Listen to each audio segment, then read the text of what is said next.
Dad, you can watch a show inside and the mic picking it up. You leave the lights on. Yeah, leave the lights on. The volume.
You all can see my Discord, I think.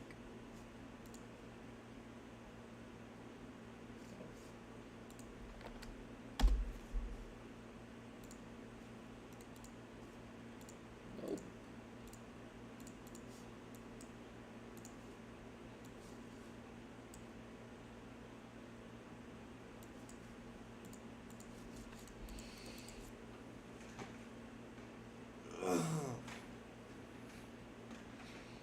I actually have to write this goddamn thing. This stuff.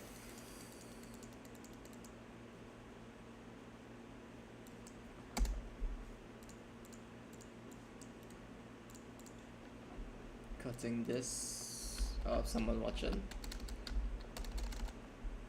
Feel free to say hi in chat. There's a 21-second delay, roughly. Oh, Sola, you got here. Nice. Glad to see you. I'm currently plotting volume 10. It's gonna be rough.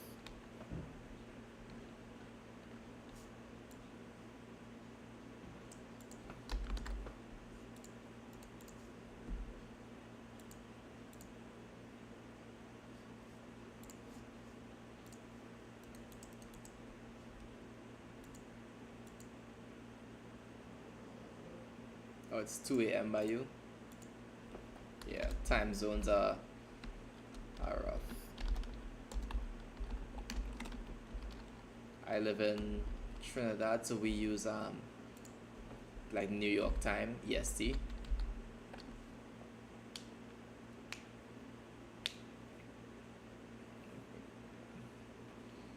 So since you're here, I'll ask you, what's your favorite part of Horizon? What is your favorite part?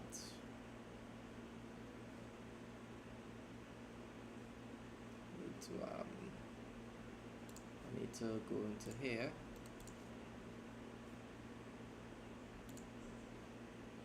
Oh yeah, Christmas is a thing, right?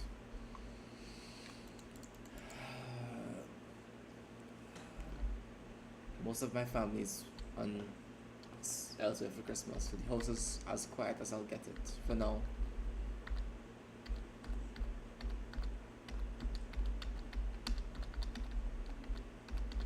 I'm looking through this. First volume is 14. Volume 2 is less than 10 chapters, okay. Volume 3 is 24 to 62, so more than 30 chapters. Volume 4 is 63 to 110.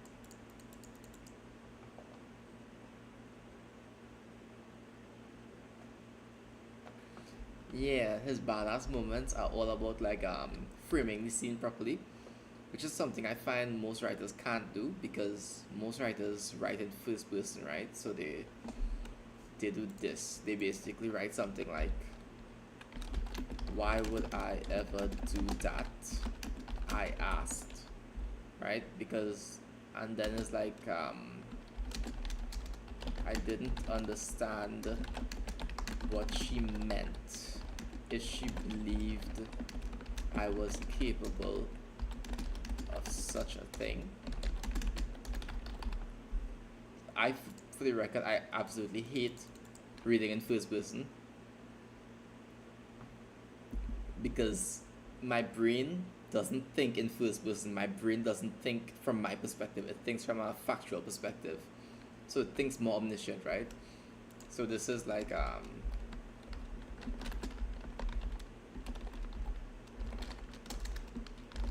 first person example. Mosquito. Right? And then for Horizon,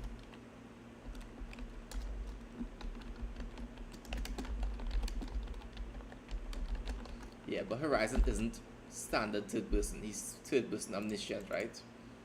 So it's how do I say this?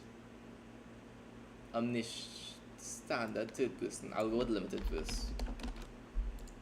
This is why I actually started YouTube, by the way, to like teach people this kind of stuff. Because this is the stuff that you don't find on YouTube, but it makes the world of difference for your writing. So it would be, why would I ever do that? She asked. We say, Tim asked, right? And then you have the same thing. So you change the pronoun from I to Tim because there's a narrator now, right?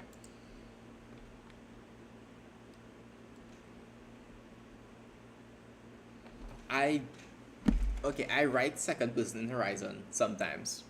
Well, a lot actually. I write second person a lot, but you all don't notice it because I blend it in with third person omniscient, which is all framing. I'm gonna explain it now.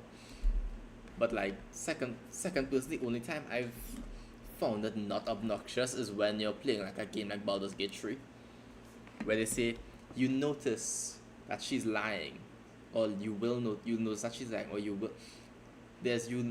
notice that she's lying. Just second person present or past tense, you notice that she's lying. Second person future tense is difficult because it's you will notice that she's lying, which means you have to make the audience want to see the reaction a lot or make them invested, right? So third person limited is that, and let's spell omniscient. I think that's it. Third person omniscient is what Horizon does, right?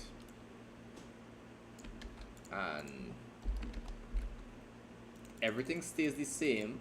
Literally everything stays the same, except this has to change because limited means you only stay in one person's head, right? So the chapter title will be like chapter 1, Tim, and because his name is in the title, or he's the first name in the title, it means that entire chapter everything is from his head, right? So here you would have to be like, this everything here is his thoughts, which I hate.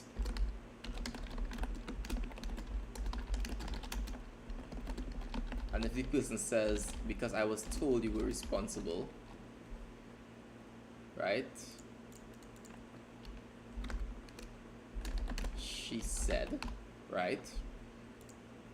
It'll then go back to him, and he could think, who would ever tell her such a heinous thing, right? And you don't have to put the thought brackets.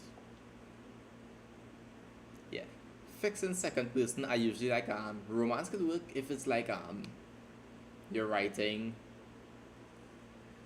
like let's say you're writing that you're the love interest. So like a very popular one is like a lot of girls wrote themselves as Bella from Twilight. So they would write like Edward sees you and he's infatuated with you, so they use you. But that's also very, you have to know your fan base, right? So this is why I hate this crap. Cause I don't like living in characters' heads because I don't care about what most characters thinking, right? And then third person omniscient was like would be like Tim didn't understand what she meant if she believed he was capable of such a thing. Right? Because you can put it like that, or you can put, did she think I was capable of such a thing? He thought. Right?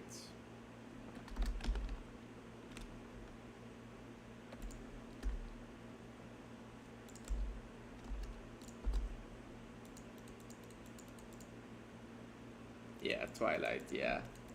I mean, Twilight, it made money, so you know somebody liked it until like that guy tried to sleep with that baby in the end. Right? Why would I ever do that? That right? And it would come here, and after this point, the omniscient is where is this coming here, right? So the narrator has the omniscient isn't like a perspective, it's a gimmick. So all those times I say like Horizon's Ascension is like how much of a days away. That's the gimmick. You have to lean into that if you want to make omniscient actually matter. So the narrator would say something like, um, because her husband lied, because he knows they're having an affair, because his plans are more devious than they can ever realize until it's too late. So this part is the omniscient. Yeah, this part is the omniscient, right? Because this guy, this husband, isn't anywhere in the scene. He's not even in this chapter. But the narrator is telling you, yeah, the husband knows, right? But the thing that makes Horizon better is that most people who write omniscient, they would just stop at this, right? But I would have the husband figure it out and put this plan into motion and show the audience the entire plan before Tim asks her why would I ever do that, right? Like why she thinks he would do that.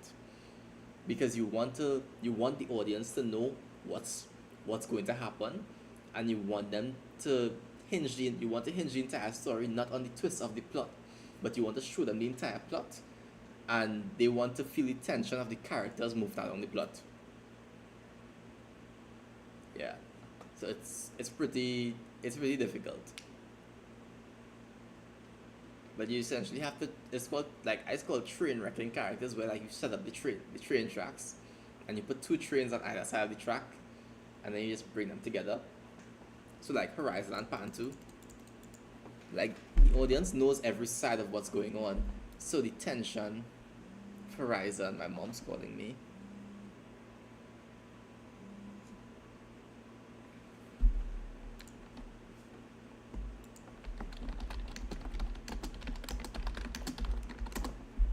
Okay, the tension is what drives the story. Yeah, yeah. In third person, you have to act mysterious, right? Third and first person, because you only allowed to know what the character knows. But I prefer writing in omniscient because I want the audience to know everything, and I want to raise the tension as it goes, right? So every single time Horizon does something more heroic, the the audience like they got twists because they see him becoming a true hero now, right? During the before the battle tech, he became like the true hero in quotes. And ever since that, everything he does, every self-sacrifice moment he's had, which is just one I think, which is immolation, it makes the when the other foot drops when he finds out about the parents, it can make the crash out like really bad because he's gonna swing from one extreme to the next because he was already at one, and then he got to the hero part, and then he's gonna swing way past this if he decides to crash out. But it could also go the route of like he's a hero now and he understands why she did it, and he understands that his parents were terrible people, so he'll just like let it go, right? Yeah, so he could just let it go. But that's the thing, like, cause some of the readers want him to just like acknowledge that his parents are irredeemable pieces of shit because he knows that, right? But he still loves them, and some of the readers want him to like devastate Japan for like devastate Japan like he said he would, but he made that promise before he became like actually heroic. So if he keeps it, that's him fully swinging back, right? So what I've basically done is I've put myself in like a harem anime situation where every girl the main character could pick has a fan base, and no matter who I choose, people are gonna be pissed off. But I think I have a way to like have my cake and eat it too, to have both endings and not destroy his character.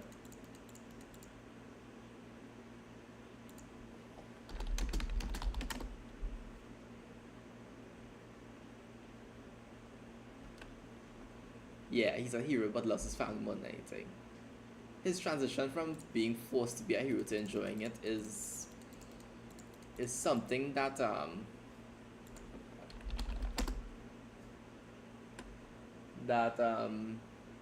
I wasn't sure how the audience would respond, so I had to like stretch it out. I had to have all these small moments of like him. Is mostly like him. The first thing he enjoyed was the freedom it brings him because he gets to do whatever he wants, right? Because he's like the superhero.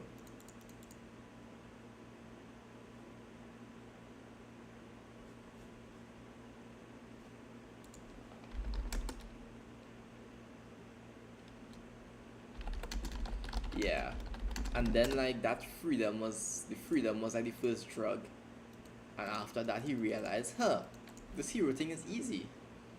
And then he realized, okay, I can do way more. I can just be better because Horizon's main thing, the thing that he really loves more than anything else, is being better than other people. He loves being better. He doesn't know that that's what he loves, but like that's kind of what his parents groomed them to be, right? They groomed them to always seek to be the best no matter what field of endeavor he's in. So his programming basically took over because he realized he's the best hero and he likes being the best, and he has the biggest audience possible, right? The whole world worships him basically. I'm eating a burrito, breakfast time at like 7, 9 a.m., 9 p.m., sorry.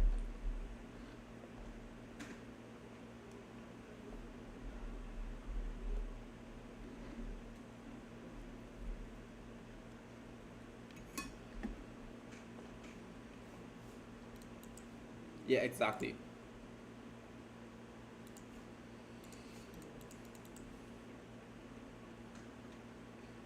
The restrictions of being a hero do exist, but super early on in like volume 4, after his internship, right, during between the internship and summer camp, he told Nezu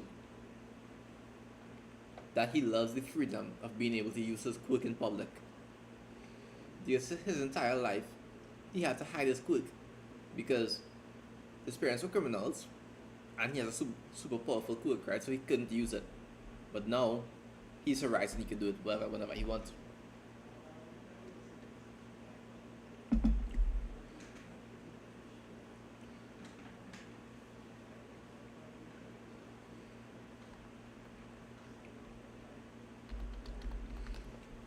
There being the whole symbol of peace. That's not his goal. It's a byproduct of what he's doing. But I mean, the court arc.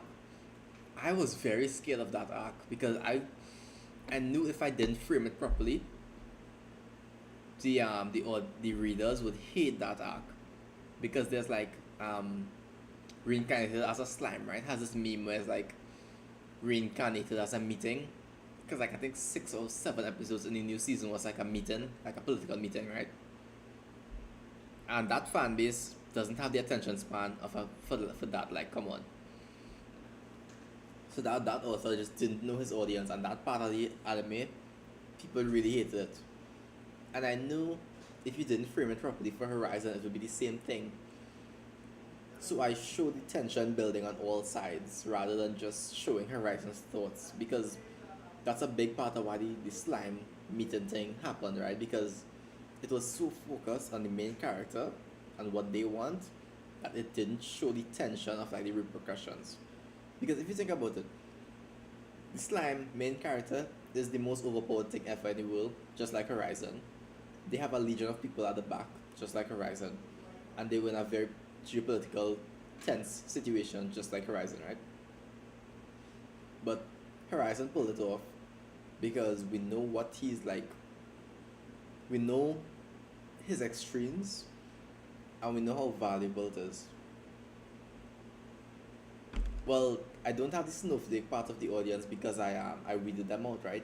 Chapter 17 was written for the express purpose of like getting rid of all the hyper sensitive people from the audience.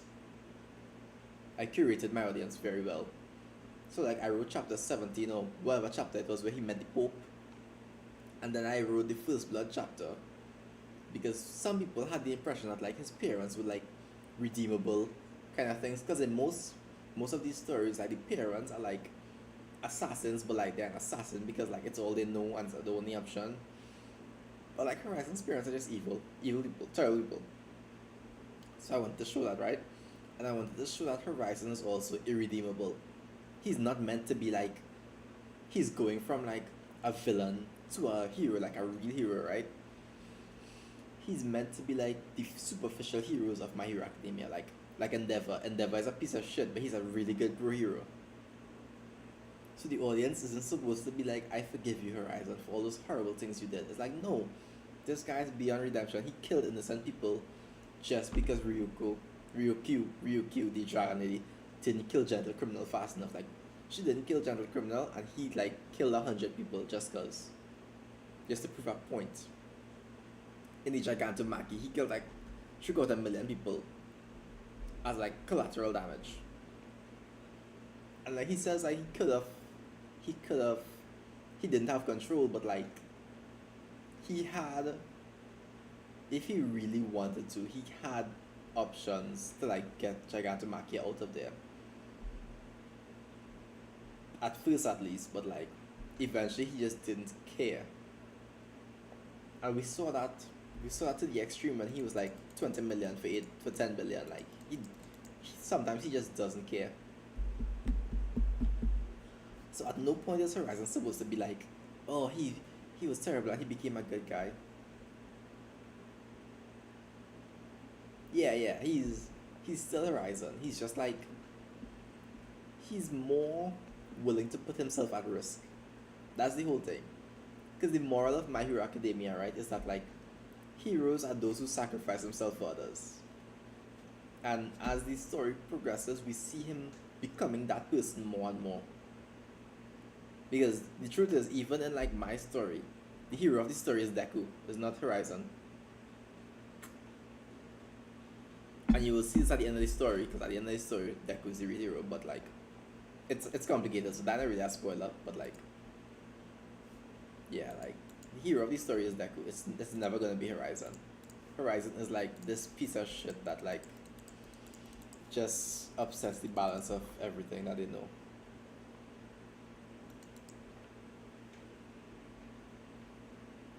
But also back to the framing thing before I got distracted. Third person omniscient for Horizon, right? Is I could use that. I can actually use this story as an example, right? So let's go to, what chapter do I want to go to? What chapter? Oh, Metal Storm, Metal Storm, Metal Storm. Metal Storm, part 1 or 2. Right. This looks horrible, maybe.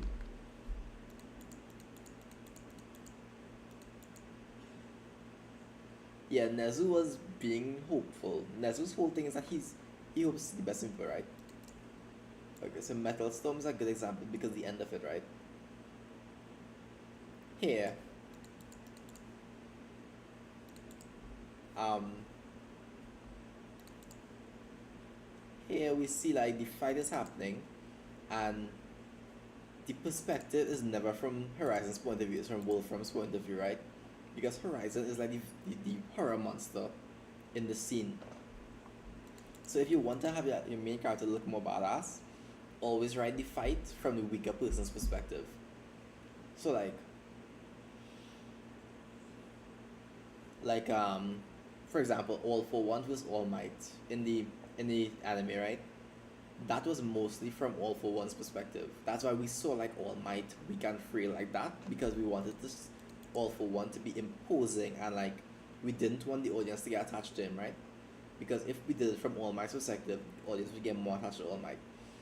So if Horizon's fighting some regular person, and we did it from Horizon's perspective, there wouldn't be any emotion in it. It would just be a quick fight, right? If we show it from the weaker person's perspective, the audience gets attached because we see them working hard and trying their very best against like Horizon, against something that's invincible basically. So the audience gets attached and they feel more when he kills the person. It's like for Wolfram here. At this point, Horizon is like taking over, right? He sees Horizon, blah blah blah. Awakening starts happening. Well, quick ascension starts happening, right? And then it says like he doesn't have time to realize that Horizon walked into the barrier, right? An area without absolutely nothing, and he with nothing to swap to, and yet he did it by swapping to nothing, right? And this guy is coping hard. This guy is very wrong. And I literally said no, he swapped with nothing, right? Yeah. Get some sleep, man. But yeah, this is like the best third person. It's actually a pretty good example. I'm gonna screenshot this. This is gonna be useful.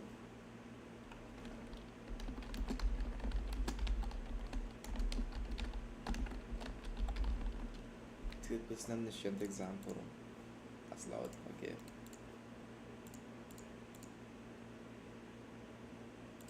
I think I have someone else watching. Oh, interesting.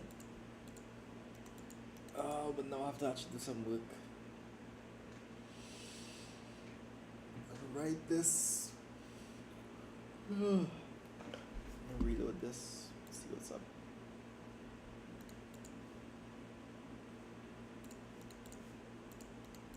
Hey, he didn't like. Damn it! I forget. I keep forgetting to ask you to like this stream.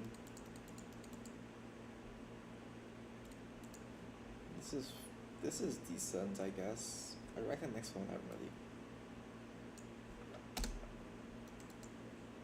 But now we have to plot.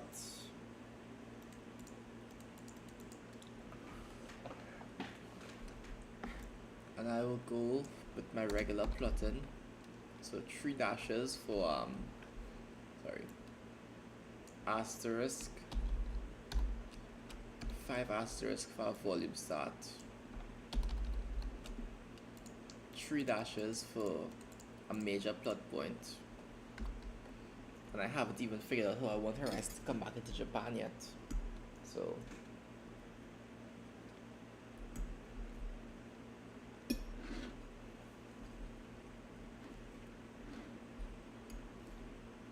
this volume is all about him taking down the League of Villains. So it's pretty inconsequential, honestly, because those characters don't matter that much in the grand scheme of things, right? Like Toga, twice Spinner, Dabi, Shigaraki, even, like, I'm not using them much in the story, so they don't particularly matter. But I still have to flesh out some things, right? So like Horizon is studying the trigger because I've had this subplot of trigger, different strands of the trigger drug being found. Like even when Sarah and Mina were on their mission, they were tracking trigger, and all of it is being sent to Europe. And that's because in My Hero Academia movie 3, that's the plot, right? The plot is from My Hero Academia movie 3. And Interpol is tracking it more consistently to Europe. So Interpol is tracking it more consistently. Tracing more consistently to Europe, right? He mentions that is this not big enough? Is that better? Can you all see better there? It's very dangerous but strong, right? And they're probably still trying to refine it since giving it to people will kill them, right?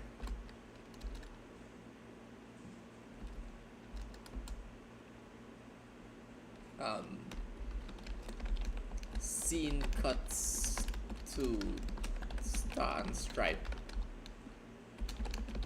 and she's at Lone Star base asking him when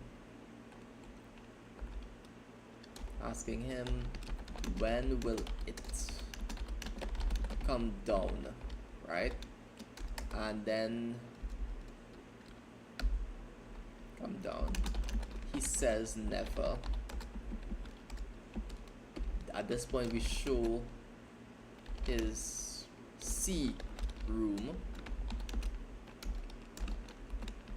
awakening ability in use in America while he's in Japan.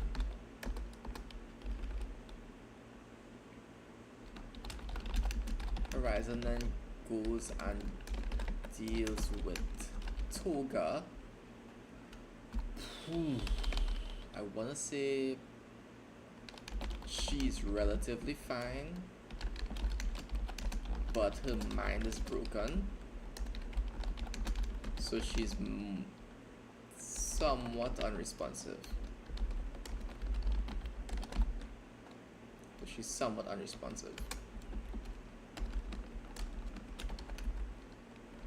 They ship her off to Tartarus, make a big show of it, lie to the public, and say they caught her like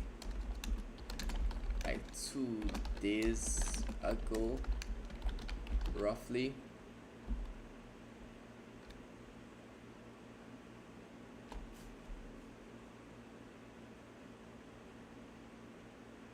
Now, since she's relatively fine, but traumatized because they tortured her, right? Sarah and them tortured her, right? They ship her there, and then before they get to Tartarus,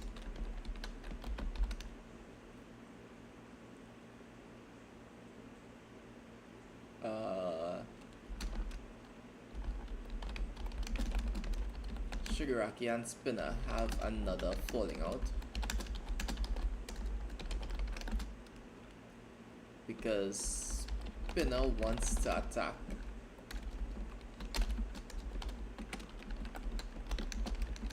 for Toga, but Shiggy wants to wait until Horizon leaves Japan for America because they got word that he's all but signed a contract for USA, right?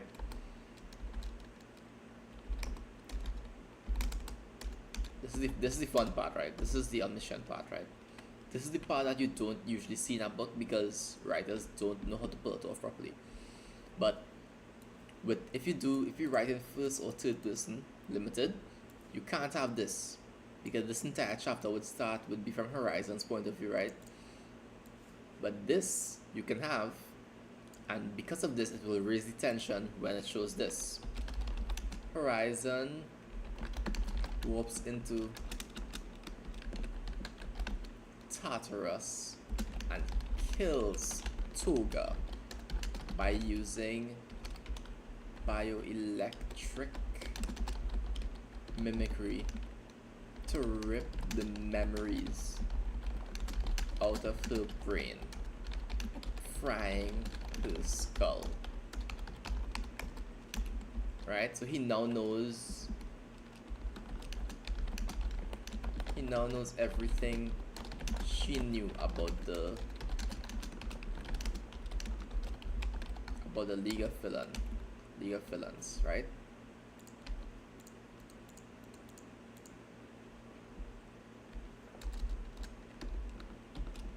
Hawks also told them Spinner went rogue,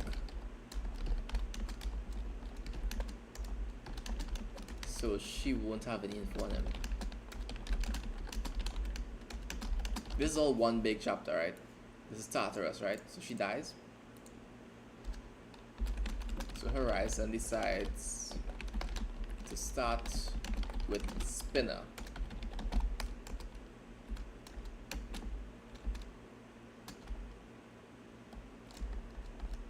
Right, that should be enough for one chapter, right? He talks to All for One on the way out. Yeah, I would say he definitely talks to All for One on the way out, right?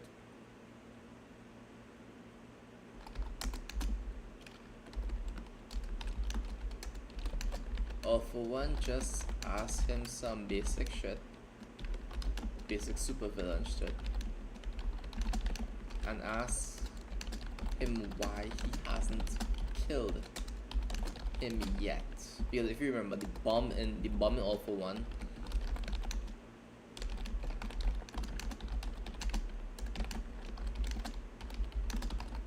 All for One is why they can't kill him, right? Because they don't know how his group will react.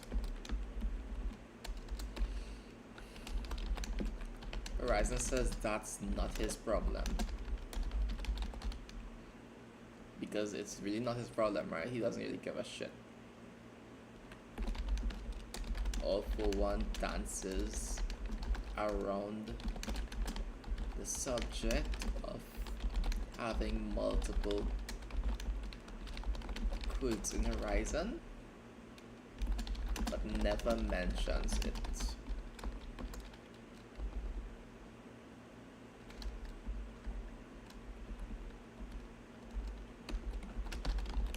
Horizon warps away, calls Mina and tells her the plan is needed to wear something sexy. Yep, that'll work. Wear something sexy. That's pretty standard, yeah.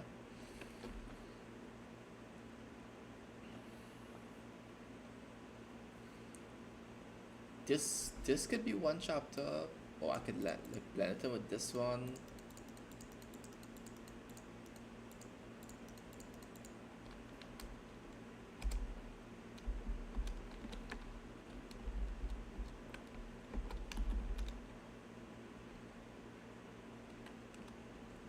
I'd say he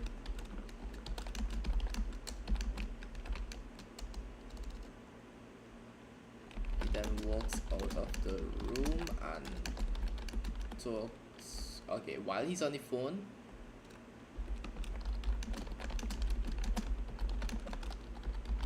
Ryuko walks into the room and asks him if he thinks Spinner will really take the bait. I'd say she also implies that he told her he was done with UA bed warmers, right? Because that's what she calls them. So there is more, I wouldn't say monogamy, but there is more solidarity between Horizon X Ryuko, right? So people would love to see that. My burrito's falling apart.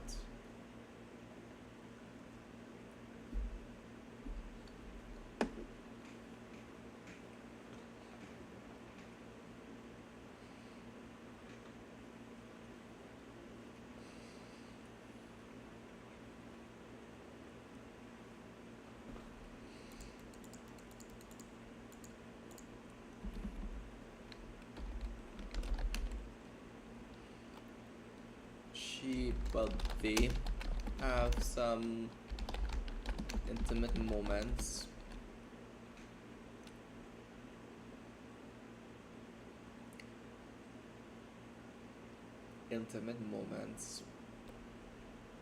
Before he calls Chitose and arranges an interview. Right?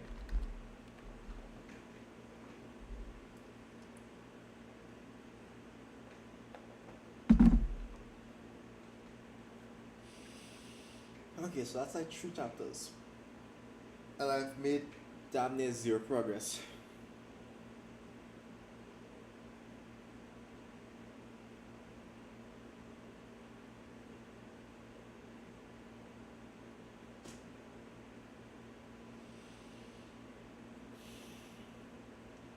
This is all set up, right? This is set up for the next volume.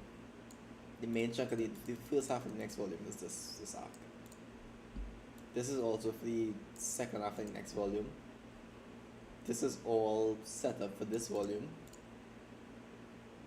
This is all set up for the final volume, final fight, right?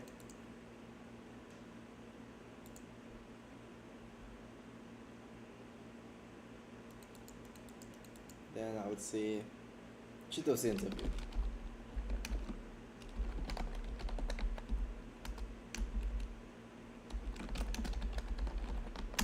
She mentions that crime rates plummet when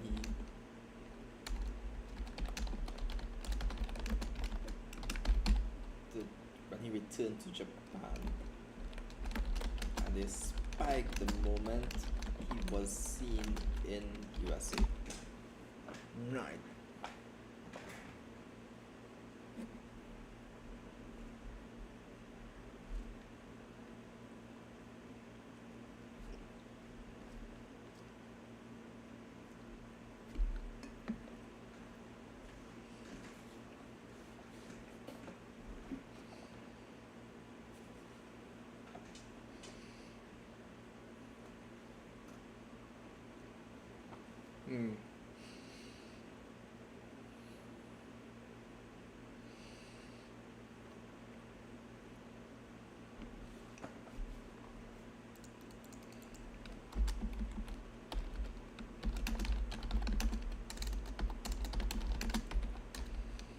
He laughs it off, but is proud of that fact.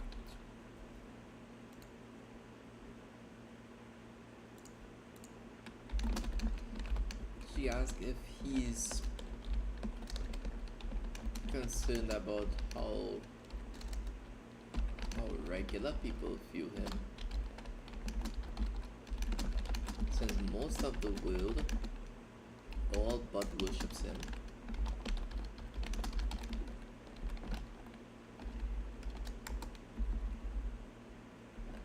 After he saved them from tech. But some are concerned about the power he so casually throws around.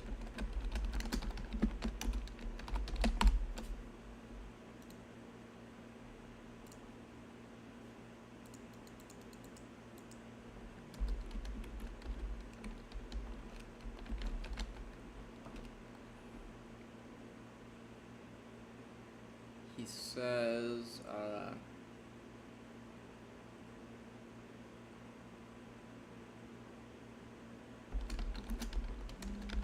people can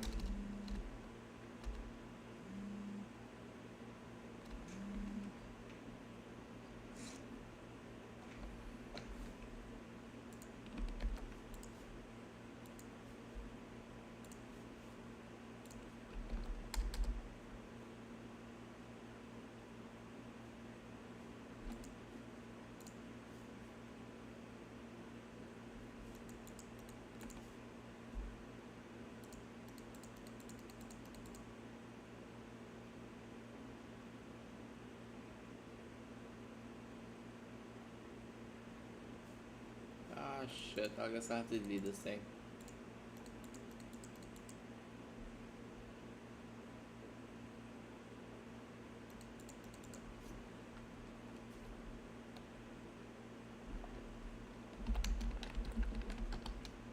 People can rest easy.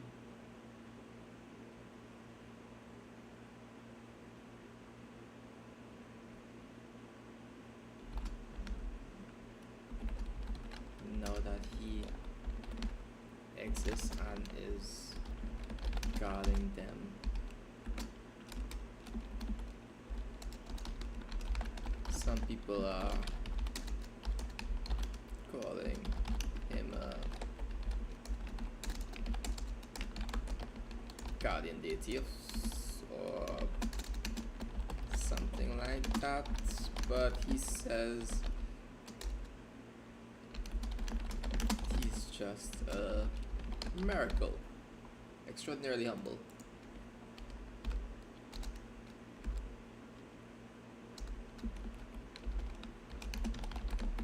He brings up the big announcement, the panacea.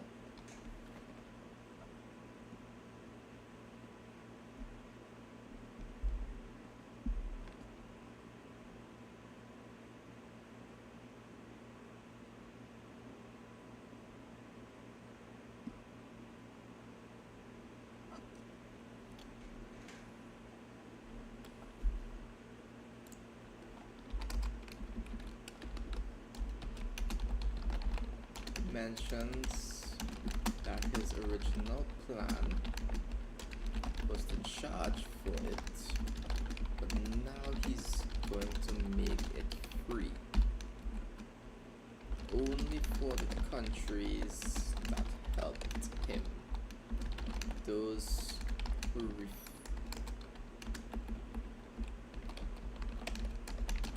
will have zero access to it, and any selling it to them will lose their own access. If we cannot move forward together, then we will have to move forward up and apart.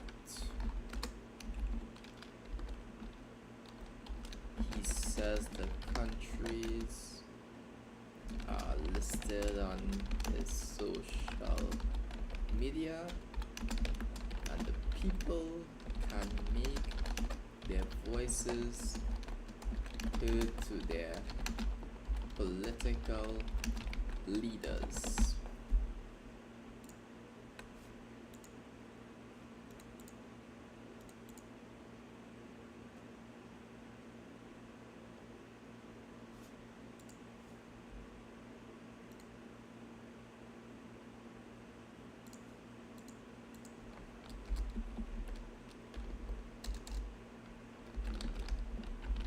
Chitose is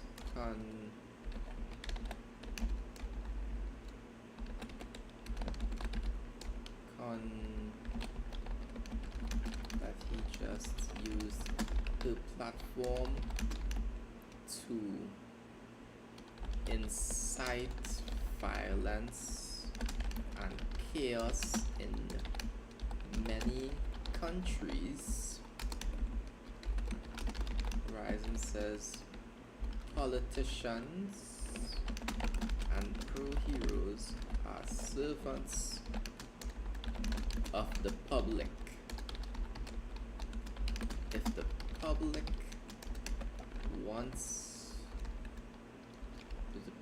demands change, then it is our duty to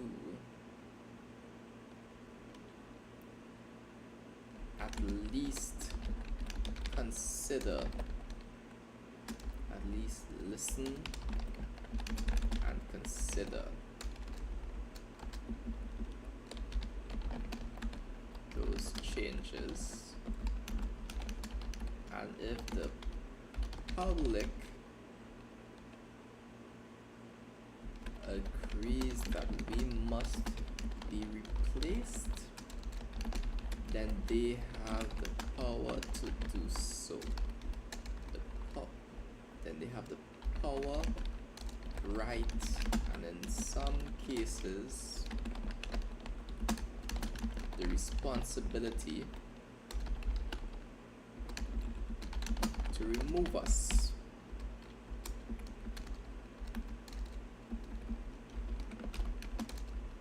She asks if that applies to him, and he agrees. Then she asks if he refused to move, who could possibly move him?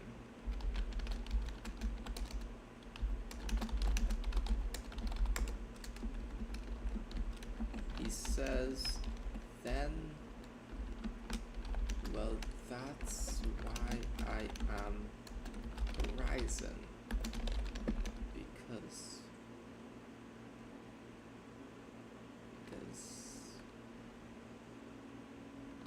I am here for the betterment of all mankind. That day will never come.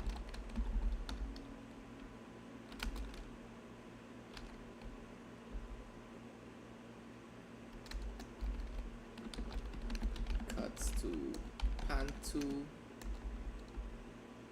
Right.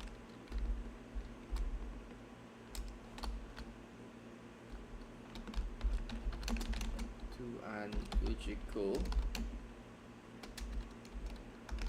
I can't remember his name.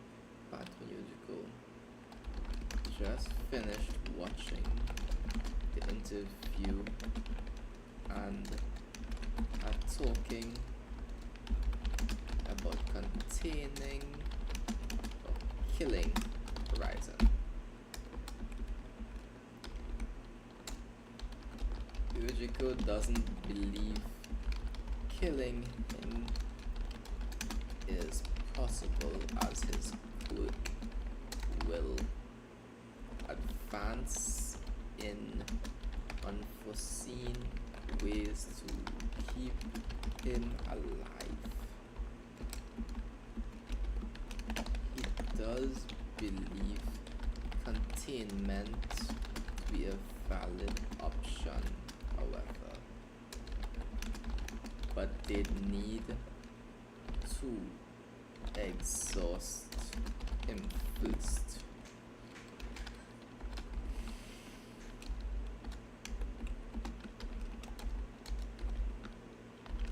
Pantu mentions light shot again and tells Ujiko to keep working. She already has plans in motion to deal with Horizon. Right?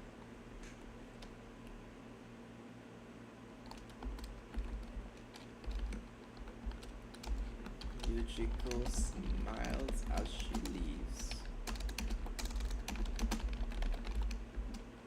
Once again impressed that his master,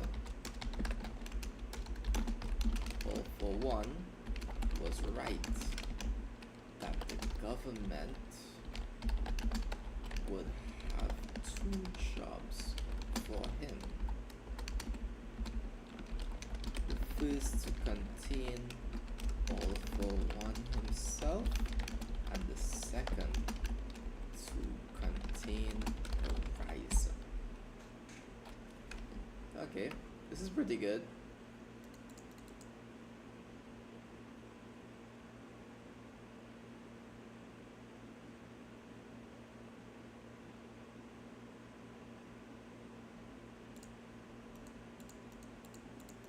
Yeah, that's not bad, that's not bad.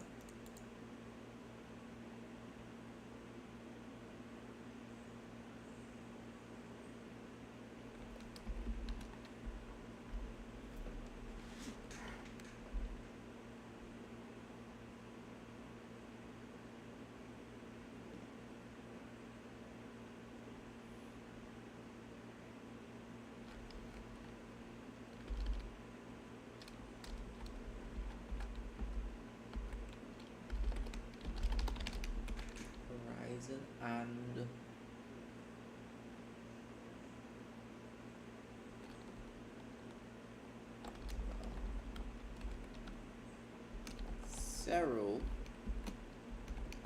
and what's his guild name? Yui Koda at at a baseball game, sitting behind home plate. They're enjoying the game in the best seats and chatting about just some stuff.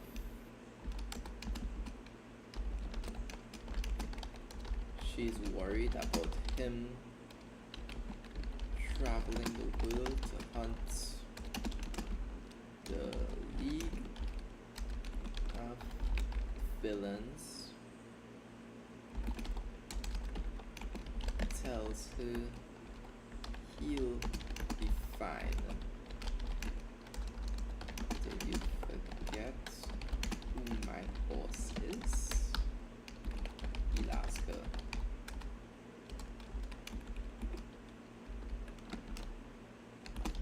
She mentions that a pro hero in one country can't use their quirk or work in another without a visa, and the process takes months or years.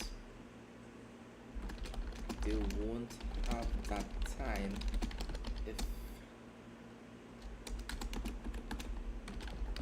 they'll be acting as a response team, so they'll barely have hours to get to whatever country. Shigaraki spotted him. Zero shrugs it off and says it doesn't matter. The boss can get those things forgiven, assuming countries don't have a standing order already in place to allow him and the team into their borders to deal with certain people, right? The Sarah anyway are there, they're chilling.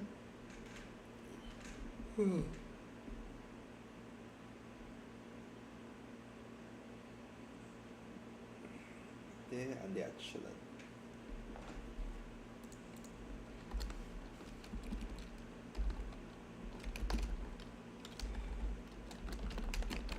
She says she's just worried and gives him a short kiss, but breaks it early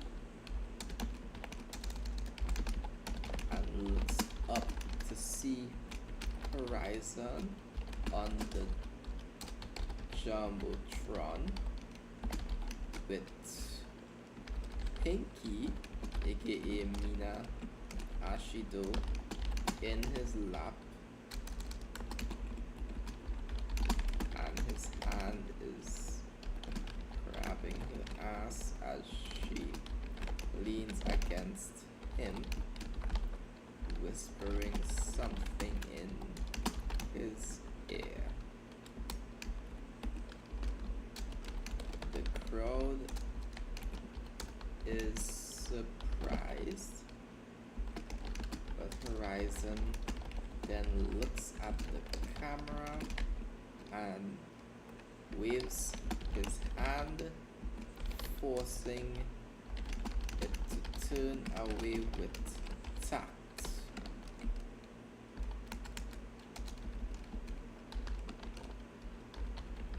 Spinner sees this and aims to get revenge or get Toga back by holding Pinky hostage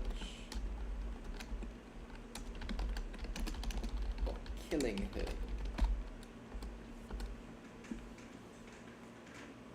Ah, God, sure, I kill him now.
Yeah, I think that's a good spot.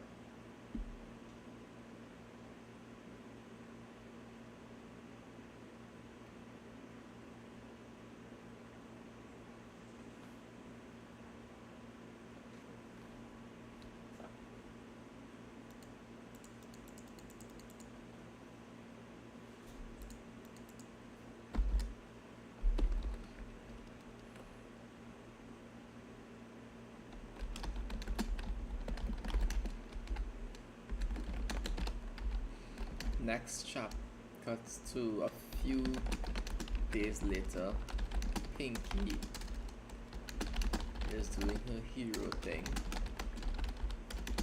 and amazed by how many people are offering her jobs at interviews and sponsorships,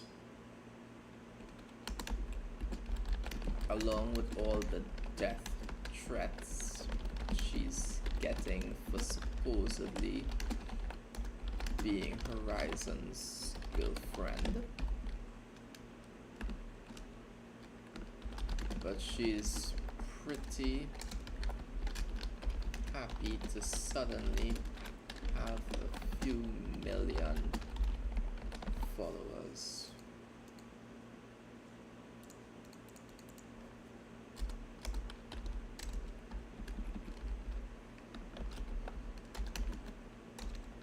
She's on patrol around the city where the pro-hero mentor is. Who will be her pro-hero mentor? Crust? Yeah. Nah, I'll just leave it unnamed. Mentor is. And rushes to help someone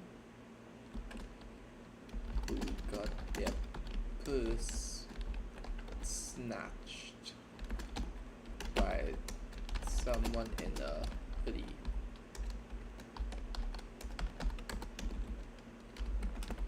She uses her acid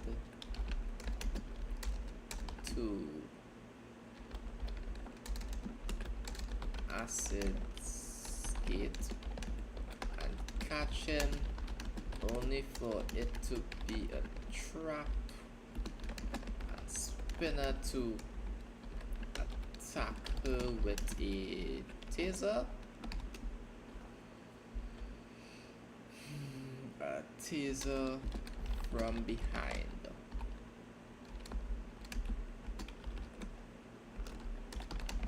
She wakes up in a dingy apartment and is tied. Is tied?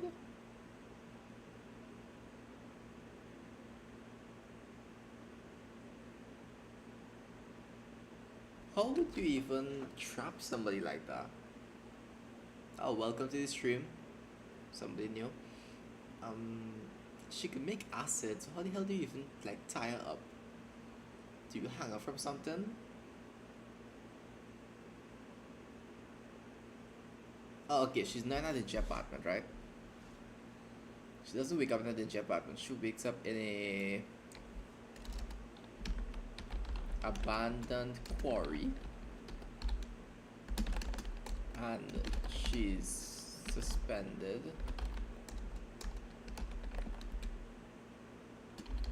like 50 feet above the ground. So if she melts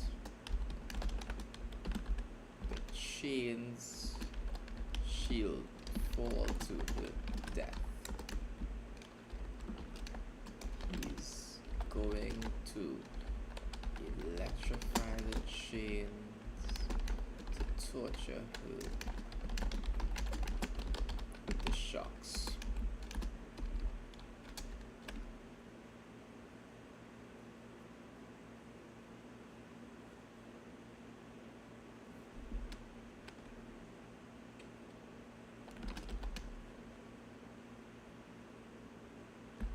She asks him why he's attacking her. He explains that he loves Toga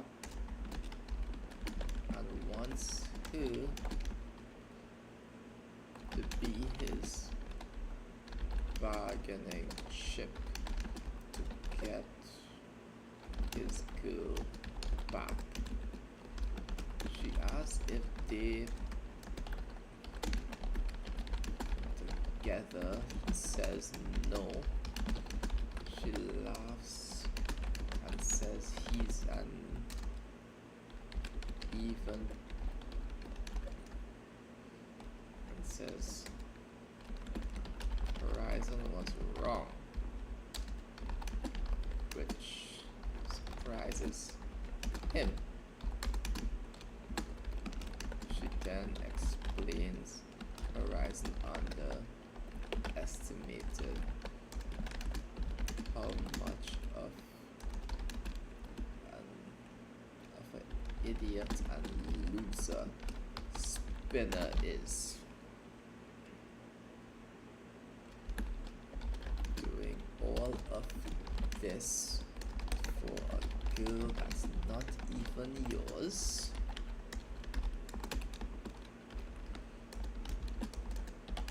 And worst of all, Horizon knew he'd do all of this, which is why he asked her to pretend to be his girl, because he knew Spinner would take the bait.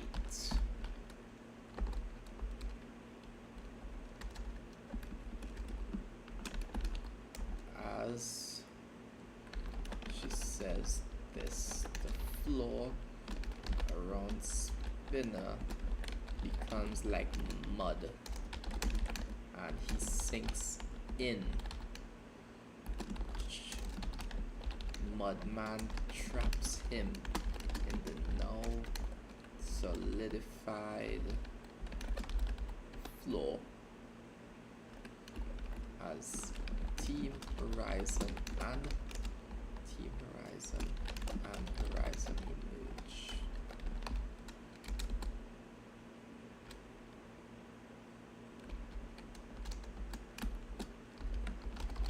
Horizon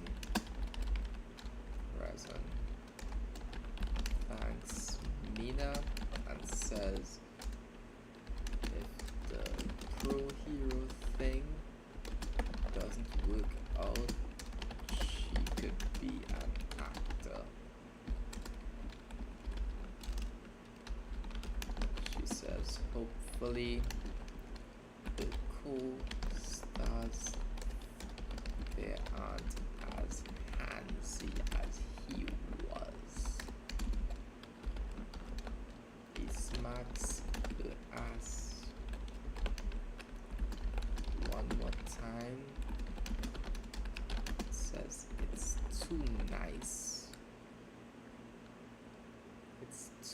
nice.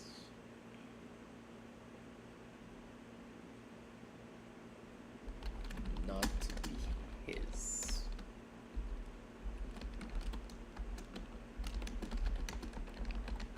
In your dreams.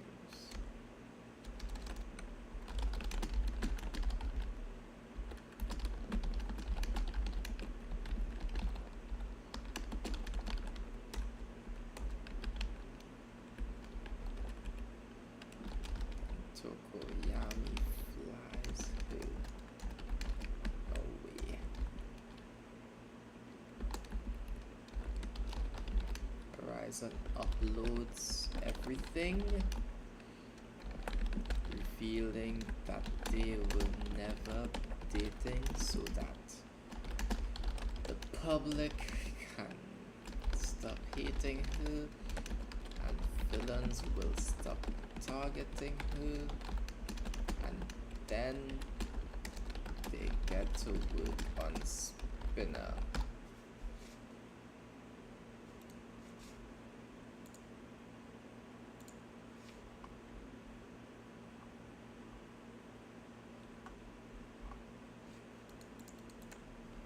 Wow, okay.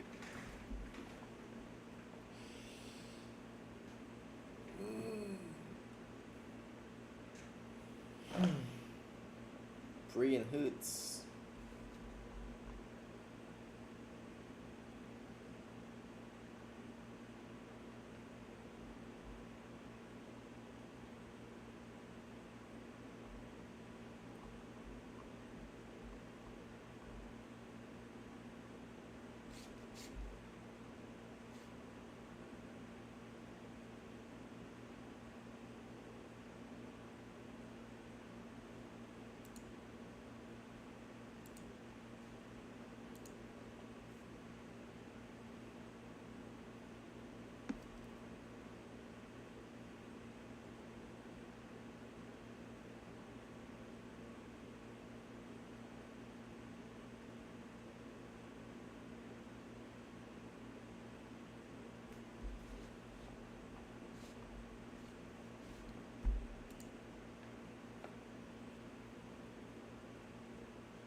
Spinner says he doesn't care if Shigaraki abandoned him. He will never abandon or betray his friends. That's what got him here. It will never change.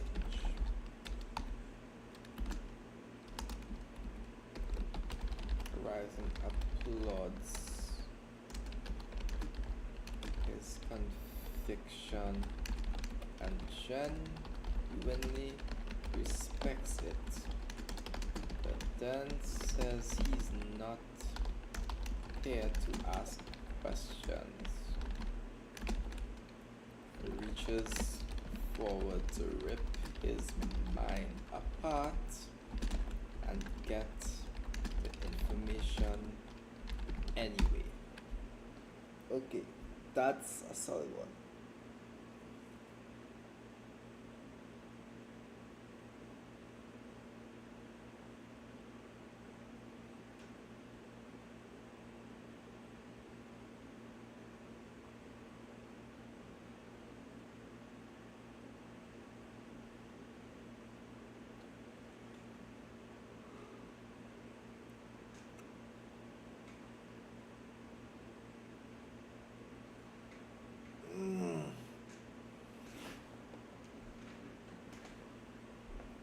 Hey, someone else joined. Welcome. Drop a like and subscribe if you want. I'd appreciate it.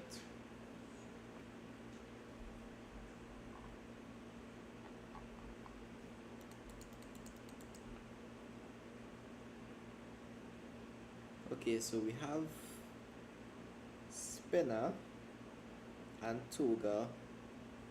That ship is dead.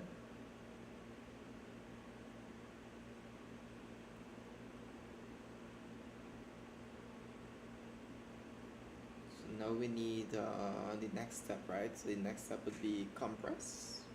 Compress or Derby? I would say Derby for last.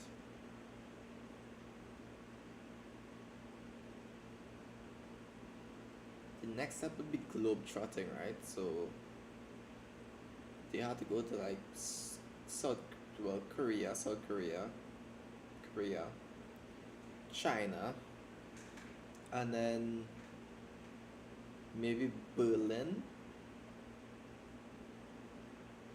No, Belgium. They have to go to Belgium, right?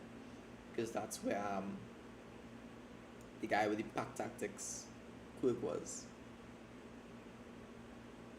and I want Horizon to meet him.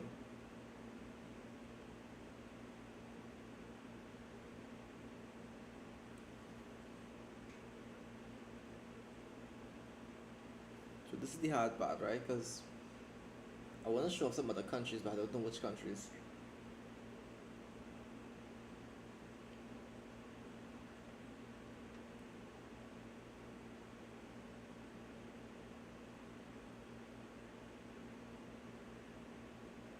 And like, I don't know if I want to. I don't want to have Horizon do all the fighting. I want Team Horizon to also take down some of the League of Villains, right?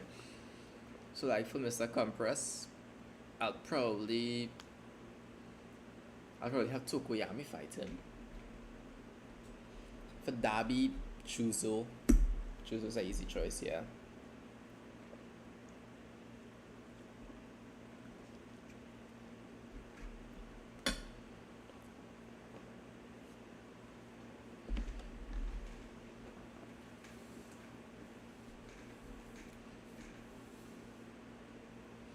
After that, it's just Shigaraki.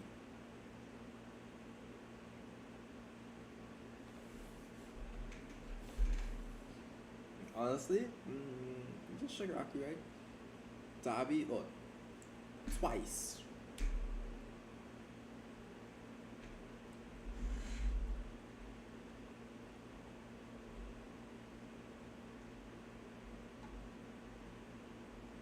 Yeah, twice.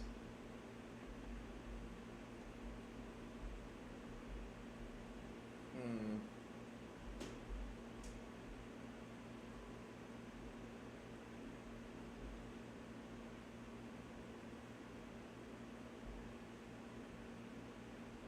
Hawks also has to play a part in it. Because I want Hawks to actually like want Horizon to lose. So I think Hawks will warn them.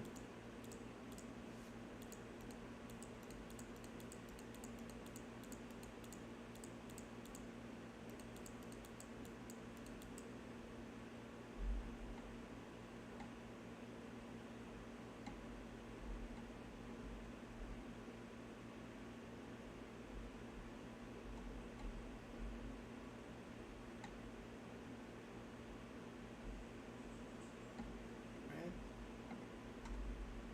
I think so.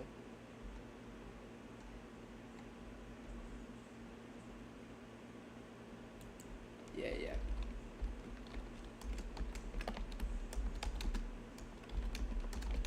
Hawks is warning.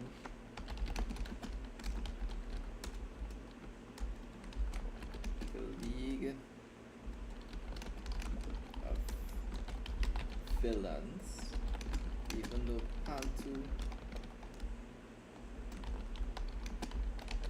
ordered him not to tell them anything about this. He gives them Horizon's entire plan and Shigaraki accordingly.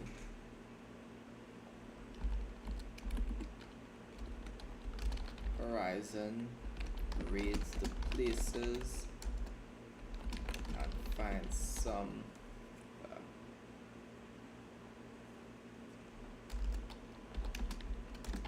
Nomu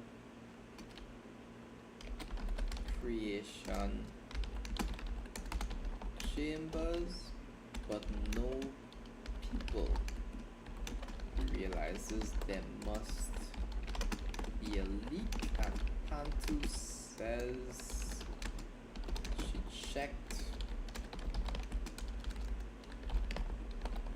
everyone and found nothing.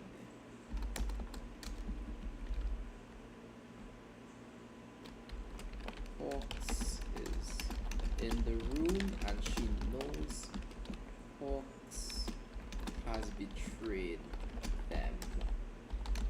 She then asks him again and he lies, which she detects, but she allows it to happen. Continues as usual.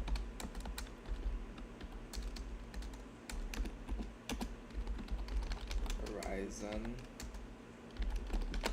gets annoyed and cuts them both out entirely, and he doesn't care so long as the villains get locked away quickly.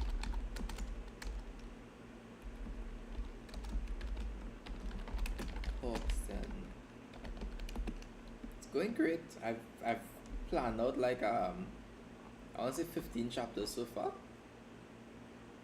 Thanks for coming to this stream. I hope you subscribed and commented because I'm at like less than 100 of those, and everyone counts a lot. Host then contacts Shigaraki and warns him. Labby is surprised. Hawks is a full filler now.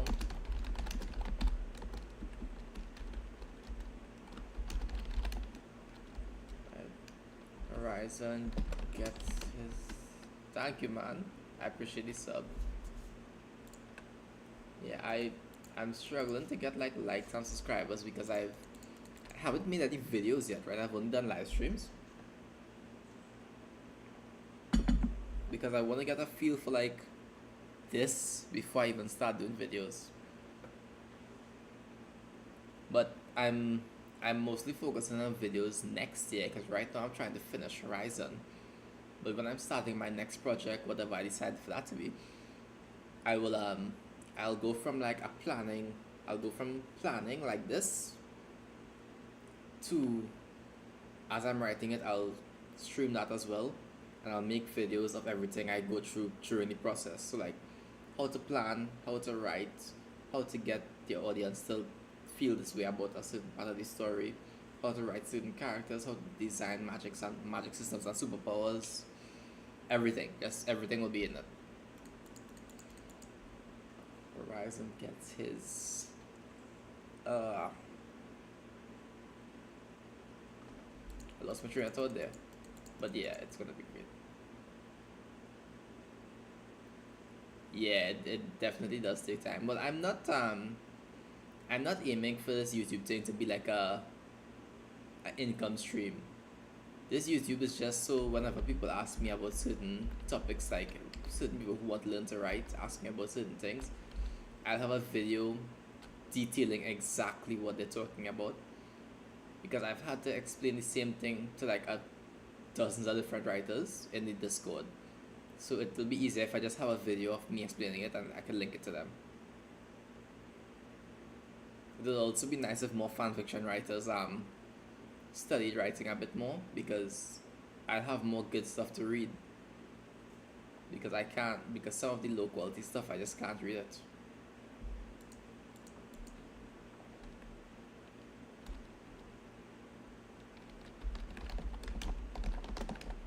Horizon gets his patience tested as he's reading and becoming more successful, but feels like the villains are always barely slipping away.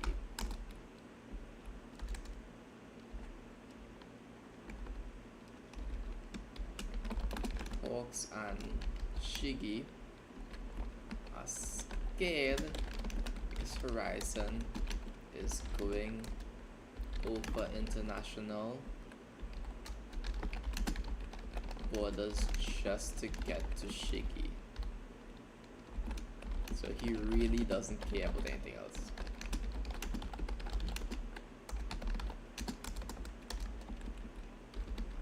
They recognize after tech and the panacea, he can get away with anything.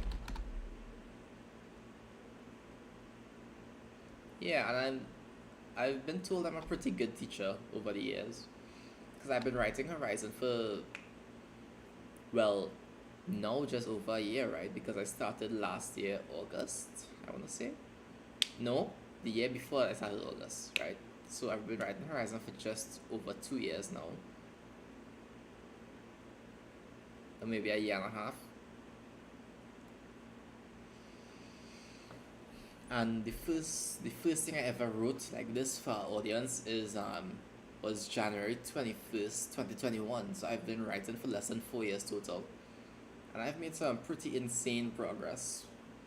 So I think my 2 cents is at least worth 1 cent.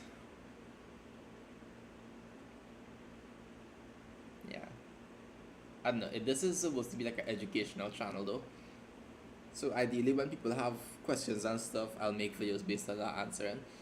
Because what I want is to like yeah. Because what I want is to be like an actual good. No, next year I'm writing my original, but I also have to raise the money for that because that's like $7,000 because it's like a book, a novel, not like a web novel. So it has to be like printed and have cover art and all that kind of stuff, right? Because I want things that I could put on a shelf behind me.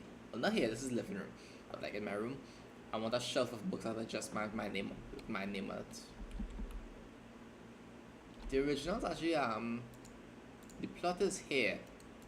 This is the plot for the original. It's fine if you see it. None of this is set in stone. Like I've changed this like 10 times so far.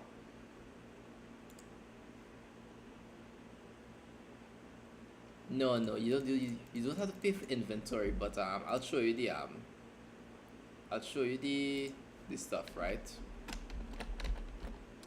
Read the calculator, right?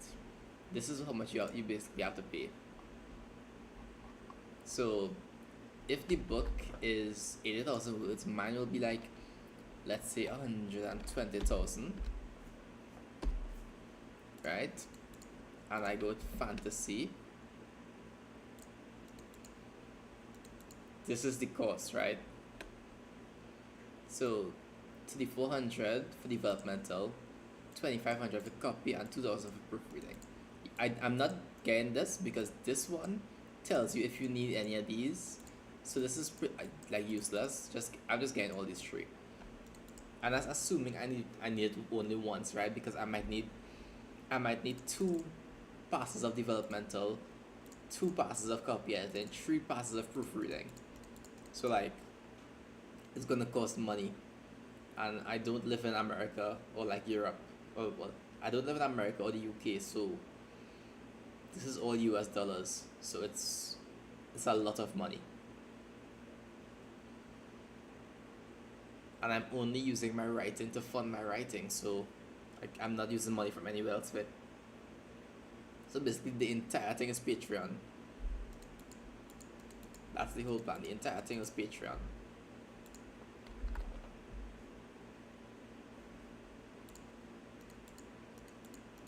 Trinidad and Tobago. Trinidad and Tobago.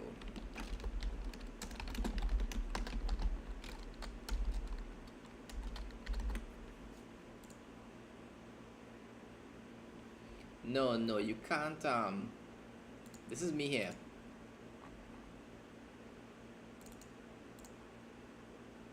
This is my country here.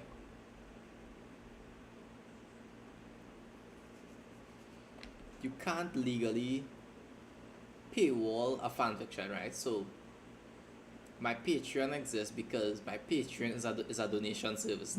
They aren't paying for the story they're paying for, they're just donating to me, right, as a person, and I just happen to be uploading chapters in advance, but you aren't allowed to charge for any fan fiction that isn't eventually going to become free.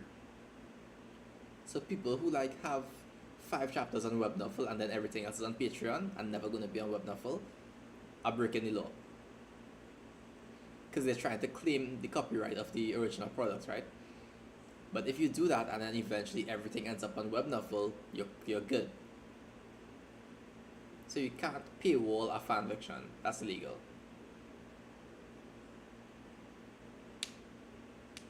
So I don't make anything from Webnovel. And I don't think I would make anything from Webnovel, because unless you're like in the top 10 on Webnovel, unless you're in the top 10 on Webnovel, it's very difficult to make money. Especially because they don't really push books that have less than like 500 chapters, which is why you normally get people writing garbage for like 10,000 chapters.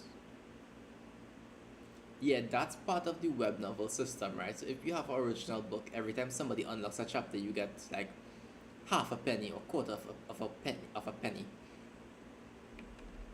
Which is why Webnovel promotes people writing 10,000 chapters of garbage rather than just a regular book with a good ending.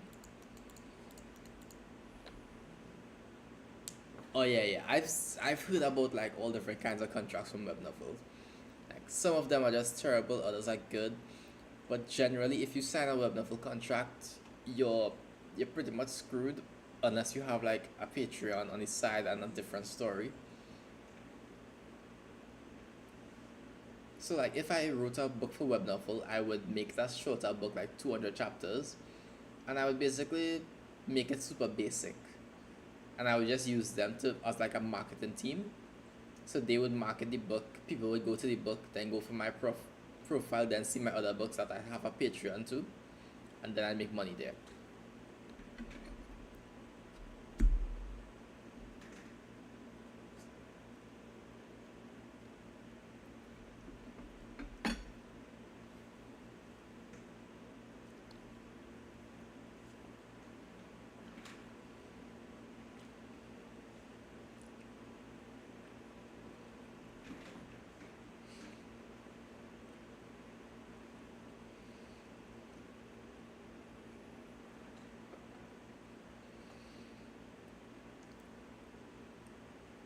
Mm-hmm.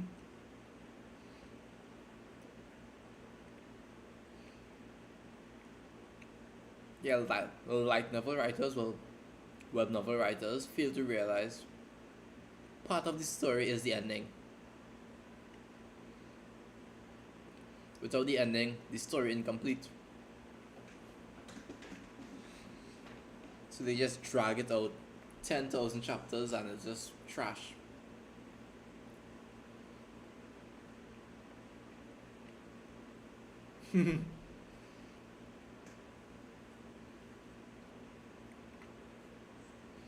Well, my original book will be free in the Discord, so you'll get it.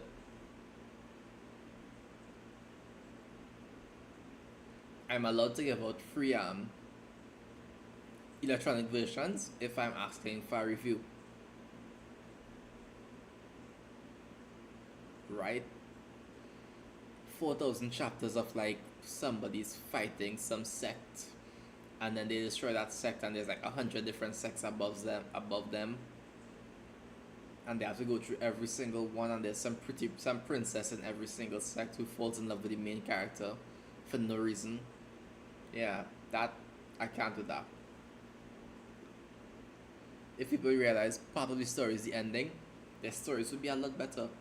But the thing is, a lot of those writers are also like pretty insecure, right? Because they think, okay, I got one story that's kind of popular. I should never end the story because my next story may not ever be popular. But I'm different because I think, yeah, because, but I'm a bit different because the way I view it is that I can always write another better story.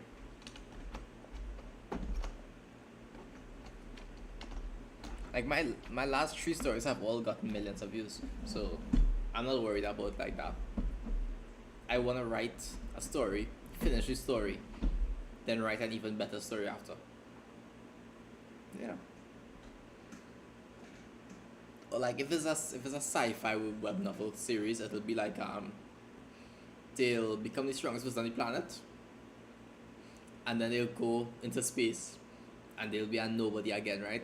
So it's always a story about somebody who's super overpowered, but they're always the weakest person in the story.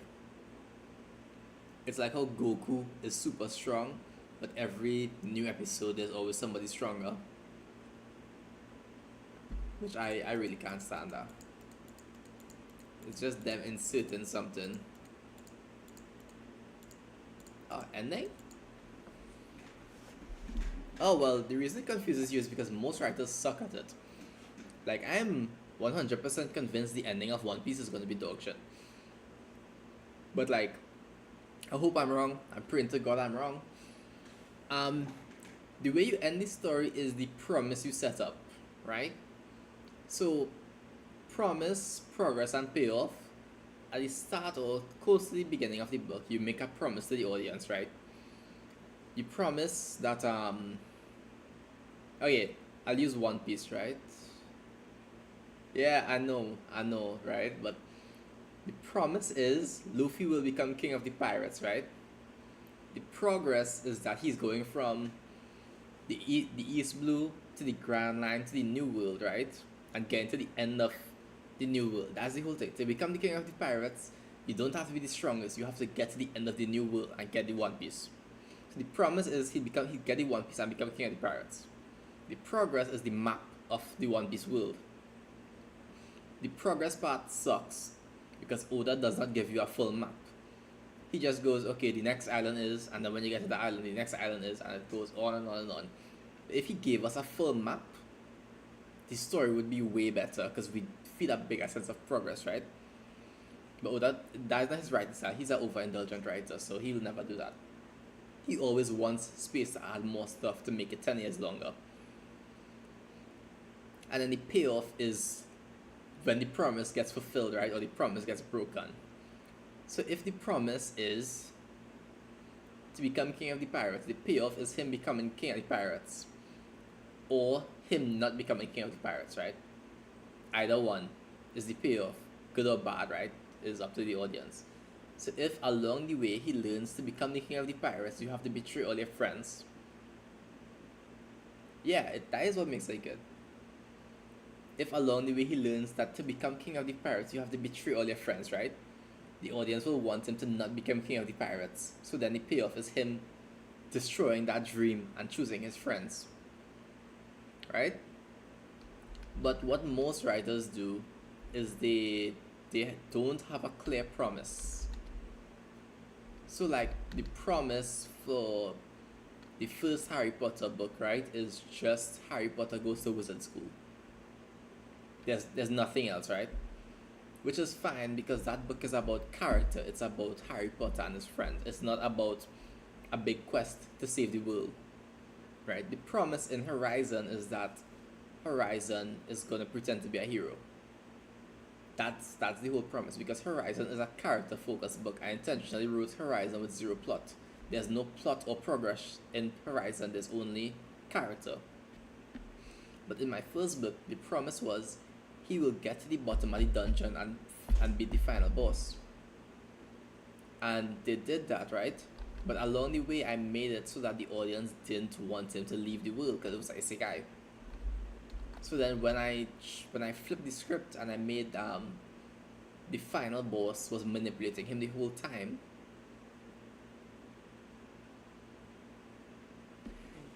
Some introductions set it up in the future, but not all.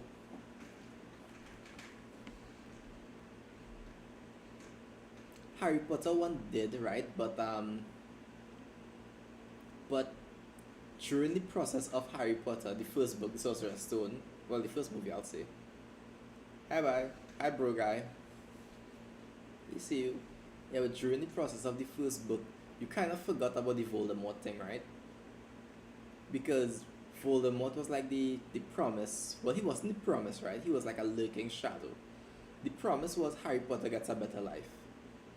Voldemort is like the cherry on top. So like in Star Wars, Luke's Luke's promise, character promise, is that he'll go into space.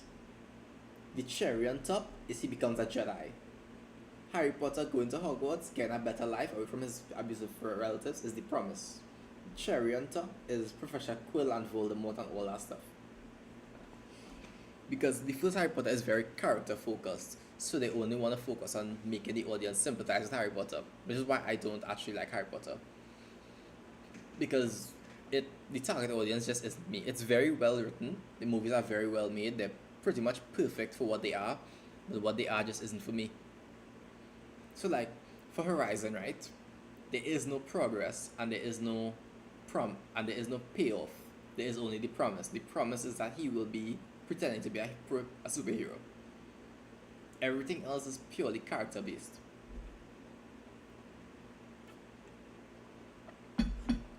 Yeah. For One Piece, it would be the promise is I'll become king of the pirates, right? And then Oda completely like destroyed that promise, real quick in like one chapter. He completely destroyed that whole promise, and half the fan base hated it. Yeah, because that whole I am Joy Boy nonsense is where I stopped reading One Piece.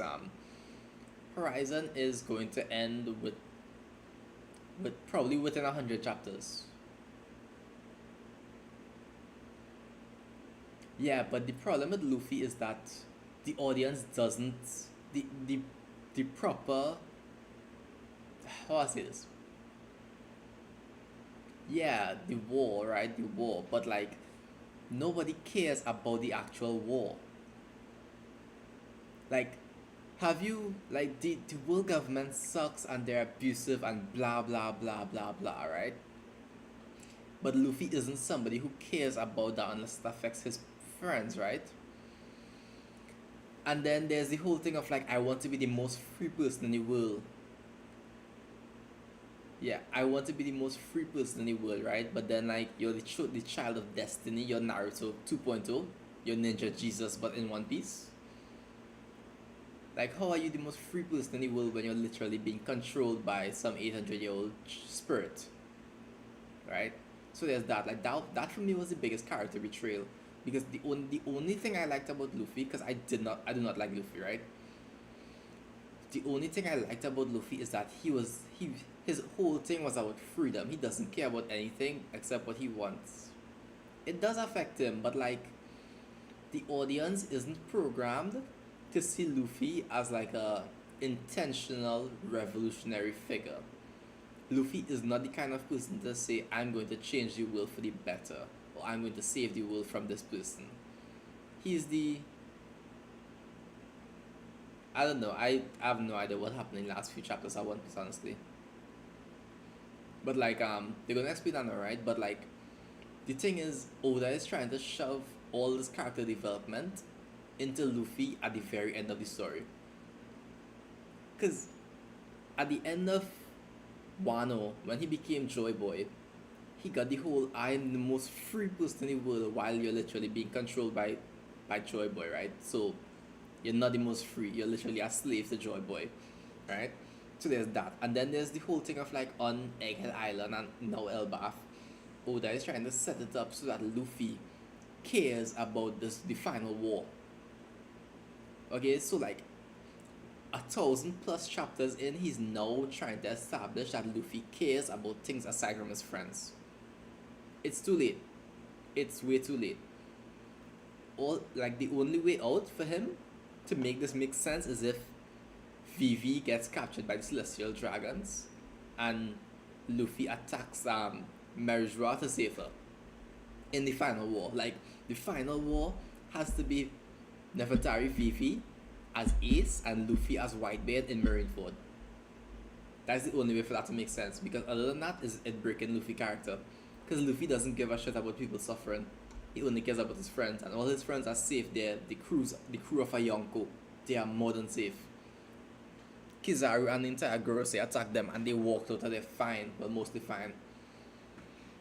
Kizaru was pulling his punches though, but like yeah, like so that whole thing of like the final war, that final war should not even involve Luffy. That should be like Shanks and the Gorosei and Kong and Akainu. Robin, Robin could work, but with how do I say this? Robin could work, but Robin kind of lost her plot value a while ago, right? Like in Punk Hazard, she didn't do anything. In Fishman Island arc, she didn't do anything. No, she found the pornoglyph, right? But they just never tell us what the pornoglyphs are. Then in Dressrosa, she basically did nothing. She was the fan service for Dressrosa, basically, because Nami wasn't there. In in Zunisha, she pretty much didn't do anything. She just found the pornoglyph, right? In Whole Cake Island, she wasn't even there. In Wano Kuni, she didn't do anything. She just had the fight with Black Maria. Yeah, she can read them, but like that's why it can't be her, right? Because she needs to read them. She needs to be the person who gives the big info dump at the end. She's like the person who gets them to Raftel, right? She reads the pornoglyphs and then they're at Raftel and then they get the call that Vivi got kidnapped. That's how I see things lining up. So it can't be Robin. But also because Robin doesn't have that much plot relevance right now. Fifi does. Because for most of Egghead Island, Robin was literally sleeping. She was sleeping for Egghead. And like in Elbaf, they have her reunion with Jaguar the Soul. Whatever. Like extra side characters and a side character. Like, yeah, nah. It can't be Robin. It has to be Vivi. Because Vivi is the only person who it makes sense for the Celestial Dragons to capture. Because if it was Robin, they would just kill her. They would not capture Robin. They would just kill her. If she dies, they are safe. If she's alive, there's a chance they'll be overthrown. So they have to kill Robin, but they can capture Vivi. So Luffy has to be Whitebeard, Vivi has to be Ace, and they have to actually win this time in Marineford. Yeah, that's how I see it going.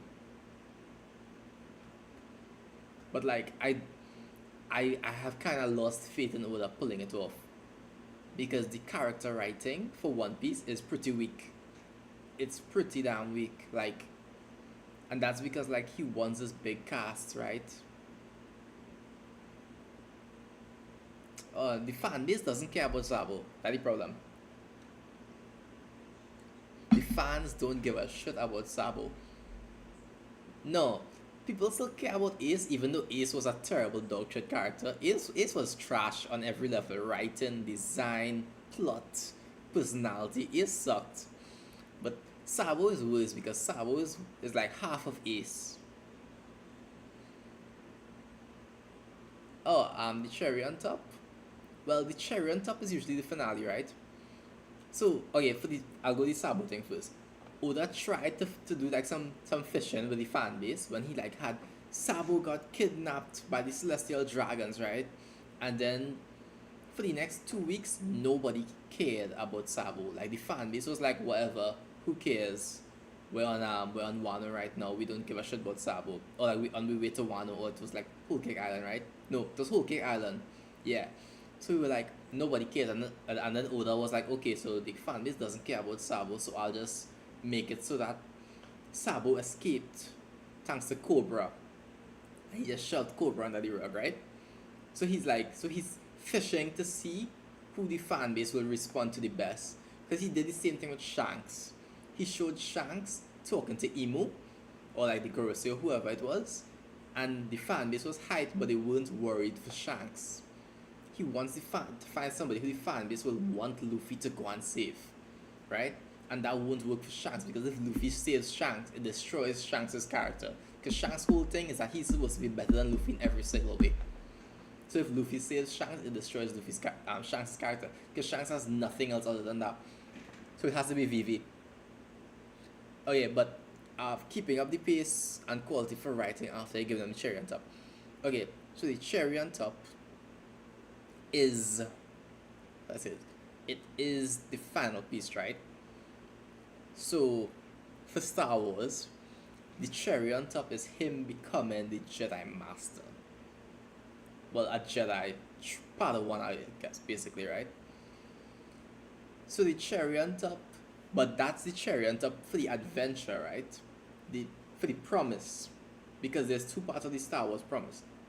The first part is you will go to the character promise. Sorry, is that Luke will go into the stars. Luke wants to go into the stars. That's his character promise. The cherry on top for that is that he becomes a Jedi. The movie promise. This is episode 1, right? A New Hope. Is it A New Hope? I think so. The first Star Wars movie that ever came out, right? The movie promise is that Vader's ship is chasing Leia's ship, and they're running away. Small ship running away from the big ship.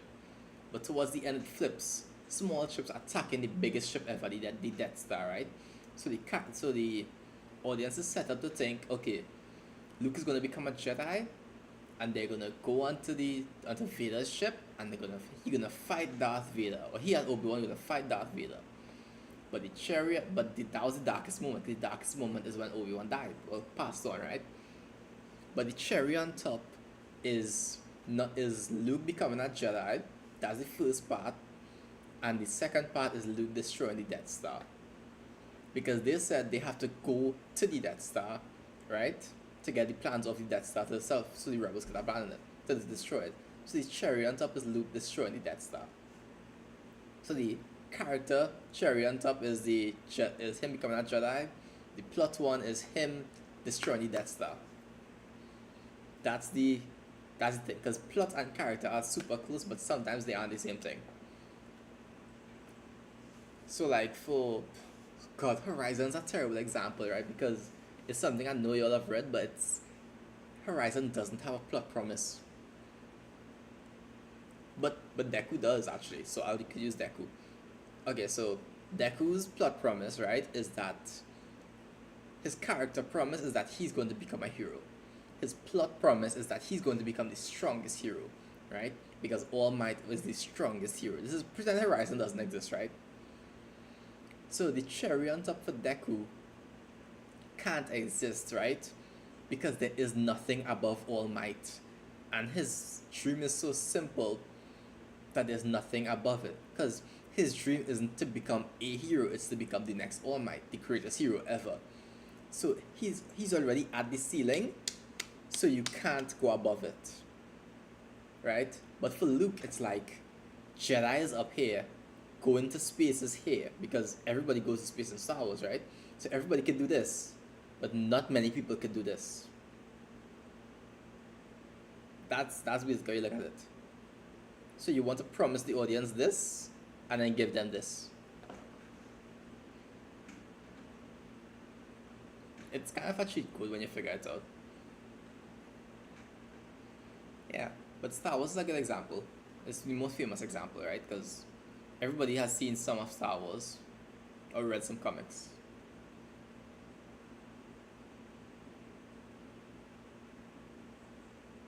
I've never heard of that story. I'm gonna Google it.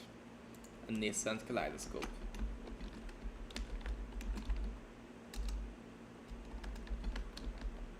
A nascent kaleidoscope. After death, Adam found himself in a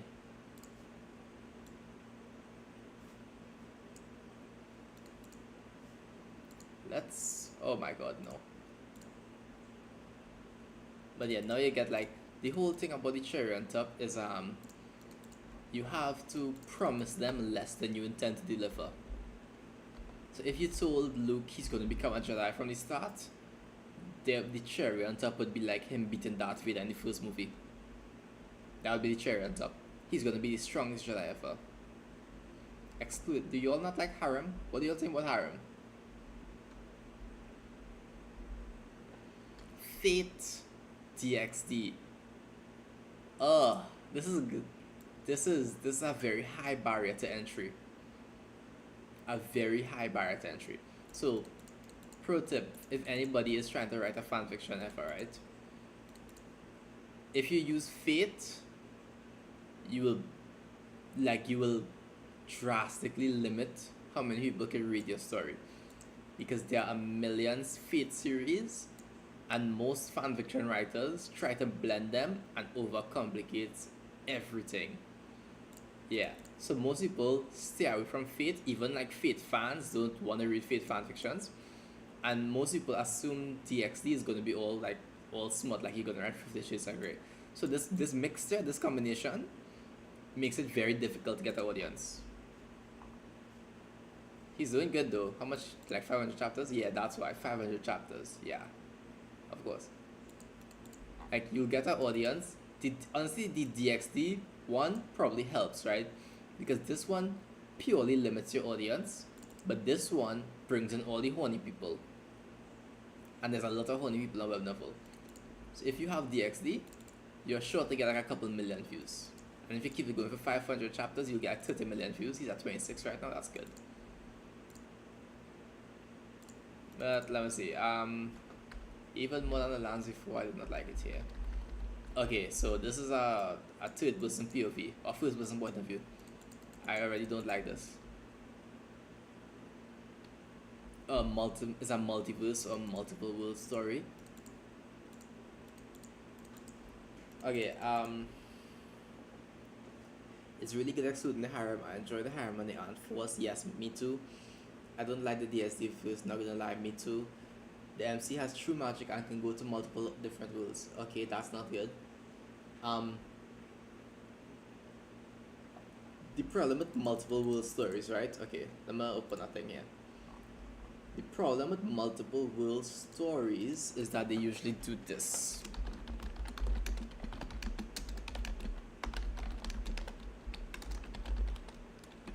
Okay, they have plot. They have a plot, right? Become the strongest. Let me say to keep it simple, right? They promise you will go to multiple worlds.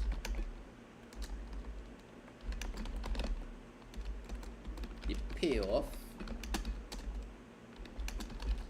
you become harem king, emperor, god, because that's literally what most of these things end up as, right?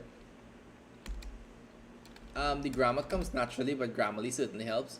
And I recently bought a subscription to Pro Writing Aid, so that helps a lot, but it makes editing a lot slower. I'll show you guys how to do that in a second, if you want. Oh yeah, so this is the plot, right? This is the plot summary for the whole book. If you use that multiple words, so imagine Naruto into One Piece into Bleach into DxD into Fate. That's the multiverse the guy going through, right? Every time he goes into a world, this stuff stays the exact same, right? The problem is, every time they go into a world, they do this. They make relationship promises, right?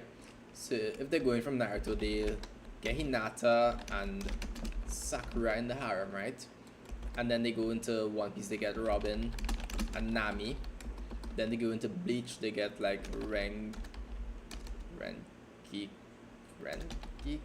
and Rukia, right?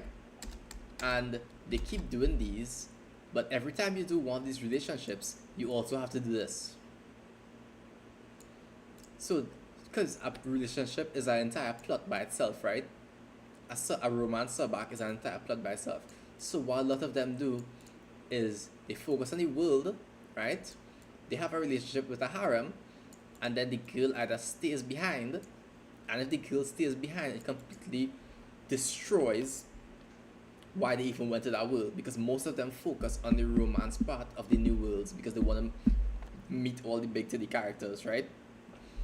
So when the girl stays behind, the sense of progress that you made, because usually a romance subplot helps track progress, right? So like Horizon and Ryuko, their romance subplot tracks his progress as like a person, because she's the person he is most honest with. When he's becoming more of a hero, he tells her. So if she just gets removed, or like if he goes to a different world and he leaves her there, the audience's scale, or like the timeline of his progress is completely destroyed. Yes, most harem writing is either forced or it feels like One Piece. Because One Piece is like Luffy's harem, if you think about it, right?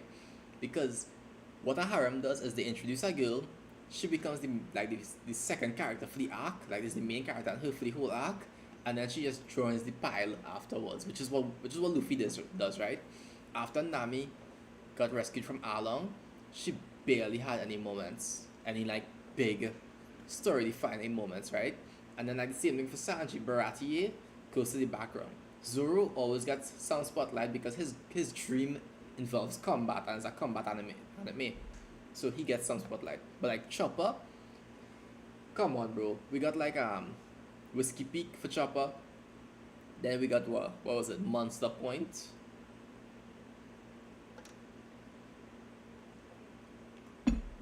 Yeah. Horizon. I wrote Horizon by design to have no plot and all character focus, right? Because my last book was all plot and no character. And the main character was the most boring piece of trash ever.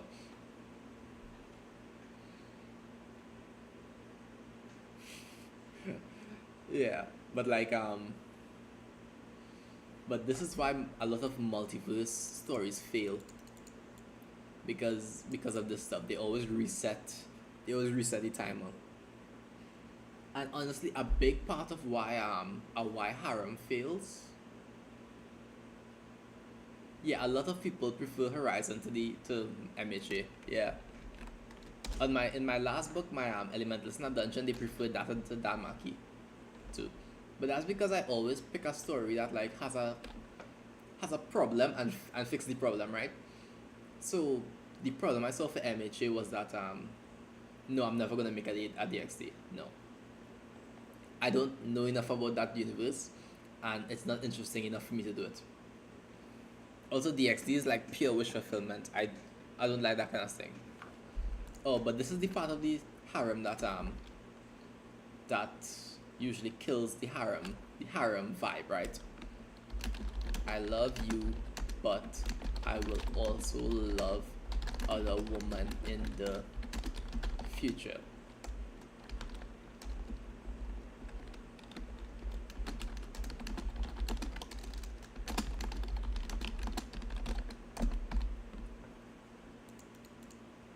Oh, well, it's okay, bro. Like, yo, thank God you've never seen DXT. Oh, just from fan fiction? Yeah, yeah, yeah. Honey, people love DXT. But this line here that I'm showing you guys, if you're ever writing a harem, if you're ever reading a harem and they have this line in it, just stop because they don't know how harems actually work. You as a as the guy, you're never supposed to say this line. Oh, I saw DXT in high school, and I was like, okay, this guy's superpower is him caring about tits. No thanks.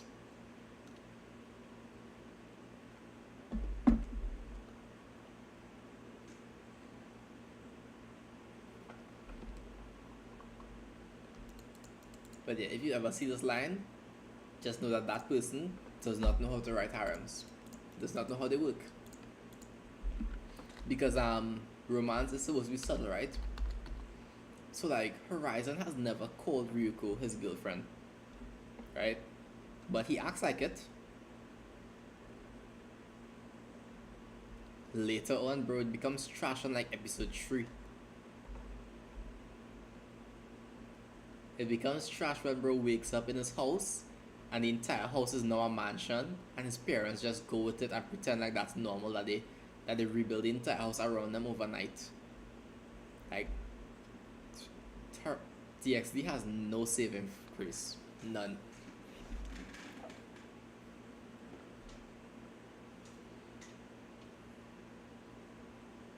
But yeah, this is how you don't write romance. If you want a character to have a harem, have him treat all the women like his woman and never say it. Yeah. That's the whole trick. Yeah, that kind of the problem though, right? Because in DXD they have like all the mythologies and they all have their own city in hell or wherever. Yeah, it's extremely itchy. Yeah. But like if you have a bunch of different mythologies, it becomes over convoluted, like way too convoluted.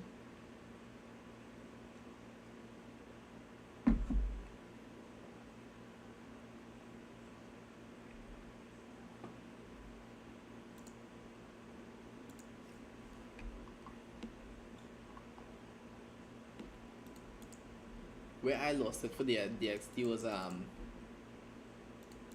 what was it? But it was I saw a clip of like the White Dragon Emperor, whatever the guy's name is, right? The one who's divide things, and he was dividing all of the universe, and then the main character crashed out because the boobs started to get smaller, and he couldn't handle their boobs getting smaller, and he just like got a power up, and I was like, what garbage is this people are watching?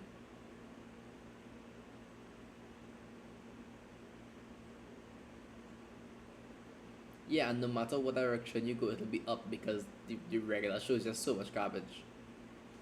So you could only get it could only improve.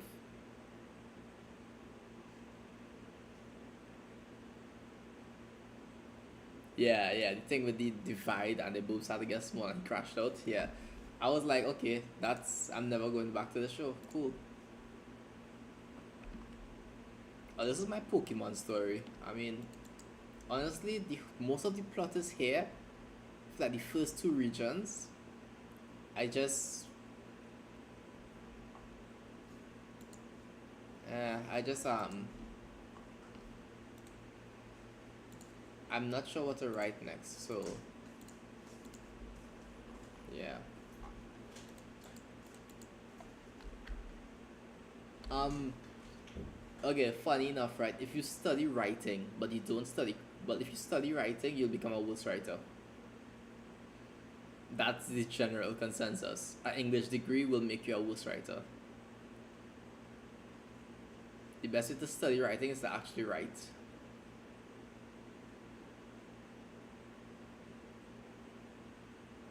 So like because there are certain rules that don't work if you're actually like writing for people to read in a story. Because for example, Grammarly sees a bunch of errors. It's okay to forget the ending, bro. That ending was trash. I wrote the first 63 chapters in one day and then uploaded them, so you know. And that was the first day I ever started writing, so I had zero experience. So that ending was rough.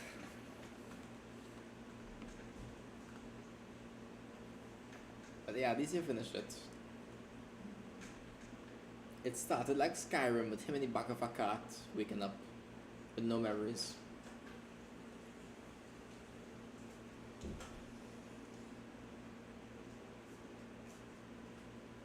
And it ended with like, yeah.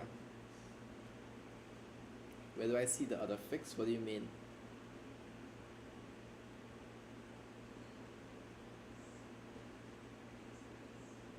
Oh, I can show you. I can show you what did you see? I can show you what story I'll do next. Sure. This is Inkstone. I'll show you the list. Okay, so currently these are the top. This is my secret project. Don't worry about this one. There's JJK. There's binary Fairy Tail Oberon, right? JJK and Oberon. I've written up to the one chapters in the JJK story, and I've written up to 54 in the Fairy Tail story. No, I have to make a fanfic while I'm writing the original. Cause I need money to publish it, so I have to have something for Patreon. So these are the top two contenders right now. The Avatar, the last Airbender one has been kind of pushed back. I'm also considering the Marvel story. The Marvel story could be really damn good. I have some chapters written. I have some chapters written.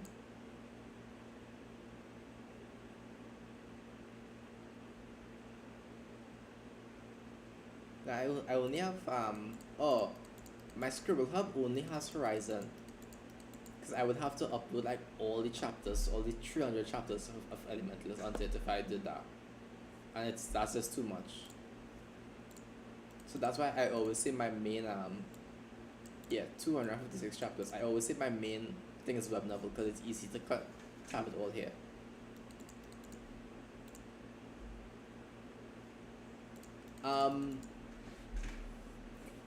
In my JJK story, he's kind of just more he's ambitious but also more like a chaotic character, kind of like Sukuna but with a goal.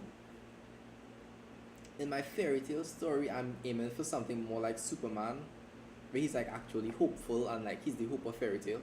He's a good character, like All Might or something like that. For the Marvel story, he's a bit complex, but he's also a hero. He's genuinely a hero. He's not like a villain. For the After the Last Airbender story, he is definitely a villain though. He's like Ozai's right hand man. He's like super villain. Like the villains win in that one. Like Aang dies. But yeah, deciding what's next is difficult because they're all gonna be really good, but I only have so much time. But I'm leaning towards the Marvel story right now. I would also love to write the Pokemon story, but there's not much interest in that.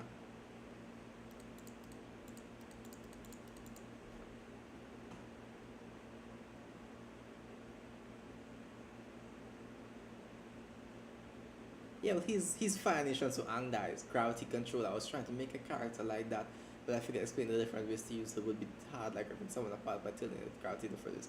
Yes, Gravity Control is very difficult, right? And both the characters for Orbit and for Oberon have gravity powers.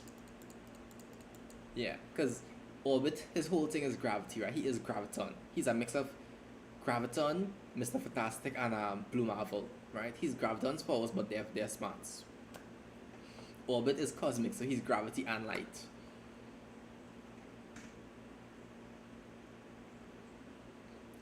My Pokemon story is actually available. My Pokemon story is actually available. You can actually read like the first how much ever chapters. It's Pokemon.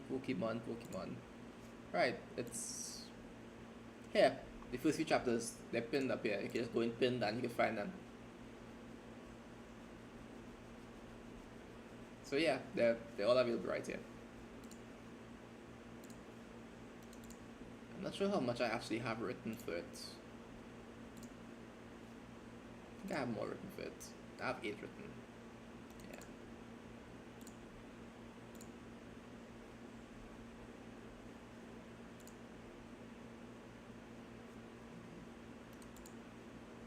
But yeah, the Pokemon stories.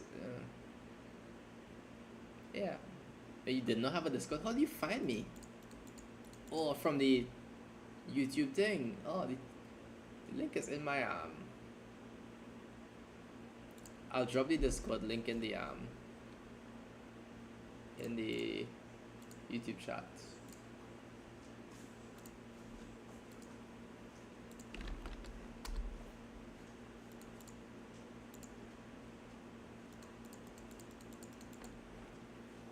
Yeah.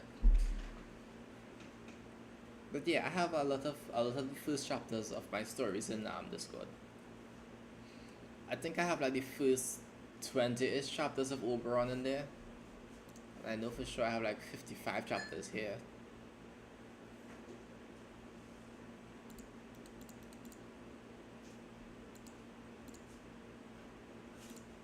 But yeah, like Shadow Slave, I've read some of it, like the first 10 chapters, but I haven't read enough to give my opinion on it. I mean, some people clearly like it to be reading 1,000 chapters plus of something. So there is an audience for whoever it is.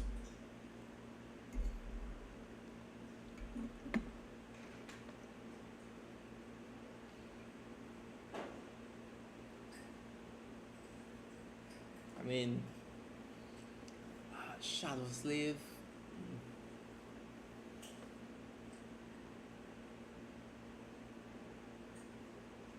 Yeah, I'm glad you checked out my YouTube, man.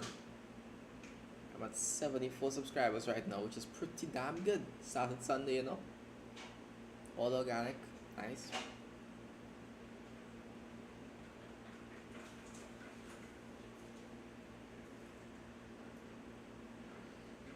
Yeah, the problem with that is that if it's a web novel, if web novel owns it, the author is barely gonna get anything from that.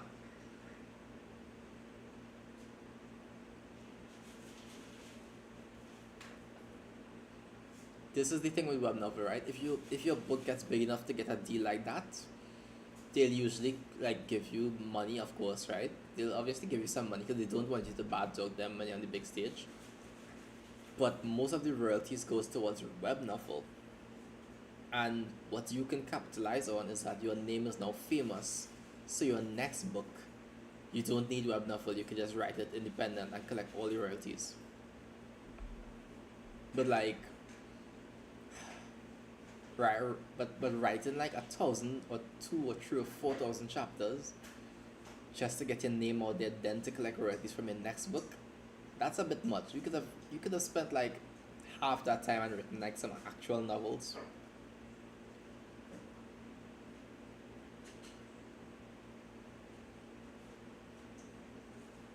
It was my very first novel and made me start reading every novel. Yeah. I mean, the first thing I read on web novel was The Fastest Man Alive, because I was looking for some cool like DC Marvel fan fictions, and I ran out of stuff to read. Then I read that, right, and I was like, even as somebody who hasn't ever written, I could see the decrease in quality. The quality was dropping, and I was like, I could write better than this dude. And lo and behold, my story is crushing his right now. So I am him. What can I say?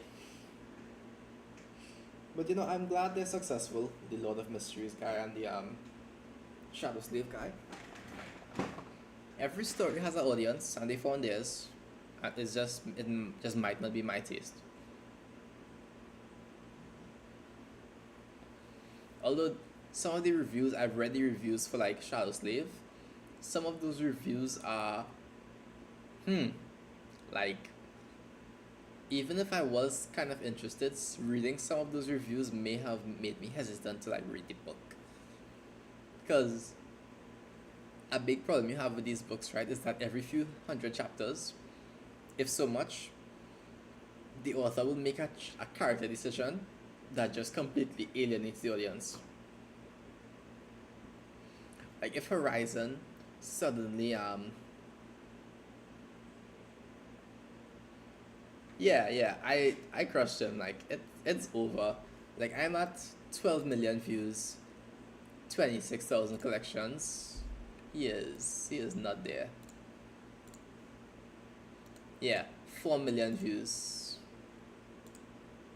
And this is not to say that I'm like 4 million views and 10,000 less collections. Yeah.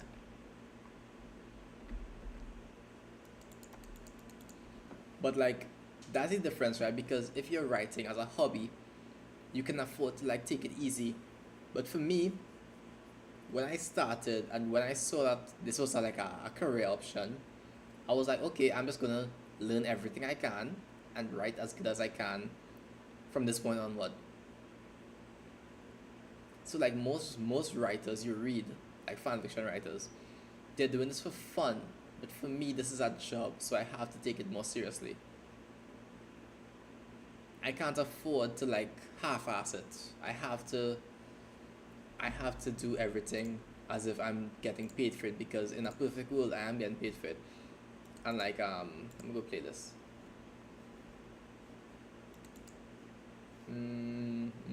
Book. Okay, this is YouTube stuff, right? Pretty much all of my stuff, all of this playlist is book stuff, right? So if I go here, I go, okay, I'm trying to see the playlist. I don't know how to do that. Do I not know how to do that?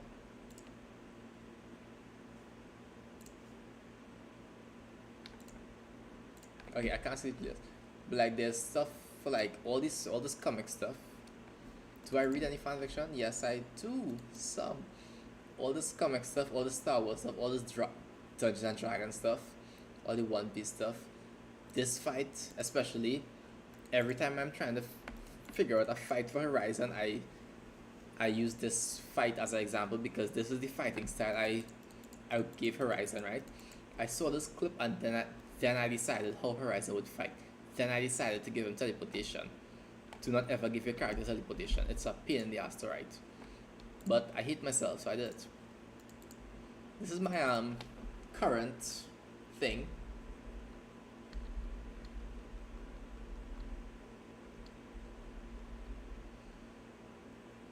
Most of this stuff is like recommended. Some of them I got to like 4. Some of them I got to 2. And I couldn't even like get past it. This one's actually pretty useful to see how like because I know Fairy Tail is like a kind of a smutty thing. I don't want to I didn't play the thing because I don't want to get copyrighted, right? But like if you're writing a story in like a certain fandom, you have to like read it. So right, Fairy Tail, this one Fairy Tail. I just grabbed all the most popular ones. Yeah. Yeah, I grabbed all the most popular ones from whatever fandom I'm trying to write for. And then I just read some of them. Yeah.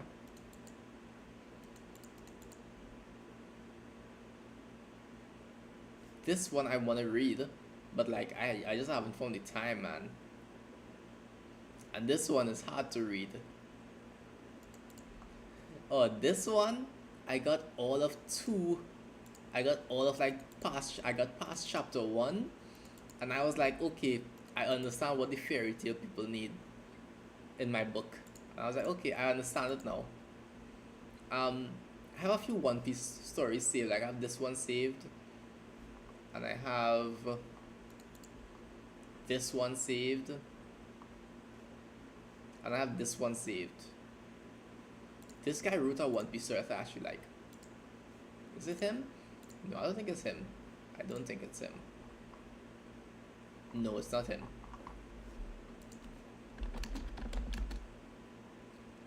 Let me see if I can find it for you guys.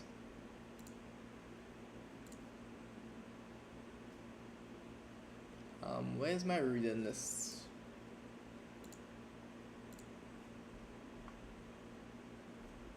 Where's my reading list? I can't find my reading list. It's in my reading list. It's One Piece something.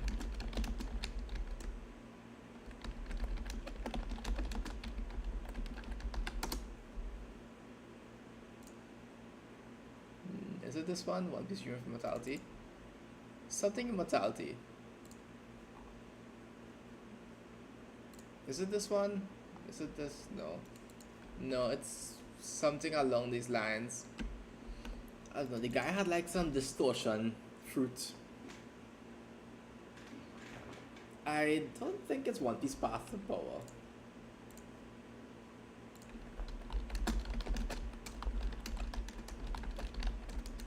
Because the story I'm talking about is long finished. Nah, it's not that. The story I'm talking about is long finished. Like it's done for years.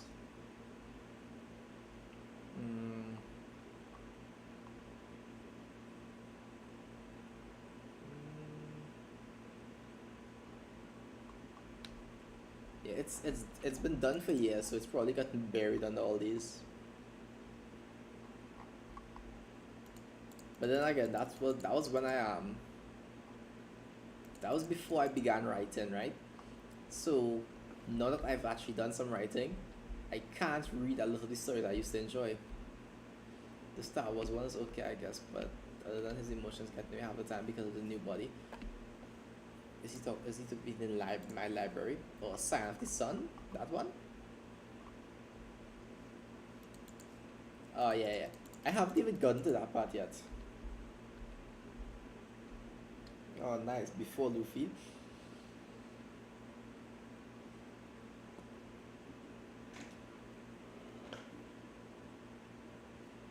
I've been trying to find some like really good Star Wars stories. because I have this really good Star Wars story in my brain, and I feel like there's a big audience for Star Wars, and they would love to like read it. It happens like before and during the Clone Wars. But as you can see, most of the stories I read, sorry, uh, are like half finished, or like I got like 11 chapters and then I gave up. This one, somebody in my Discord actually writes this one, which is why I have it. I haven't even tried it yet.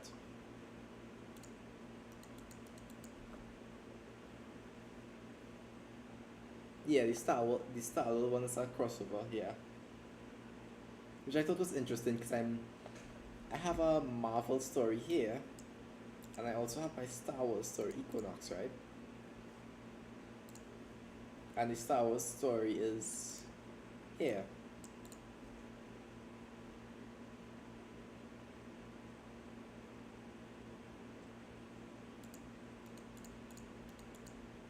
So like, I would love to write like any of these as my next story.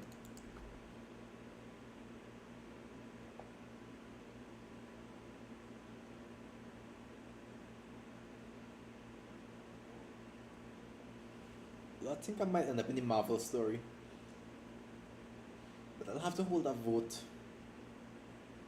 across like Patreon, Scribble Hub, and Webnovel and Discord.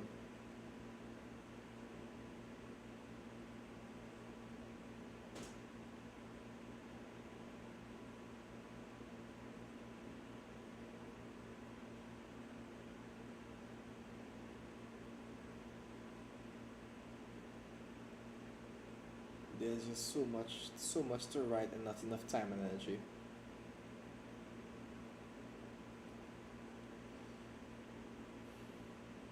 Ichiro Oda said like if he could have one devil fruit it would be Robin's because he wants extra hands so he could draw more. No, it's in with Fairy Tail one Oberon is just like a guy in the world born and his name happens to be Oberon. Dark Wolf Shiro, I have to look up that person.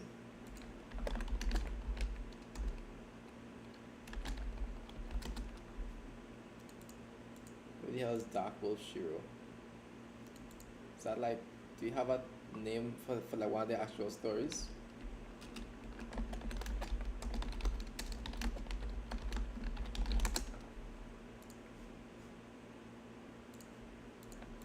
Let's see. The stories?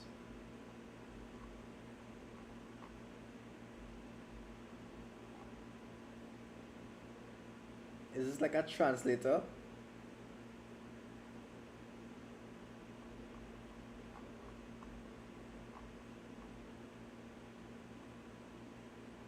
I'm trying to find this guy's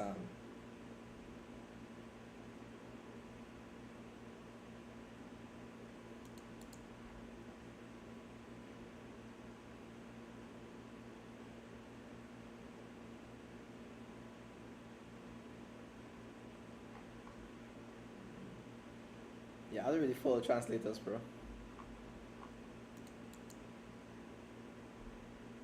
No? Okay. Do you have the name for one of his stories? Put it in the chat.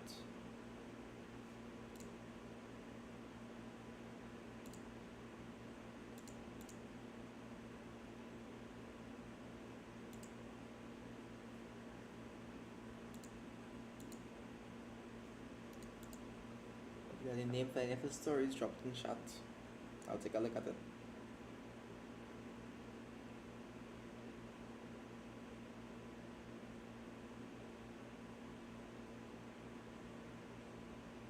Oh, the Oberon fanfic, by the way, is in Discord.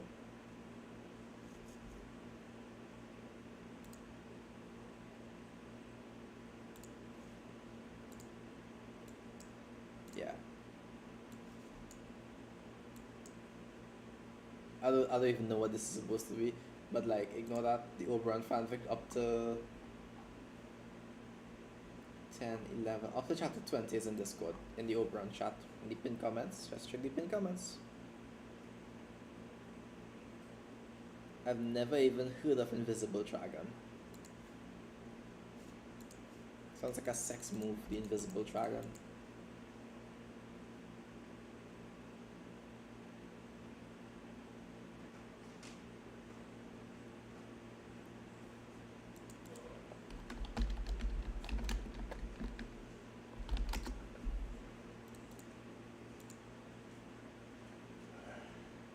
This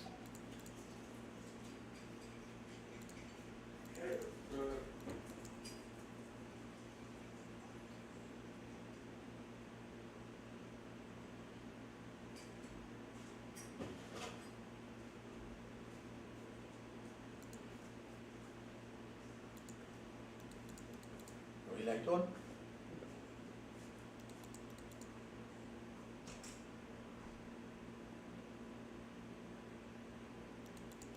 invisible dragon, that does sound weird. Very odd name. That's on the other side, okay. I see. I only really read on web novel, or like if I'm interested in a story, I'll just Google it and see what shows up.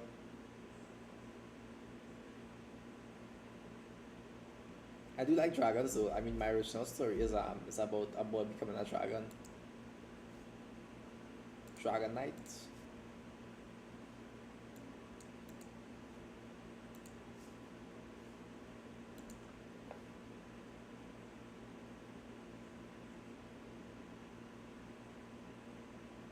Making a streaming fanfiction. What is that streaming? Oh, they stream in the story. Oh God, no. Bro, I I can't even watch streamers in real life. I gonna write about them? Hell no. I personally don't think I for me, right, personally, I don't watch anything that doesn't teach me something, right? That's why I have this educational channel to teach people how to write. Or like teach people how I write. Because if I was sitting down here playing video games and making jokes, you would get zero value from me. And I would not feel good about that because I'd be wasting your time and I'd be wasting my time. So like I can't promote streaming nonsense. Yeah, I can't promote streaming nonsense on in my books too. I'm not doing that. Hell no.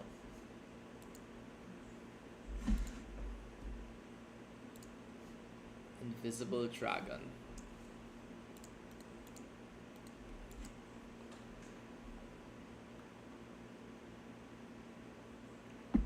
Yeah, reaction piece, right? If you want to make a character look incredible, you have a weaker character react. That's why like every time Horizon does something, some other nameless hero or something comments, right? You get the same effect. Okay, let's see Invisible Dragon. How many chapters am I dealing with here? 50 chapters. Kua.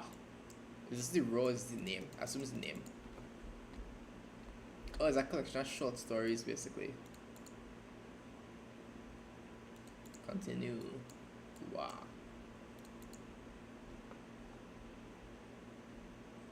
Since the is this like children's stories? Since the Invisible Dragon was super duper strong, it was the strongest dragon. Is this like a 5-year-old? Is this like bedtime stories? Feels like it's bedtime stories. Seinen, okay, no it's not it's seinen, okay.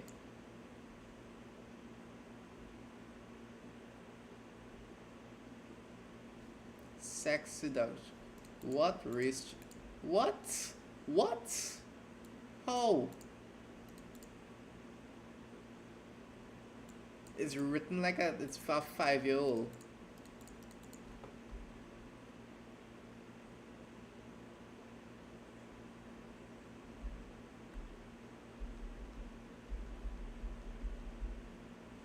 Yeah, I can only read this one like piece because YouTube might get mad if I read too much. The strongest among dragons is the Dragon Road. Super duper no, no. Mm-mm. The Balrogs ran away. Nope, I'm sorry. Yeah, that's enough of that. Nope, that's enough of that. Uh-uh. If I read something on the first page is super duper, we out.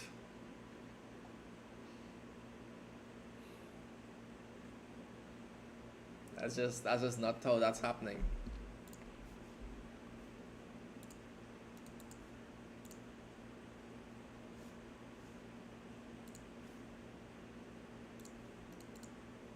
But yeah, like,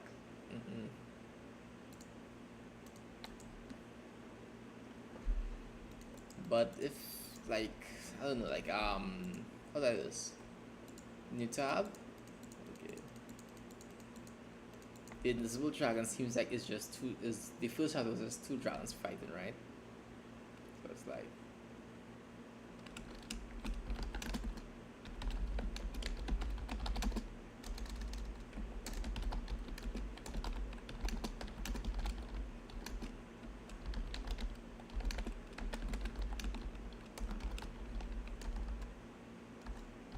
I think that was his name.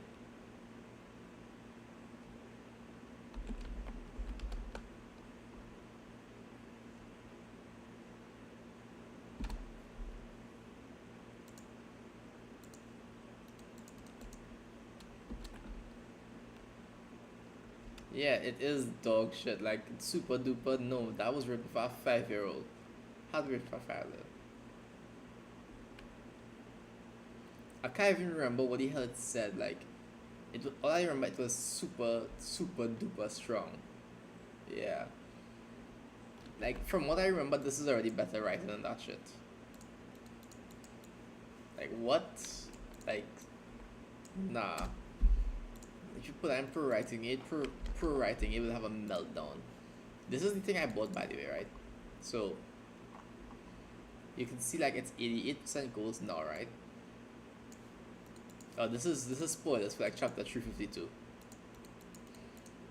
But it helps you clean up everything in your writing. It's so good, and I wish I bought it like a subscription, but I can't afford that. So I bought this one for like $75 for the year.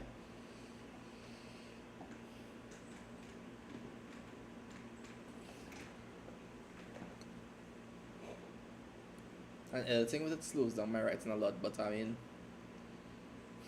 my writing is a bit better. But it also makes my writing shorter because most of writing is okay. I love this example, right? Because most of writing is simply finding ways to make sentences shorter, right? This is factual, right? This is how people usually speak. And then when you're writing it, you write writing is mostly making sentence mostly shortening sentences. This is my favorite example.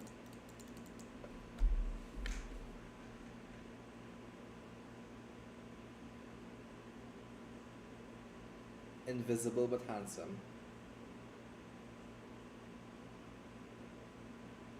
Oh yeah, only like 1% of fanfiction writers ever finish a story. Even if it's like 2 chapters long, they never finish it. And less than 1% is worth finishing, so.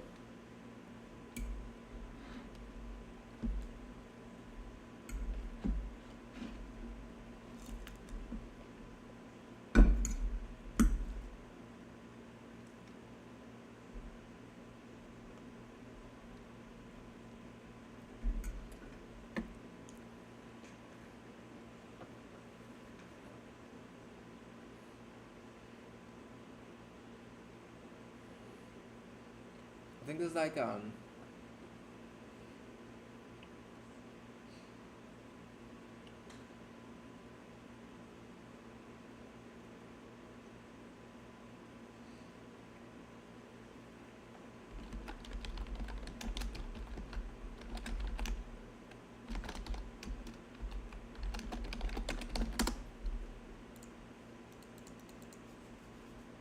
yeah. They all look the same. Yeah. They all look the same. But I mean, when your entire country tries to look as similar to each other as possible, you know?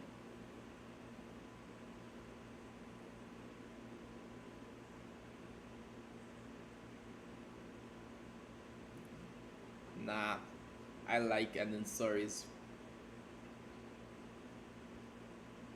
I like it. I like when a story has a good ending, because you can't judge a story until it ends, right? That's when you know if the ending was really good or really bad. Edgy main characters. I don't think I've ever written an edgy main character. I mean, Horizon does seem a bit edgy, but he's just hypercritical and is just a terrible person. He's not edgy. He's just horrible.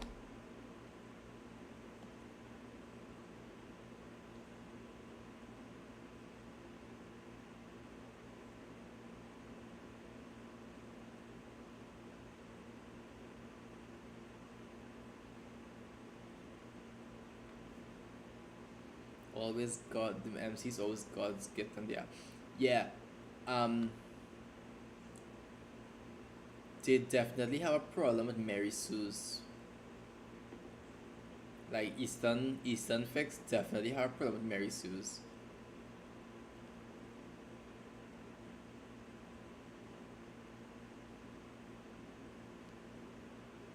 Which is a very easy one to solve, right? Because in some ways, yeah, in some ways, Horizon is definitely a Mary Sue, but the only reason he's not because he's literally perfect at damn near everything he does, right? Strongest quirk, smartest character. He's like supposed to be like super hot, like all the girls like him.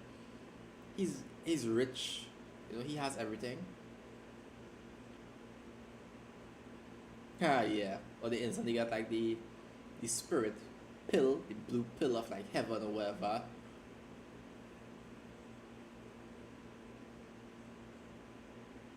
Yeah, but as I said, for Horizons, um, Mary, Gary Stu or Mary Sue nonsense, right?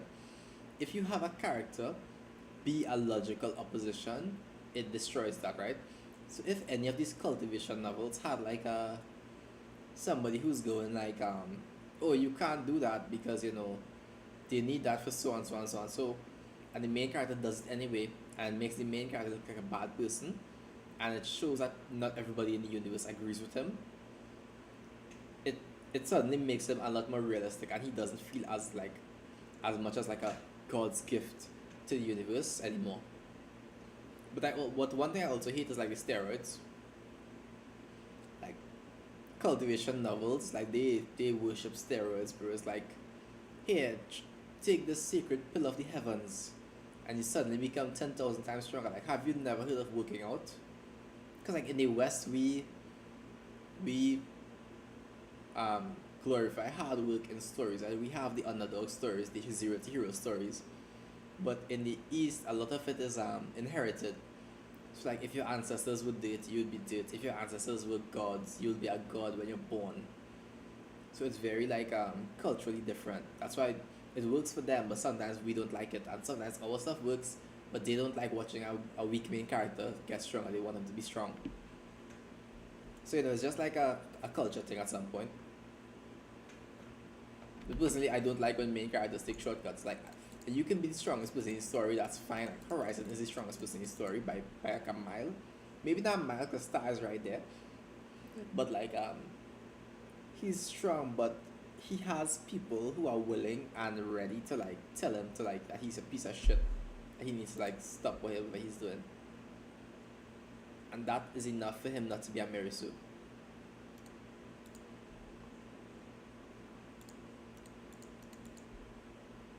Edginess, I mean, edginess is supposed to be like, you know, creating against society's norms, right? Or something like that. I'm gonna look at it. People confuse edginess for being emo a lot.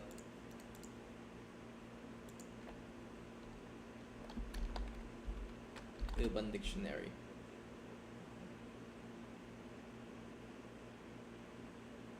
trying to appear tough or cool for the sake of being provocation or an offense.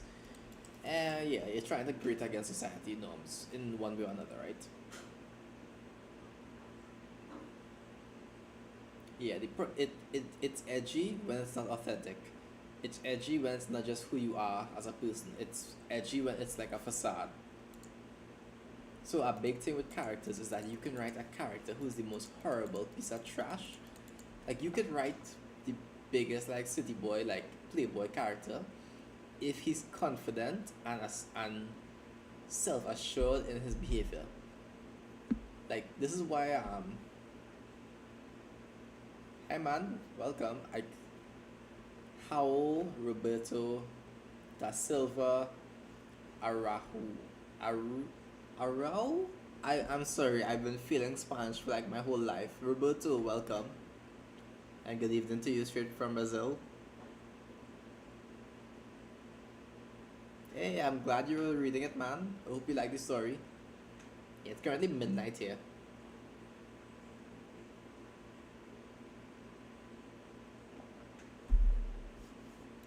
We've been going through just random story topics and recommendations and stuff.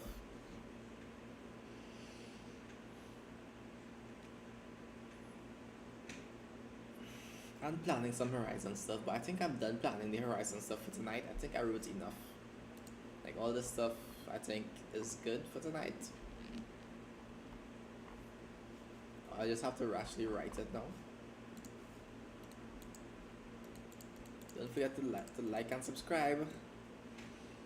It feels wrong saying that, but I mean, I do YouTube now, I guess. So like and subscribe, everyone, so you don't miss a stream or upload when I start uploading videos.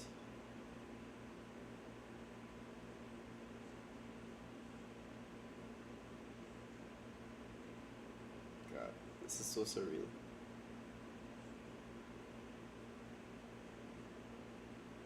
But yeah, the whole Mary Sue thing just have some opposition. And for the edginess, Tokoyami is pretty edgy in My Hero Academia in the show, the anime. But edginess is only comes across as being edgy if you're faking it. If you're faking it. If you're really like that, then it's not edgy, it's just you. You're just being yourself. And that's fine. Being yourself is always fine. Because like who else can you really be, right? So just be you.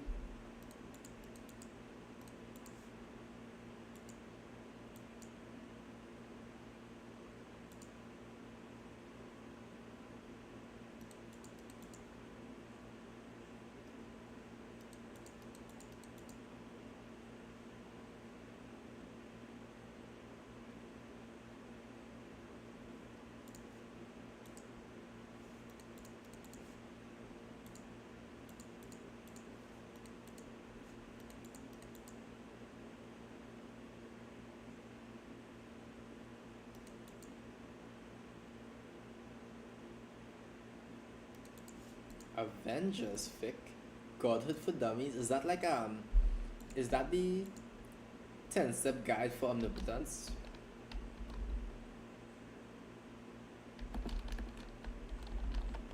Is that something like that?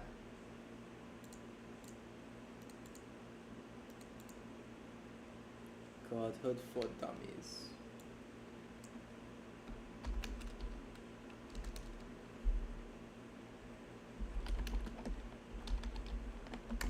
I know there's like a 9-step or like a 7-step guide to omnipotence. I have not seen that at all. If you have a link to it, you can drop it in the Discord. I'll open it there.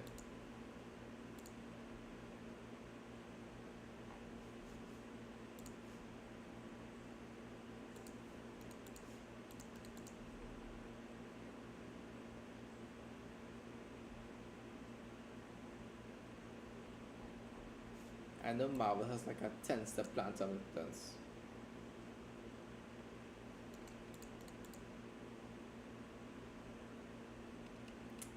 The fanfic app. Oh, on fanfiction.net.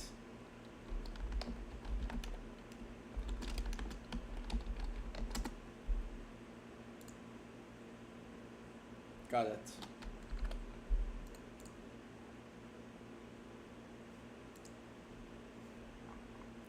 I see, I see.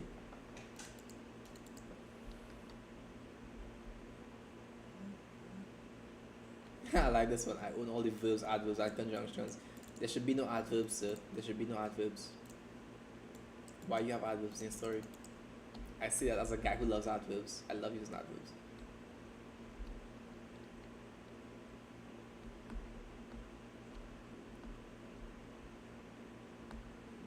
Blah blah blah. Skip all this. Nathan can help it. Da, da, da.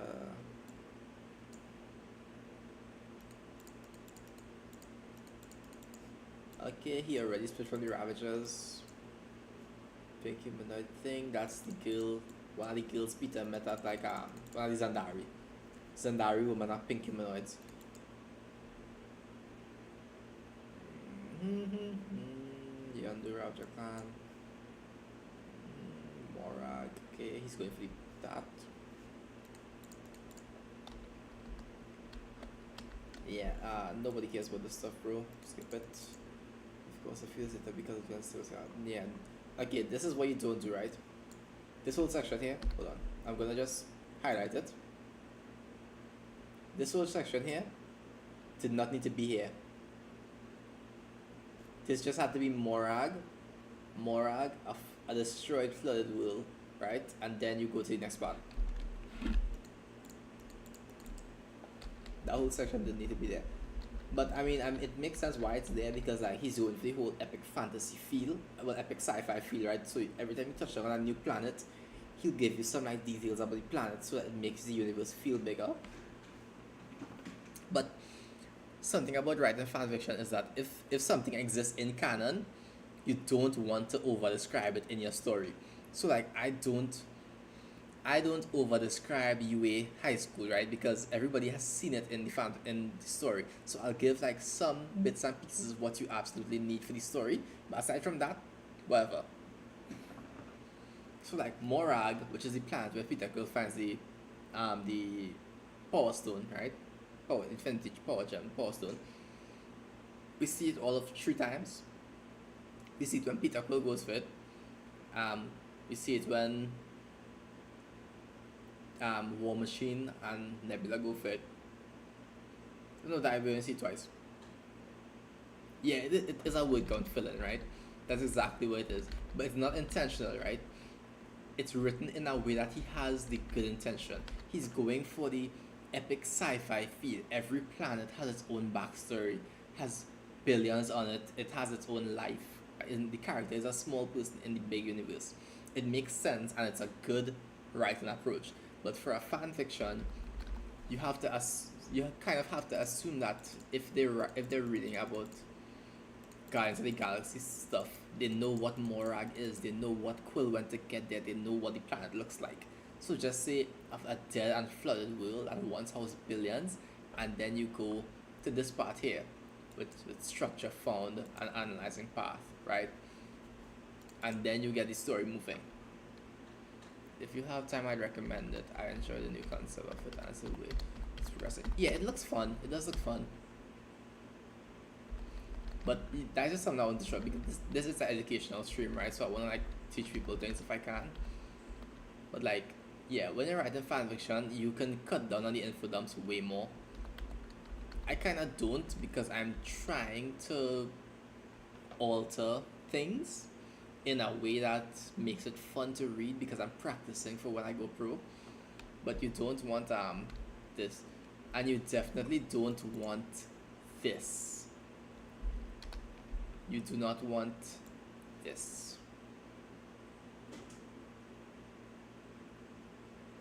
This.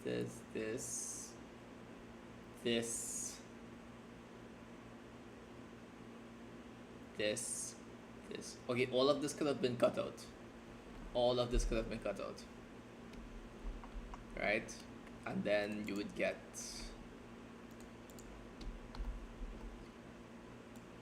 all of, let me see, blah blah blah blah blah, join the Ravagers.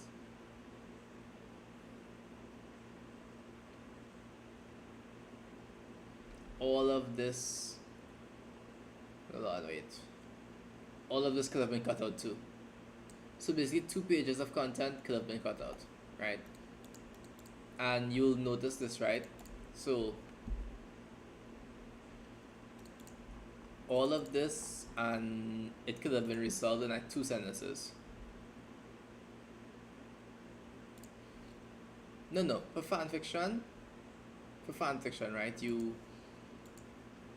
It's like in a fan fiction, right? I don't have to if you are reading an Avengers fan fiction, I don't have to explain to you who Spider-Man is, right?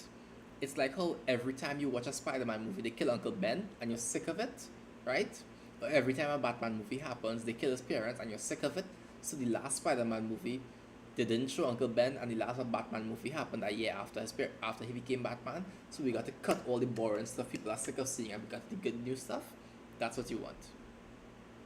No, it doesn't really flow at all, and I'll show you why, right? Because that whole thing was his annoying ass backstory, right? He was born on Earth, twin brother of Peter Quill. Eventually, he started figuring out that he was in the Marvel Universe. Names made sense. He realized, okay, he's gonna end up as the Ravagers. Him and Quill got abducted when they were like 8 years old, just 8 years ago. And now, at 16 years old, he took one of their smaller, crappier ships and he escaped and he went off to Morag, right? And all you had to do was start with him landing on Morag, and then as he's walking, Yondu calls and he's like, whatever his name was, like, let me say Jim, where the hell are you, boy? Right? Oh, interrobangs, by the way, is exclamation mark and a question mark put together. You normally some writers use them, some writers don't use them, I use them, right? So it's whatever, that's up to you, right? Yondu's creating voice for Yondu's creating voice. What can I say? Creating voice made Jim's headache even worse as it rattled through the comms, right? Okay, and then you'll say, after days in a let me say a rattling and one ship he stole from the man, Jim needed peace and quiet to settle his headache, right? But those things weren't in his future after stealing from and abandoning the Ravagers, right? So look at that. Yondu mad, right? His old ship is a piece of trash, right? And he stole from and he abandoned the Ravagers. So he abandoned them, which means he was part of them. Yeah, you can put exclaimed, right? But I wanted the bit about the headache. Right? I wanted the bit about the headache. Because the headache leads into why he has a headache, right? The ship is rattling and it's falling apart on him. So while he's driving, it's just making noise. And he has a headache after days of that. So he stole a terrible ship from him. He couldn't get a good ship. Right? So that covers like 5 of the paragraphs I highlighted in those like 2 lines. Done. Yeah, I'll show that, right? Well, this is how it would start, right? It would start here. Right? And then it would be like stepping out of the ship, he dropped into an ankle deep puddle.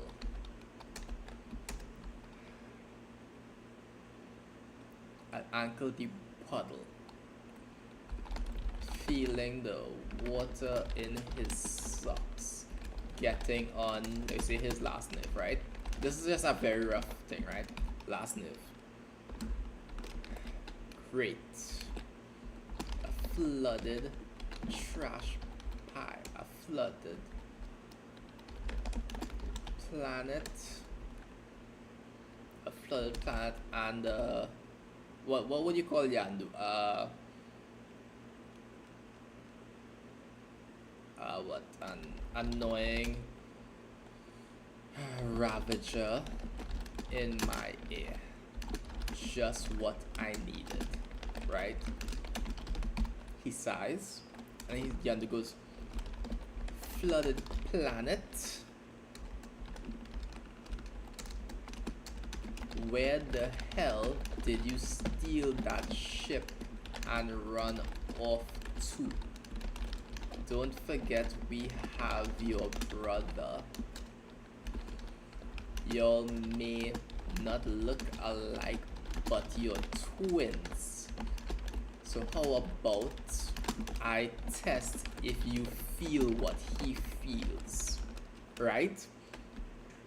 So he's threatening Peter, right? And he's also saying they aren't identical twins, right? Or if they are identical twins, you could say you'll look alike, so maybe you feel the same thing.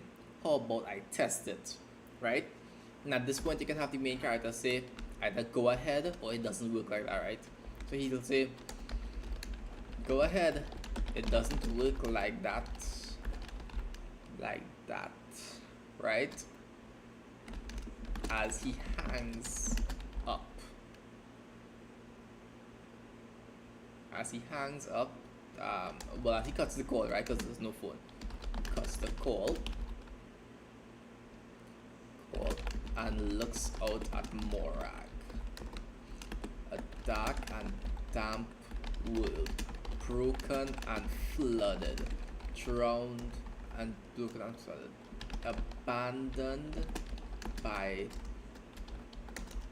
billions, the graveyard of billions, abandoned by millions, okay? Abandoned by millions, the graveyard of billions more who could not escape the planetary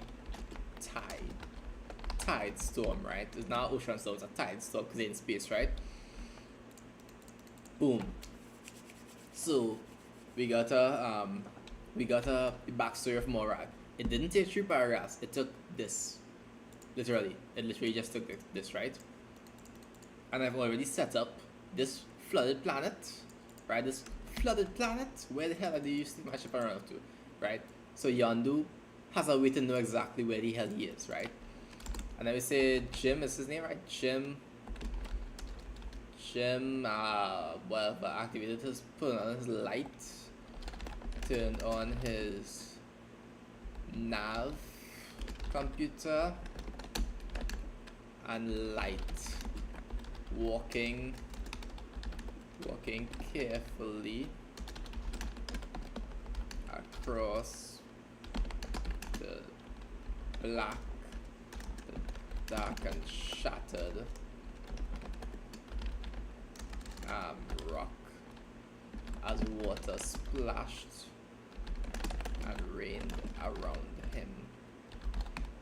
Boom. So there we go. And if we go here, right? The galaxy Morag.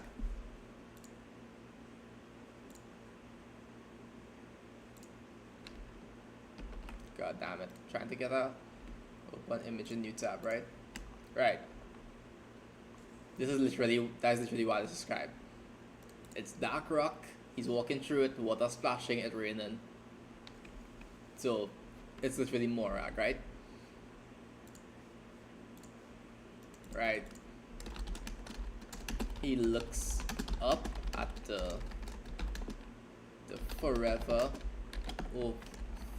stormy skies and lifts a hand to his ear.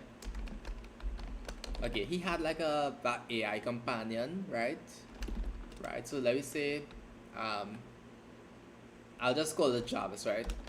Jarvis, how long before the Ravagers can get here? Estimated time of arrival 1 hour. See, right? His AI companion says. We don't need to explain what the AI is yet, right? We don't need to explain what the AI is because we'll have more time afterwards. But the point is, you don't want those 4 damn pages to explain this stuff, right? Estimate time of arrival 1 hour, sir. But calculations on how quickly they can find you is impossible. The tracker was disabled before we left Captain Yondu, right? And then he says something like, AI can only quantify so much. You can't begin to fathom the connections Yondu has. Not to mention, he knows every piece of crap planet like this where the Nova Corps don't patrol. I'm sure he'll figure out which what did he say? Flooded planet. Flooded planet I'm on, considering he knows the range of the ship we stole. Then we best hurry, Sid. My thoughts exactly. Jim then activated his beacon and jet boots, I guess. Jet boots, flying in the direction the tracker leads him. Okay, that's it. Literally it.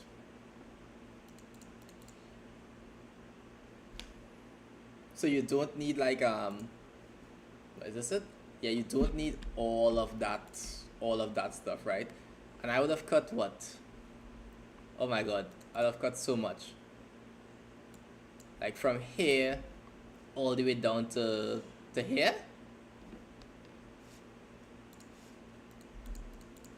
Yeah, like this is like most of chapter 1 already there, right? And then what happens next? He goes in, he gets the orb, that's boring, right? And then he's with a programmer, whatever. He comes back out. Jarvis or the AI says, yeah, Yondu and them outside. Yondu and they are outside. He goes out. He and Yondu have some banter. Quill is like, Yondu sends Quill to talk to him, and you see like their connection as twins and brothers. If it's close, if it's not, and then Yondu says something like, "I helped you put together that AI boy, and then this is what you're gonna do, betray me." And then he like either they have a fight or he gives Yondu something. Or he absorbs it, right? Okay. So Yondu can't even take it, right? So either they have a fight, or more likely, what I would do is I would have Yondu send Quill to talk to him. And their brother, so Quill is like, Yondu took care of us for whatever long, blah blah blah blah blah. So instead of killing Yondu, he gives them like credits or something, right? And then they go their separate ways. But in the dialogue, you get to show the exposition. You get to explain that like they've been with Yondu for 8 years. Yondu could say, "I took care of you for 8 years. These boys wanted to eat you, but I didn't let them." That's his line regards to the galaxy, right? And then Quill is like, Yondu helped you build your AI. He gave you all these things, and then you're gonna betray him. But he's like, but Quill isn't actually talking about Yondu. He's talking about like, how can you leave me, your brother, with the Ravagers, and they didn't even say anything. And he's like, I knew Yondu would never actually hurt you. He always bluffing about that, right? Because this guy knows the Guardians of the Galaxy story. And then after that, you have either he leaves the Ravagers, or he has a fight with the Ravagers and then leaves. And then your story can begin. And Eventually, when he leans like meets like Rocket gonna ask him like, how the hell are you so good with tech? And he'll be like, yeah, but I have like 32 years of programming experience. And Rocket will be like, how do you have 32 when you're 16? Right? So then it tells the audience, oh yeah, in his past life he was a programmer. So you don't need like this whole thing they did here. Jesus Christ, where is it? Yeah, he had been tracking blah blah blah blah blah. There's some part of it like in Nathan's past life he had been a bit of a cybernaut, right? Cyber defense and blah blah blah blah blah. This is like all this. And it also talks about his old team, right? So you can bring in them later. Or you can just bring in that in exposition. It's like you literally don't need like all these hundreds of words. Yeah, all the goddamn Marvel stories go to Kamatage. It's so boring. I hate that shit. I'm not doing that. And Wakanda is overhyped. That place sucks. But yeah, like, but you guys see what I mean, right? Like the info dumping doesn't need to happen. Like the way I wrote it, it got all these things across, and it was like super short. The content is all that matters. Yeah. This is why it's very difficult for me to read a story, because when most people read a story, they just see a story. When I read a story, I look at this, I look at all of this stuff here, and I see this. I see what it could have been, and I see why, and I'm like, why is this writer wasting all my time with all these words? Yeah.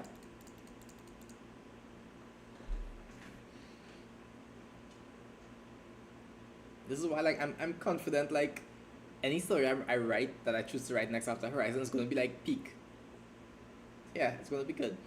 My magnum opus might be my Legend of Korra fic or my Marvel fic, but the other ones will be good too. I don't mind smut stories if the smut is sparingly. I prefer Fade to Black. I prefer like they kiss and then the chapter ends and the next chapter they wake up in bed together. Yeah, man, have a good night. How long have I been streaming? 3 hours? Yeah, it's really good.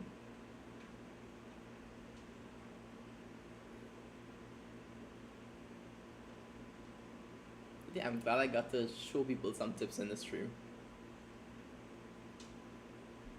But honestly, this Godhood for Dummies one looks good. The one I was talking about is a 10-step guide to omnipotence. I think a 12-step program to omnipotence, right? Is it abandoned? Might be abandoned. Yeah, abandoned. 2 years now. Back before I started writing, this was good for me. I would have to reread the whole thing now to see if it's still good. But it's in first person. Yeah, but like this story was good for me. Now I'm not so sure, but at the time it was good. It's about a guy reborn in Marvel standard stuff, and what he does is he basically every time a Marvel event happens, like Tony Stark's Iron Man, he goes and he steals like an arc reactor from one of the broken suits. When Hulk and Abomination fought, he went and collected some of their blood and collect like Samuel Stone so he could turn him into like a Hulk or an Abomination type thing. He went and got like the power of Iron Fist. He went into Kamatash and learned magic. Right? He I think his girlfriend's like Jessica Jones or something, and he used her blood to learn to fly. And then he like in the last stuff he went or he was going to Asgard, right? Yeah, he was going to Asgard. Oh, it's done. The story is done. Okay, like good. It's not abandoned. Yeah, he went to Asgard and stuff, and he collected like some of the Infinity Stones. Like, it's a fun read. Some of it is a bit weird, but I mean, you know, they do right. But yeah, it's definitely an interesting read. But it's somebody who's intentionally trying to become as powerful as possible. It gets a bit wacky at times, but it's still a good read. But this Godhood for Dummies one I'm actually interested in. But yeah, this would have been so much more palatable.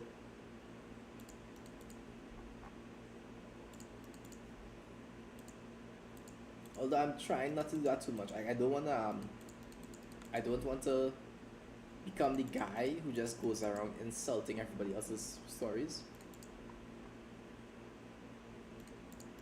But this is just how I would have done it, not how it should have been done. This is just my vision. Their vision serves a purpose too, right? They wanna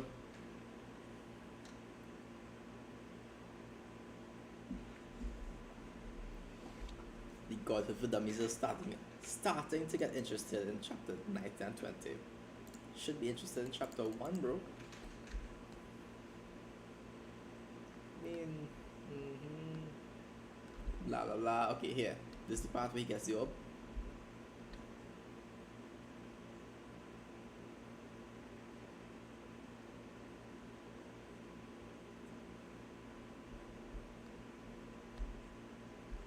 Well, it's a matter of taste, right? So my perspective is always dialogue focused. Like I have had entire chapters of Horizon and Elementalist where it's only two characters in a room talking, and it's been amazing. Like, it's always entertaining. Because the main skill of like a fantasy or a sci-fi author is that if you could like wait, it's like floating to something new. Oh, what do you mean something new? I've done something new? Really?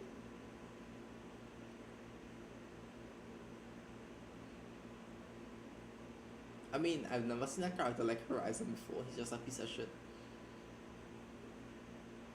I mean, I try to write characters like actual people, I guess. That might be something new in fanfiction because I've seen somebody where they write these women. All these women, they get the short and they stick every time.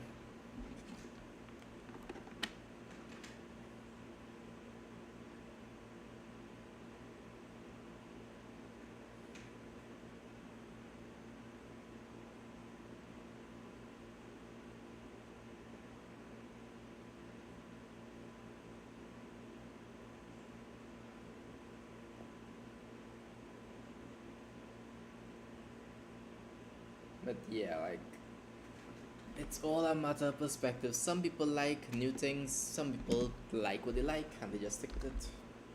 There are some people who will read a million TXT fanfiction harems and they will love everyone.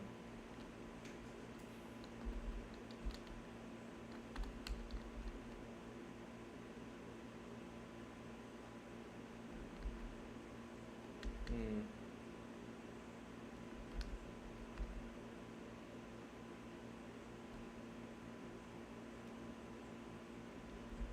Oh yeah, yeah.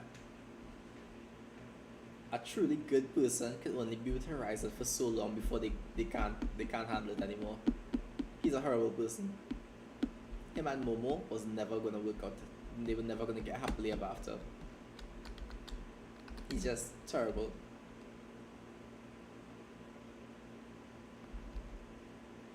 In the original plot, during the during the training camp, Ryuko would get pregnant actually, so she'd have like a baby all now. And but I thought that would have been too easy to turn into the good side, right? Because if he becomes a dad, it becomes a lot more reasonable, and he becomes a pro hero, and he goes like actually pro hero. So I decided to not have the baby, and he would just like naturally become a pro hero instead.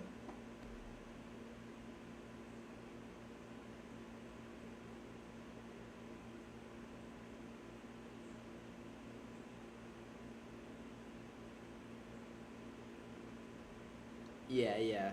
She made him a little bit softer, and he, well, she doesn't have much of a character in the anime, right, or the manga. So I made it that like she was repressed, like what she wanted, she couldn't get because of the people around her. I really want to write an MC with a kid though.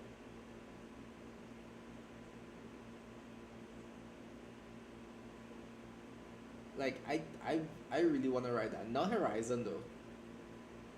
Not Horizon though, but like in my Marvel story, right?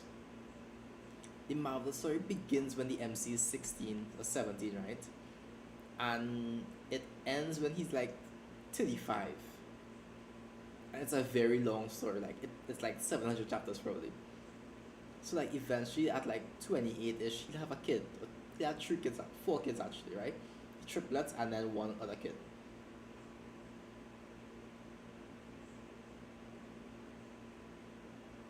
It Babies can definitely ruin a story though, because it changes the character's entire motivation to be like protecting the kid or something like that. Like Kratos, people don't like how Kratos changed because like he's a bit softer now because he has a kid. But if the kid doesn't affect the motivation, then it's fine, right? Because like if your job is to,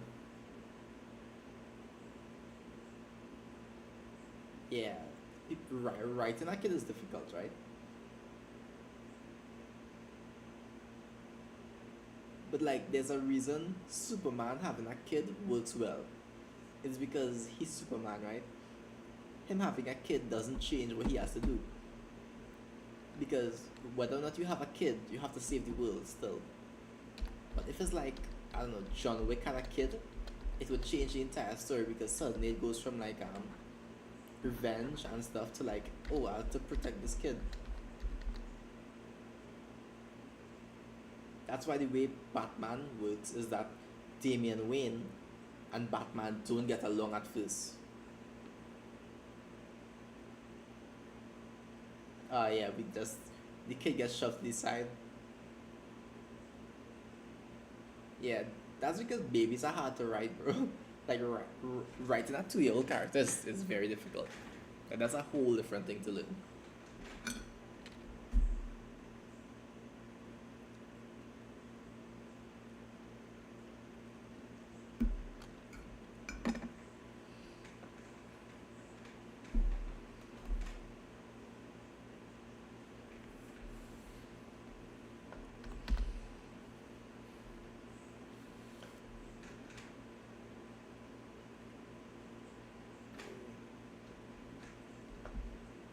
I think this story did. Hold on now.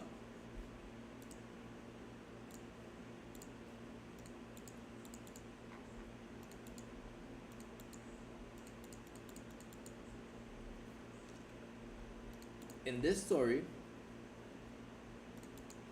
he had kids, like a few kids, right? Here, chapter 44, I think.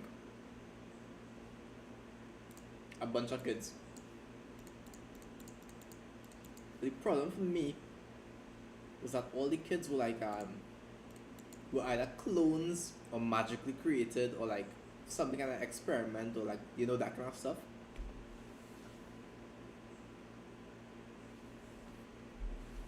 So it felt half-assed. Like a main character adopting a kid is fine, but if I'm writing a kid, I'm writing it like he has a wife or a girlfriend, and she's pregnant, and like the whole process I want to write because what's interesting to me is how people change from the moment they learn they having a kid to them becoming a parent. The kid isn't what's interesting. The change the kid brings is interesting. So if you rush to the ending, you don't get that full change. You just get a new character in your show or in your book.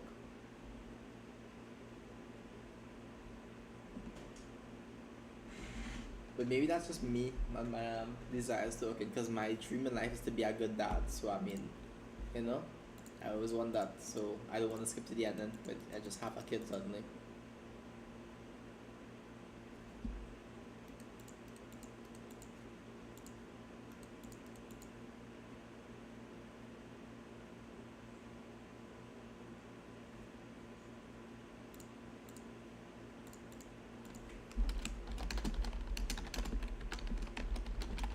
Oh, you can see what I'm typing. Okay, wow, I forgot about that.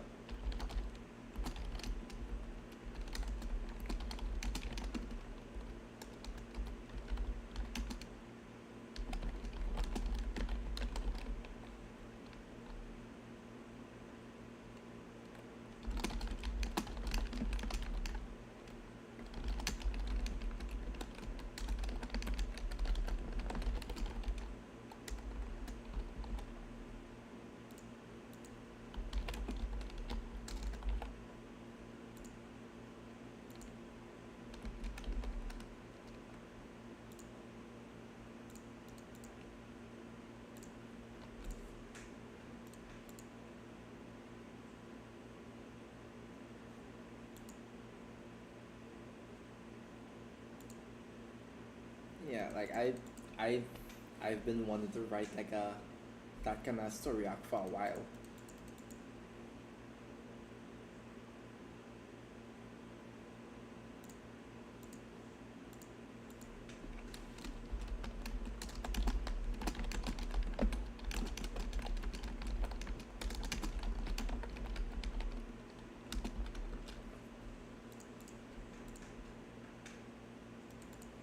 This is what the author side of web novel looks like, by the way. When you respond to comments, so if somebody comments and then deletes the comments, I will still see it. Here, no, I think is it is yeah. I'll still see the comment. It'll say removed, but I'll see it. I have thought about how Horizon will deal with the truth about his parents a lot, and the original version of it was too villainous, and the second version of it was too heroic. But I think the third version is just right because geography matters, right? And in a fight between two gods, a lot of people are gonna die no matter where they are. But if the fight happens in like America, then Horizon is the bad guy. If it happens in Japan, Star is the bad guy. If it happens over the ocean, then nobody gets hurt, and like it's a half-assed result, right? Because part of the promise Horizon made is that like, if my parents are dead, I'll rip Tokyo out of the ground and drop it from the sky. So like the audience is expecting it. They are promised a lot of people dying for this, but like how it happens is another thing. Cause if Horizon goes full like just puts Japan in a blender, then all of his characterization would be completely destroyed, which is fine. But I don't know if that's what I want to do yet. Yeah, so I need to hammer out the geography of it, because Horizon's final move he's gonna use on somebody. Um, yeah, in no matter which way I go, a lot of people are gonna die. Lots of people are gonna die.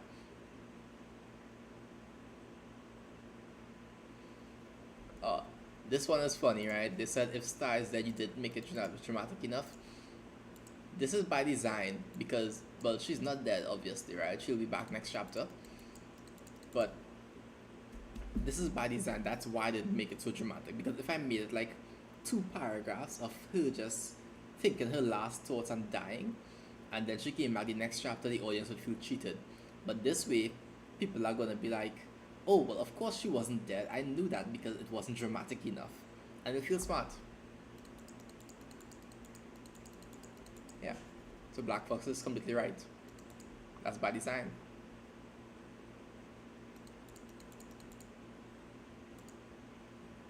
But yeah, like it's really a matter of where I put them, because Horizon is gonna pull out a move that's like,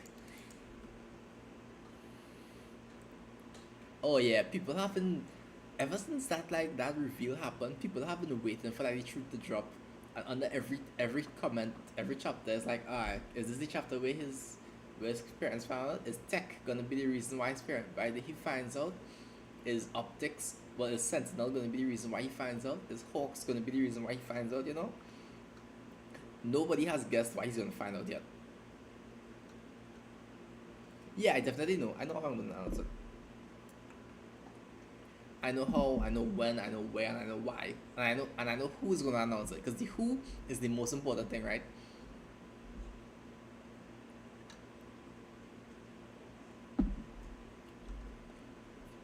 Because you have to think, the person who tells him knows what's gonna happen, so that person is partly responsible for like a million people dying.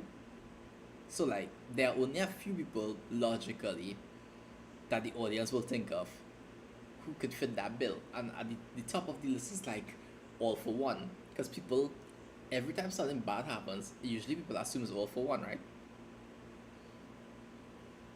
But it's not All for One.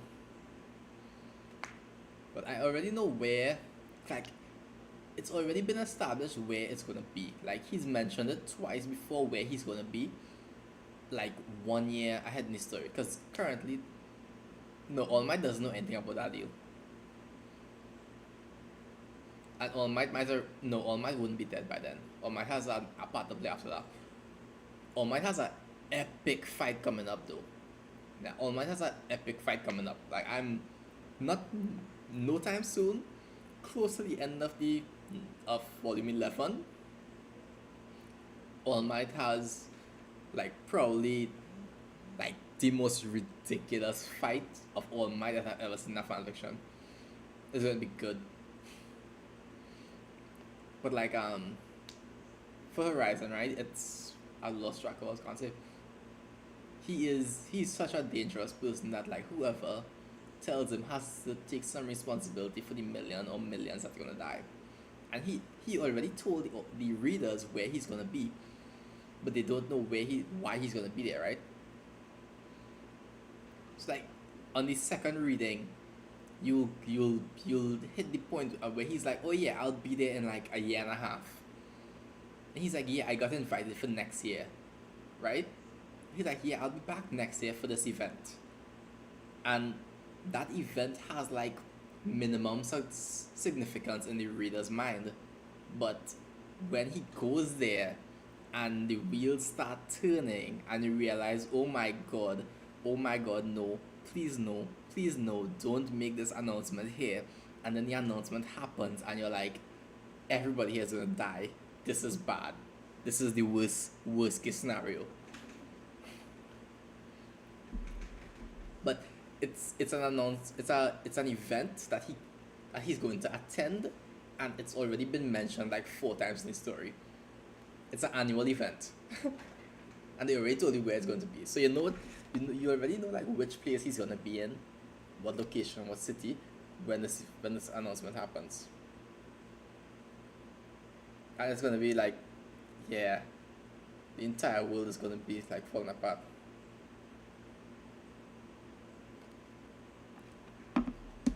Bro, I'm getting me hyped up. I'm getting me hyped up. Because I can already imagine it. I know what his awakening is. So, like, I'm so hyped. And I know what his final move's gonna be. Because he's gonna be fighting a lot of people.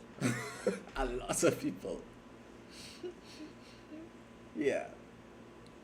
And I already have, like, the vision of, like, his magnum opus attack that he's gonna do, and it's gonna like, whew, it's gonna be so good. And then I already know like this this reveal isn't the end of the book, right? It's the promise, but it's not the cherry on top, right? The cherry on top comes after. The cherry on top is dominoes. We're quite a bit away from this. Because this volume 9 finishes on January 6th. Volume 10 might finish April. So Horizon, the whole story could finish in like July. And then the epilogue will be like August.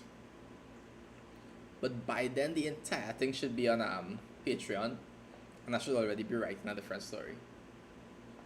I want to finish writing Horizon by end of February and have everything ready to post. Like how I have it here,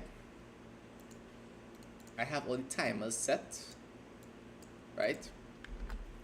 all the timers are set so I don't have to like come here and actually manually post anything. That's why I want it.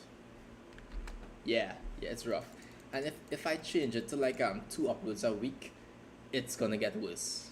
It'll be pushed back even more because I upload 3 times a week right now. But the less deadlines I have, the less stress I have, the more I can write. So like I'll probably do 2 uploads a week until I finish the story in the background on Patreon. Then I'll change it to like 4 uploads a week or 5 uploads a week. Just to like get it done and I can move on to my next story.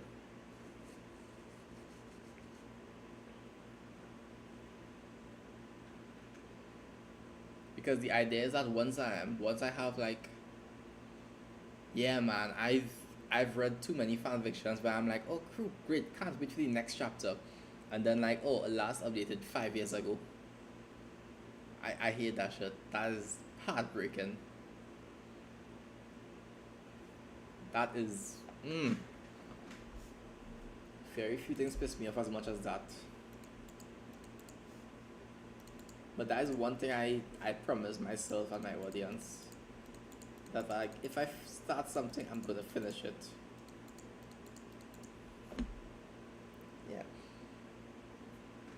Like one of my favorite stories ever. From way back, I can't even remember the name of it, but I know I love this story. And it broke my heart, and I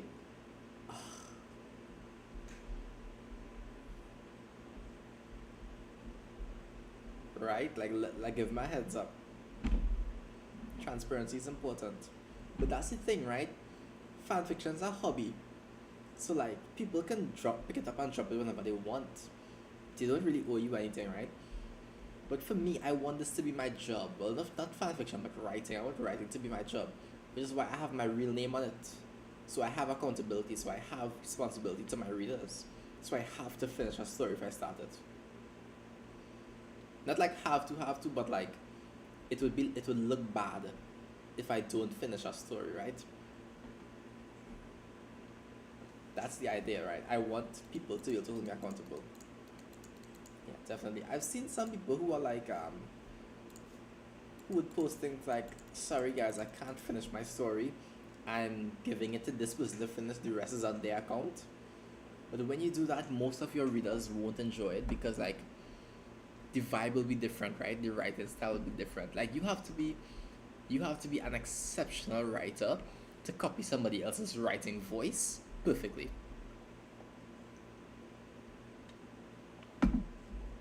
Like I can't do that because my voice is like it's fairly unique. Like my voice is very dialogue heavy and it's very punchy.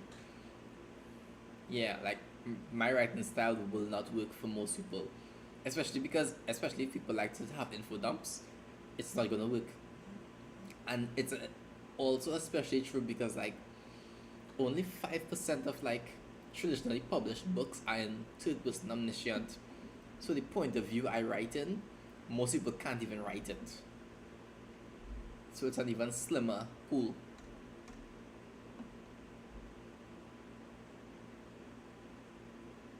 But if you want like a truly epic book, you have to write third person omniscient, in my opinion. Like Lord of the Rings, Dune are both third person omniscient, and they're like considered the best sci-fi fantasy and epic fantasy of all time.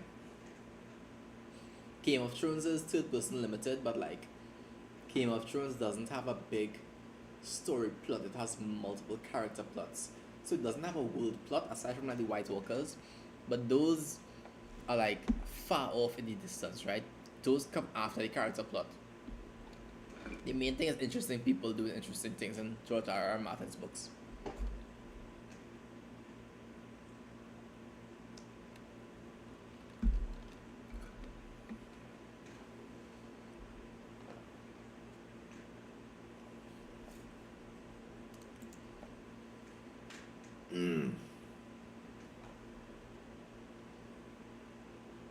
That's my thing. Yeah. All of this stuff, God, all of this stuff is just for volume 10.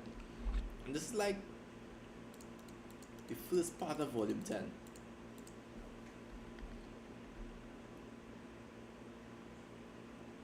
On my Steam, Hold on. I don't know if I should open this on the stream. I can open them a safe monitor.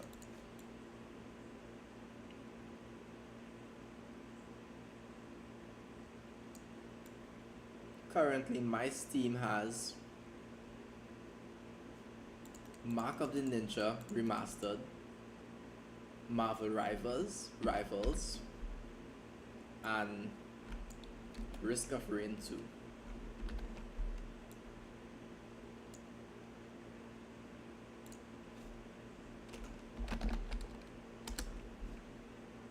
Wow, sorry about that. I think you heard that loud ass sound.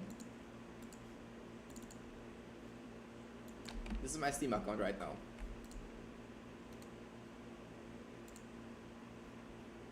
Trying to lower some volume. Whatever. I have played some Marvel Rivals, not that much. I play Loki or Iron Man. I play Loki because like he's like Zane from Borderlands 3, who I love to play because you have the clone and you can press the button and swap places with the clone. Even though Zane's one's a bit Zane's clone is a bit better because you could swap from any. But I think Loki could swap from any range too, right? So they're basically the same thing. So Loki has Zane plus you heal and damage with the same attack, and your healing is so good too. So like every team wants a Loki, and your ultimate can be you can become anybody else. So like I always just grab like Iron Man's ultimate or something. Oh, you made Mantis nice. Yeah, I am. What's it called? I'm not really like a heavy shooter player. I prefer RPG single player games. So like my most played game is Teamfight Tactics, right? My most played game is Teamfight Tactics right now. Because it's just me versus like the computer basically. Well, it's other people, but yeah. Yeah, Mantis and she shield thing I think. No, I don't play Call of Duty. I don't play those kind of shooters. I like a bit of strategy in my game. Not saying Call of Duty doesn't have strategy, but like a bit more, you know. Sometimes if my friends need me to play Apex with them, I'll play. But like, I prefer Teamfight Tactics. I do play League, but like once a month I'll hop on a League of Legends game. Like once a month. It's I don't play League like that anymore.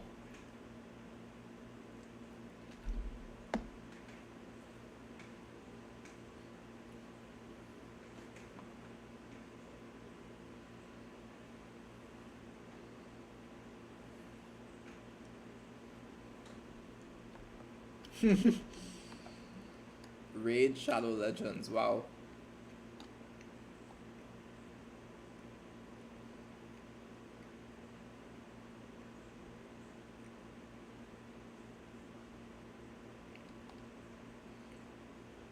But yeah, I don't play Raid Shadow Legends.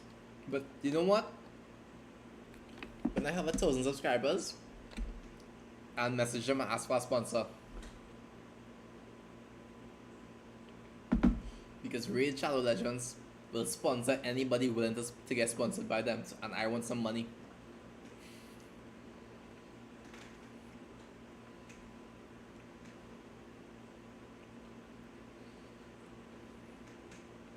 The thing with Raid, right?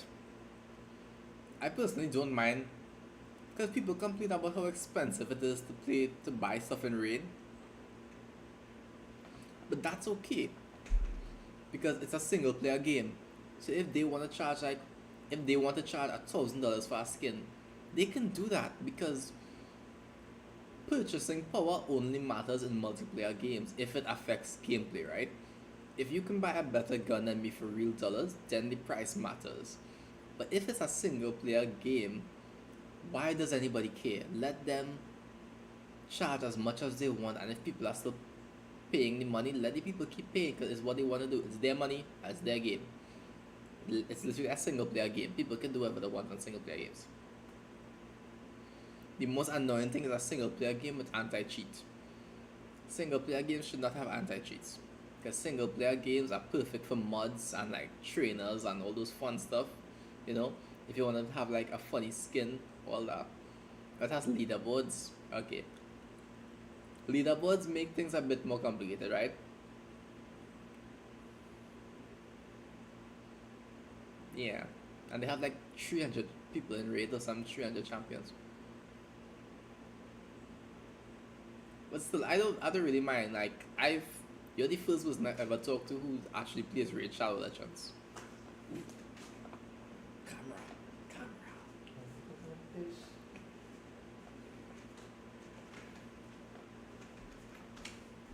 Yeah, you're the first person I've ever actually talked to who plays Raid Shadow Legends.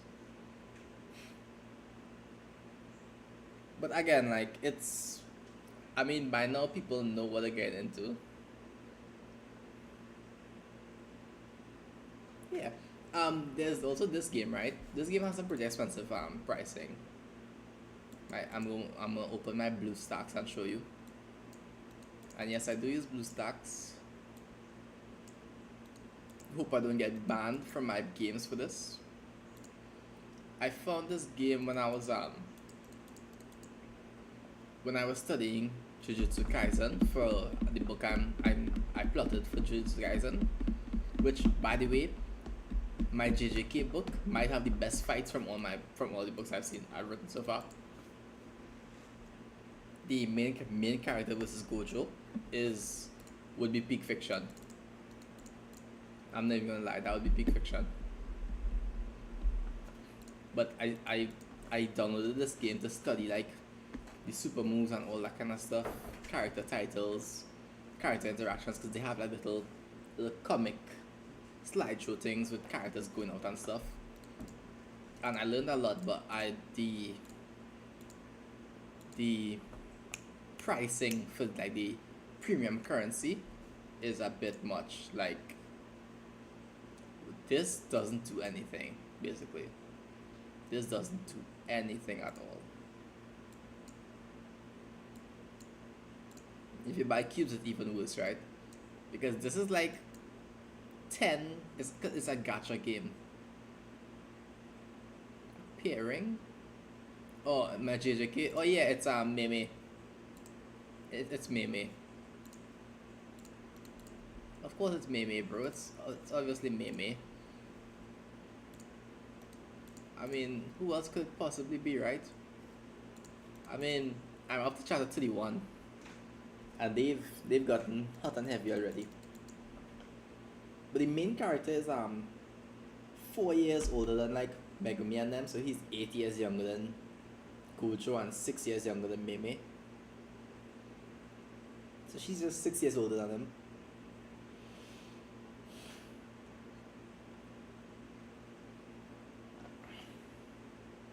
I don't like Maki.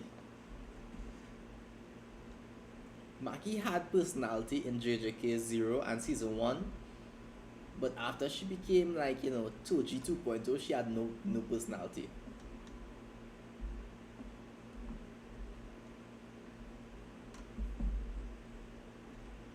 Also, for the kind of character my main character is, he needs somebody who's willing to do like evil shit for money.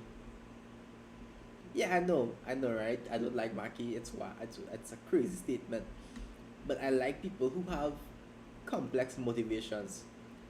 Who motivation is literally, I want to be a strong sorcerer just to prove I can be a strong sorcerer, and I want to kill my family. Yeah, I did watch JJK 0. Yeah, it was good. I also don't like Yuta character. He has no character.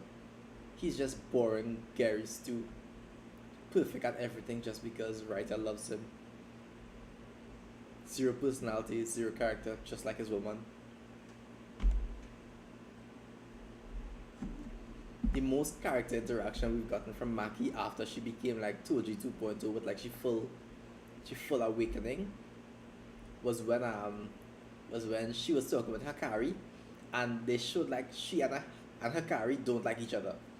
Like they just don't like each other. They have beef. Yeah, Some of the JJK characters super shallow, bro. That is what it is.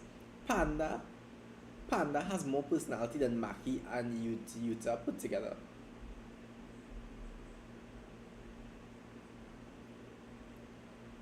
Yeah.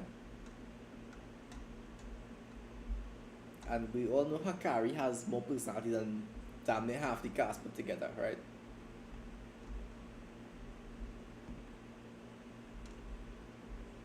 Yeah. Panda actually, yeah, he has Rika, his 13-year-old wife. Yeah. That's not W, bro. That's a L. That's a negative. Lock him up with what's the guy name? God damn it. Mm, ah, not Diddy, but the other one. Can't remember his name. That other guy. Yeah, but having Rika isn't a personality thing. No, it's a power thing. Everything you to have is a power thing. He doesn't have any personality. His only personality is I want to protect my friends, which is the most bland, generic shonen personality anybody could have. I mean, Ichigo is get crap for having no personality, and he has more personality than Yuta, literally. Because Ichigo has a more complex backstory and more internal conflict. But Yuta is just, I want to protect my friends. Oh, by the way, I'm the strongest person next to Satoru Gojo after doing nothing.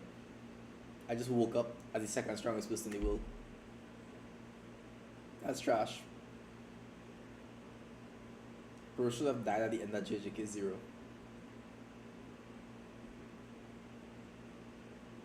Yeah, people who like Yuta, they just like him because he's strong. And against Sukuna, he did good, but like, he didn't do all. Like, he did really good, but like, the hype for Yuta was a lot, and then he kind of fumbled it when he came back. If he didn't do the whole Gojo body swap thing, he would have stayed peak, but he did that and he fumbled. He fell flat on his face, literally.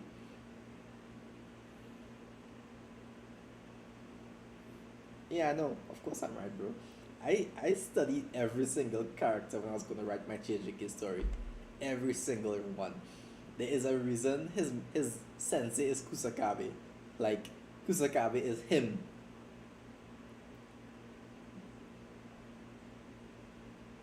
Yeah. Yuta is a perfect entry point for JJK, but like he has no personality. And I hate Inumaki so much because Inumaki is even worse than him. Literally, the only person in JJK Zero from that year group is Panda, who has personality. Because Maki bland and boring, Yuta even worse, and Inumaki can't even talk.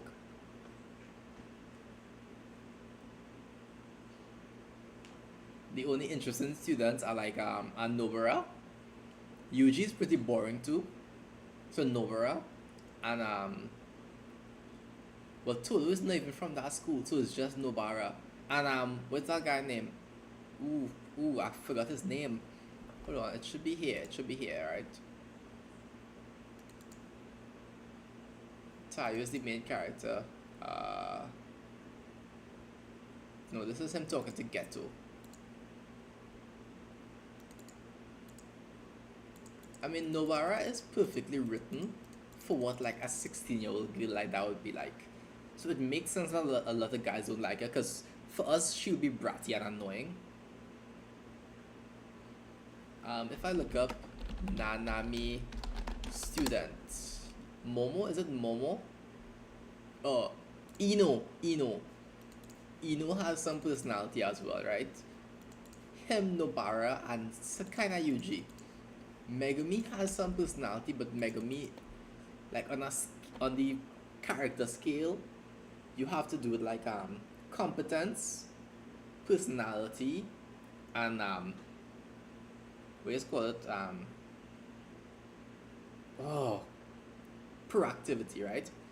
And Yuji has mid competence because he's growing, right? He has potential, but he's always growing.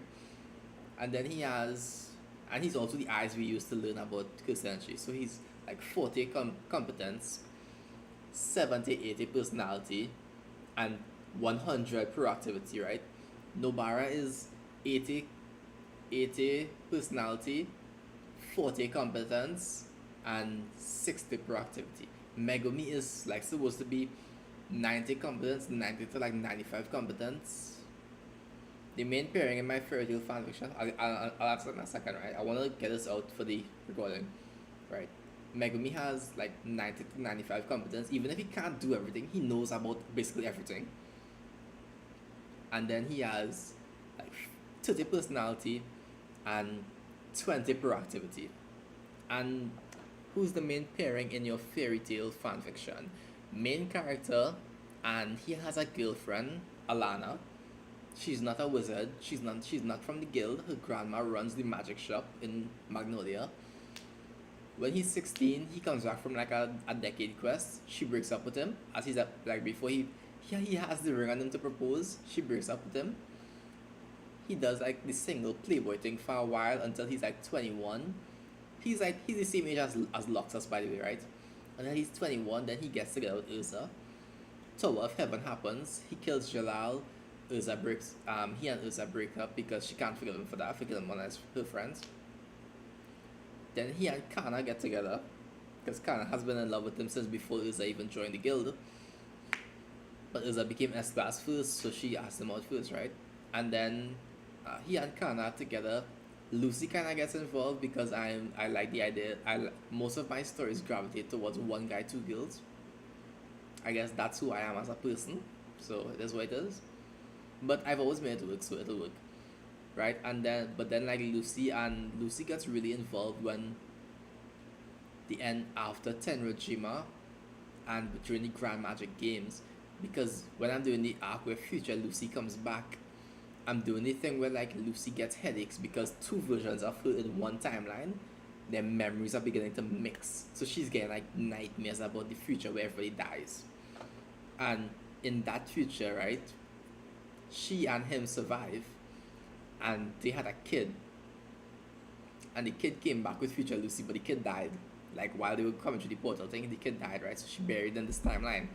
So Lucy now has all those memories like pushing her and the main character together even more. So now like the main character and Kana are like this, like they're together now into like the final acts of the story. So like it's New Guild, then Ursa, then Kana, and we add Lucy after. I was also contemplating Celine from the 100-Year Quest as like a one night stand while he's in that continent of Giltina. While he's in Giltina, right? This lady. And then at the end of it, when she comes to warn them about how like the dragon gods, dragon kings took over Giltina, because he starts in Giltina, she comes back with like a baby, because she has like a baby femme. So I was also contemplating that. But yeah, his relationships, he's very unlucky with relationships at the start. But he settles on like Kana and Lucy. And how does that sound? Does that sound like a very complicated life? Yeah, it's the three of them, yeah. Because Kana is already like supposed to be bisexual or something in the story, and in like the anime and manga. And Lucy is new and inexperienced, so I mean, she could be wherever the hell I want she to be.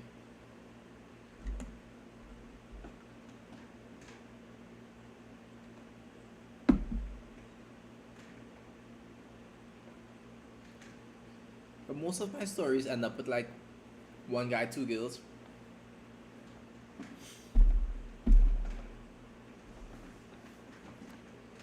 No. Mira and Luxus are a thing. They're gonna be Mira and Luxus are a thing, and they will stay a thing for the whole book. Like I'm planning for after Tenrojima, before the Grand Magic Games happens, they get married.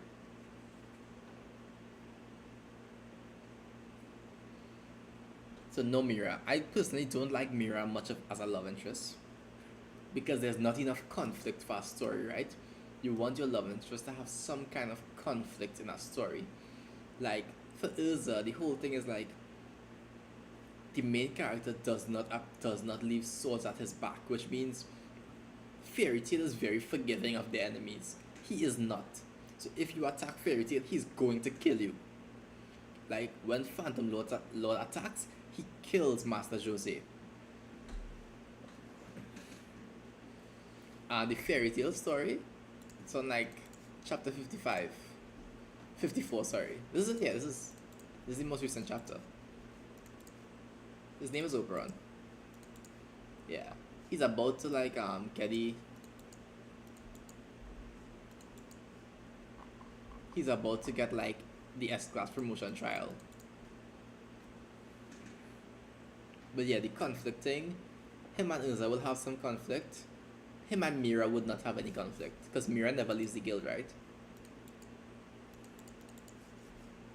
And him and Kana they don't have any conflict per se, but she's like his number one supporter because they grew up together, right? And he's like kind of just like his dad. His magic is cosmic. I'll let you read the first chapter, right? Earthland, the year X769 October. In this vast world of unimaginable wonders, there are only 4 major continents, each conveniently placed as if they were cardinal points and hosting all manner of monsters and magic. But only one held a boy with this unique magic, Ishgar, the western continent. Okay. Yeah, that should be there. Okay. Divided into 17 nations, most of which were larger than Fio, a small nation towards the east, resting on the ocean as part of the peninsula. This is raw, right? So this needs to get cut down a lot. Okay, blah blah blah. The nations, law after law. Yes, this is all. Okay. But that was of no concern to the 8-year-old boy sitting in bed, in the heart of a small village hidden at the back of the Phoenix Mountains. The blanket was draped over him, keeping the winter chill away, but more importantly, keeping what he was doing hidden. Resting in his lap was a book of basic magic techniques. Simple and harmless, learning how to breathe properly, how to focus and sense the magic energy within you, how to read runes and what certain words mean in the context of magic. All things he's read before, but still continue to read and practice. Where's the part, boy? Okay. He's learning a soul projection spell, right? It's an outward display of the person's magic. A technique that hardly anyone uses because most people don't need it. Right? I did trim down a lot of this. He's doing it, and then when he does it, he releases light. So basically, he does this is actually, I need to cut down that too much. I can't read that in the unedited form. My entire inspiration for him was this. Where is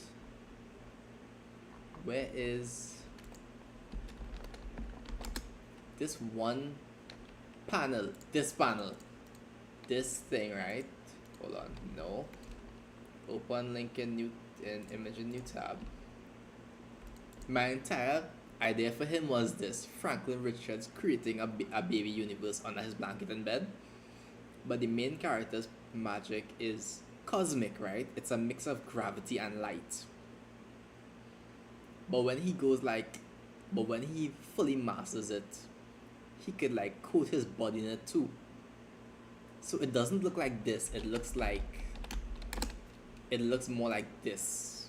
Like how Alien X skin is. Oh god. Yeah. It looks more like how Alien X's skin is. But like cosmic. No, he can't warp reality. He controls gravity and light. No actual reality warping.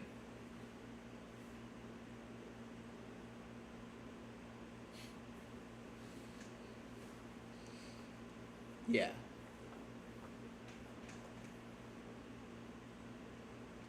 But like the idea is that he's held apart from the world, right? So yeah, I know what Eternity looks like, but I wanted to go with Alien X because I have eventually he goes into like when he fully masters his magic, he gets to coat his body in it, right? And it looks like Alien X.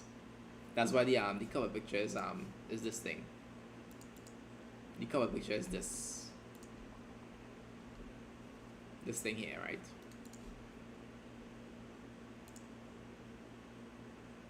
But yeah, it's light and God damn it, I forget light and gravity. But the whole thing is that but the whole thing is that like he can't sense magic. So that's like the curfew, that's his handicap, right? He cannot sense magic. So he always has to keep like a shield on his body at all times. So that's like his gimmick. He's super strong but he can't sense magic.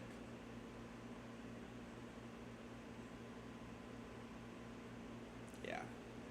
It's gonna be a fun story, but I don't know if I'm gonna write this fairy tale one next or the Marvel story next. Yeah. I'm pretty sure all of the Oberon stuff is on the Discord. Um, the first 20 chapters are on Discord, not 50. No, it's not Patreon. When I finish editing things, then I put them on Patreon. And right now, only Horizon's edited. Only Horizon's on Patreon. Nothing else.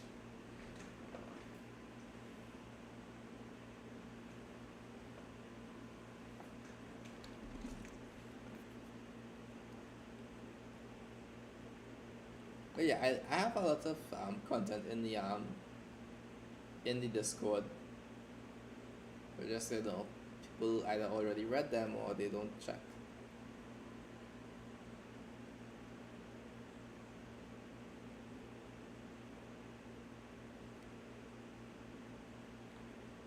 Don't worry, none of this stuff will ever be Patreon exclusive, as I said. Um, I will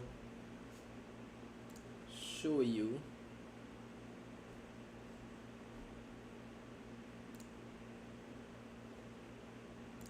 in the Oberon chat.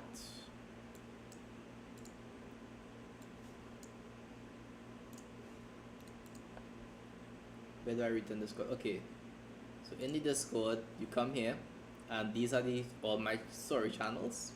You click on the Fairy Tale Oberon one, and I just sent this message.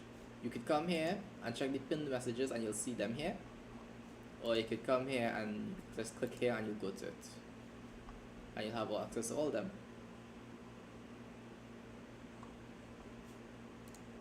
It's all there for free. It's all raw though. I haven't edited any of it, so don't expect too much.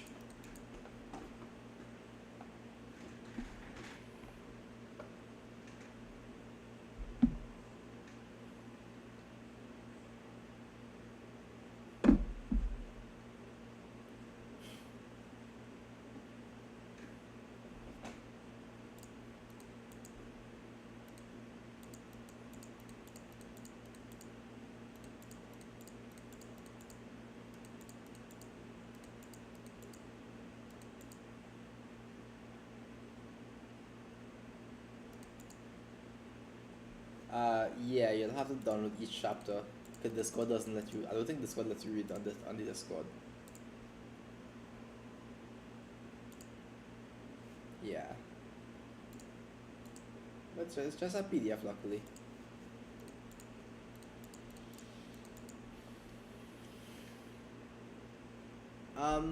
The Marvel one should be the same thing. You can just go in the Marvel chat and check the pinned comments. Whoa, nope, they aren't there. Huh.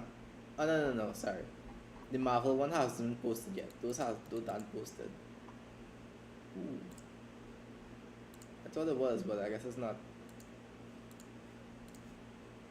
But the Marvel one doesn't have much content to post yet. A Dropbox. I actually have to look up. Actually, when I make videos, right, and I have like examples, yeah, the Marvel one there in Discord, I haven't made that available yet.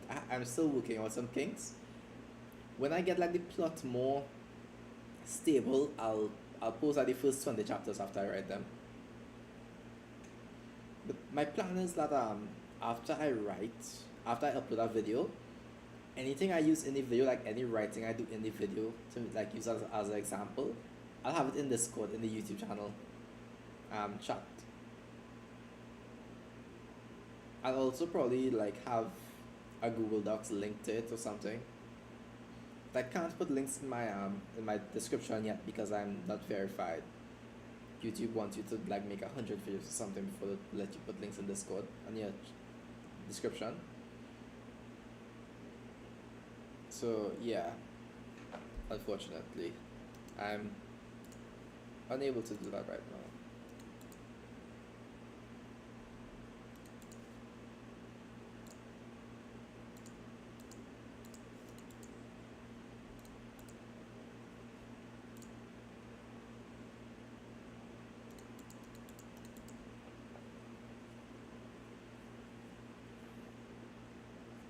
Yeah, but 80 subscribers, wow. Look at that, guys. We almost made it, almost at 100. Almost at 100. I'm hoping to get to 100 by like maybe end of the year. 20 more subscribers in a week. I feel like we can do that. We can make that happen, right?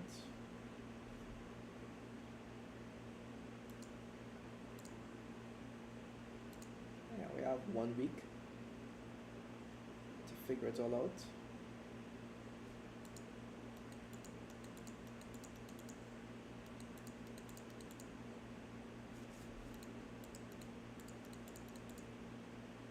No, I made this YouTube account Sunday. Or was it? No, Saturday. Friday, sorry. I made it Friday. And I streamed Saturday night, I think.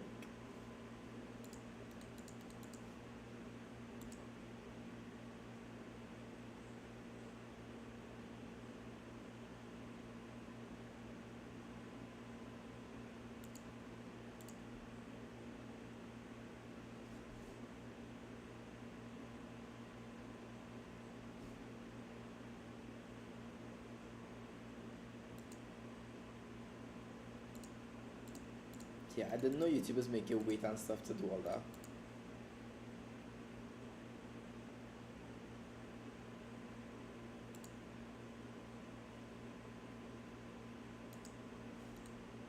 And I don't even know how monetization works on YouTube. So that's another thing I have to look into.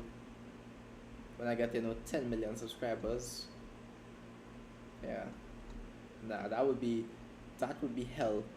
I don't want to be that famous. That's a nightmare. That's when you can't even leave your house in peace because people just keep bothering you in the street. I wouldn't wish that on anybody.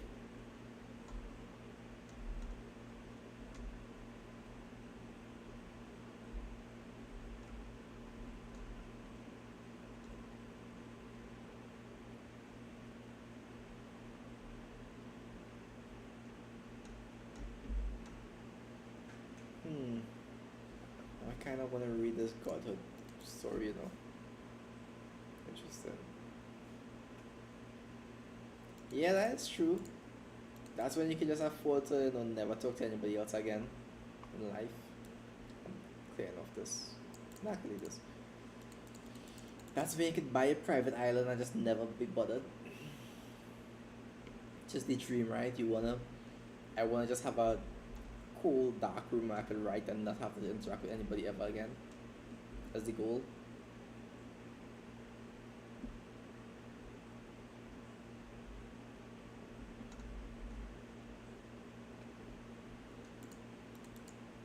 The story is so interesting though. I'm curious about what happens when he absorbs the orb.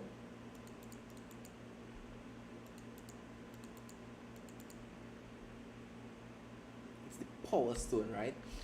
I also have to change how the Infinity Stones work in my story for them to work how I want them.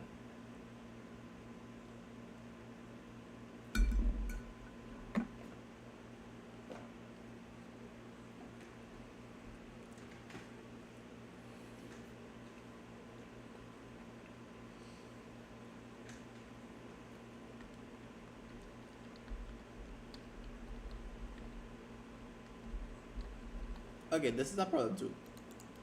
This right here, right?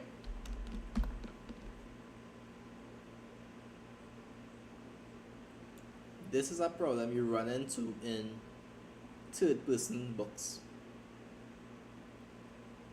This is a problem I actually have in third-person books, which is where there isn't anybody to talk to. Like, if you have one character on an adventure by themselves and they have no companions, no pets, nothing, them talking to give the audience information makes them seem kind of crazy and like annoying, like this character is right now. So that's why like I have Horizon call Nezu or somebody to like bounce ideas around so he doesn't seem crazy.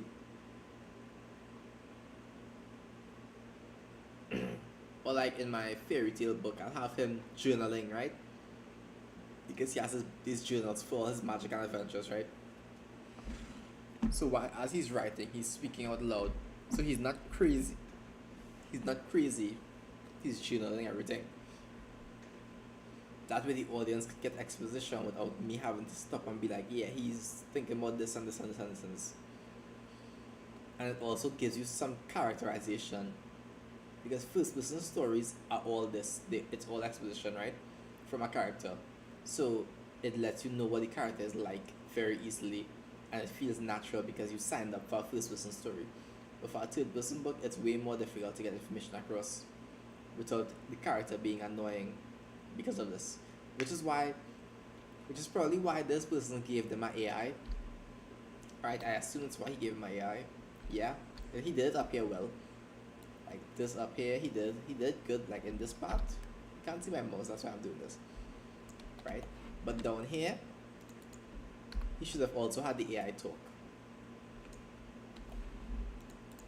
That would have been good.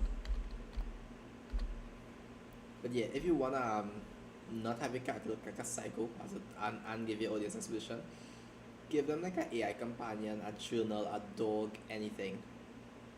Just a Watson character to talk to. Otherwise, the entire book will be in their head, and for that, you might as well write a first-person book. But you cannot, under any circumstances, jump from first person to third person like that. The moment you start putting I said in a third person book is the moment everybody will just feel like unsettled by it. And if you're trying to become like a professional writer, don't ever do that because nobody will want that shit in their books that they spend the money for.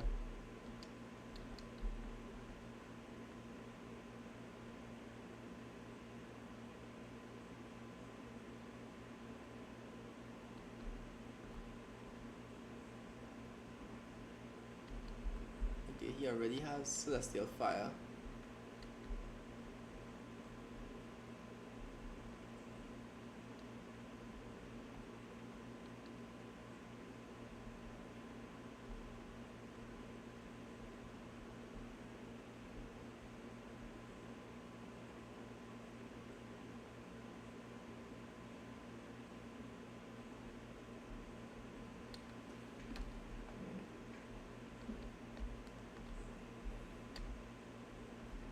This is also a thing to avoid, right?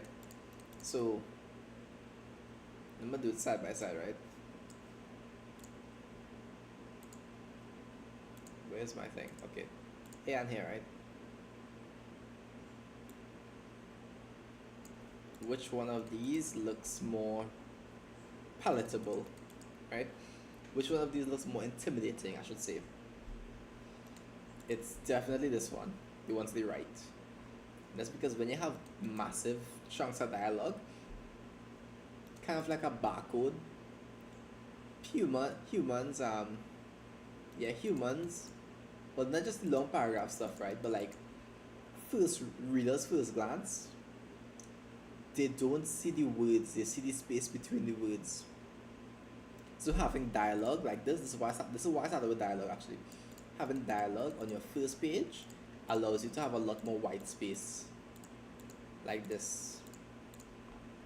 And the more dialogue you have, like this should have been two pieces of dialogue, right? Broken up. The more white space you have, the less intimidating it is. if you start a story like this one right here, it makes the reader think, okay, this is gonna be like very tedious to read. It just feels like it's dragging its feet. But if you have dialogue, it's snappy. It just goes by really quickly. Which is why a lot of my big info dump chapters are dialogue. It's one person who's an expert explaining it to somebody else, and it's very snappy between the two characters. But if you're doing things like this, it'll make readers, especially new readers, people who haven't read much before, it'll make them run away from your book. And I did this at the start of Elementalist. I made this massive mistake because instinctively you want to just get all the information on the page, but you don't have to. You have to hold back the information, and you have to drip feed it to them. But all this stuff will go into the chapter 1 video. But yeah, like this.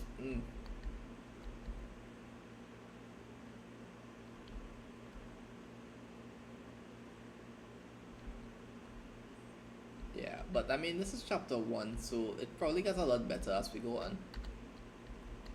But again, if you're writing as a hobby, none of the stuff I'm talking about matters. Just write what's fun to you, and enjoy your story and enjoy the writing. If you're writing to publish a book, then you have to think about all this stuff. So for 99% of people who we read these stories of, none of the stuff I'm talking about matters. They're just writing a story that they find fun and that their readers enjoy, and that's all that matters. And they're winning. That they're right to do that.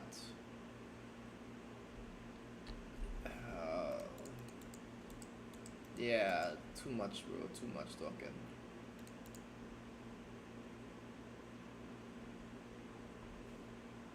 Okay, next up yeah, that's a developmental problem there.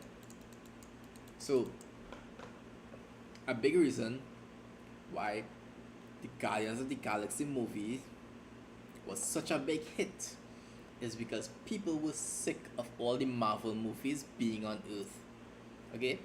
People, the main problem people had with the first Thor movie was that the stuff in Asgard and Jotunheim was peak fiction, and then he came to Earth and the movie got boring. Okay? So if you're gonna write something like Guardians of the Galaxy, try your very best not to come to Earth, okay? That's why like Star Wars should have learned this move and not gone to Tatooine. Every time they go to Tatooine, the story drags. We get it, it's for nostalgia, but like no, stop with the Tatooine, go to new places. If you're in Marvel and you're like doing the cosmology stuff like the story so might be doing, don't go to Earth because Earth drags down the story. If you're in DC and you're writing a Green Lantern story, don't be on Earth, be in space. Like this is your main selling point. The main selling point for Guardians of the Galaxy is we are in space, not on Earth. Yeah, exactly. It starts to move planet after later on. But I think it should have either started on planet or started off planet and eventually circled its way around back to Earth, not chapter 1 space adventure, chapter 2 Earth. Like you start good, you launch good, and then you crash immediately with the hype. Like as soon as he said Earth, I was like, nope, because the implication of Earth in a Marvel fanfic is that as soon as you reach Earth, the MCU timeline begins, right?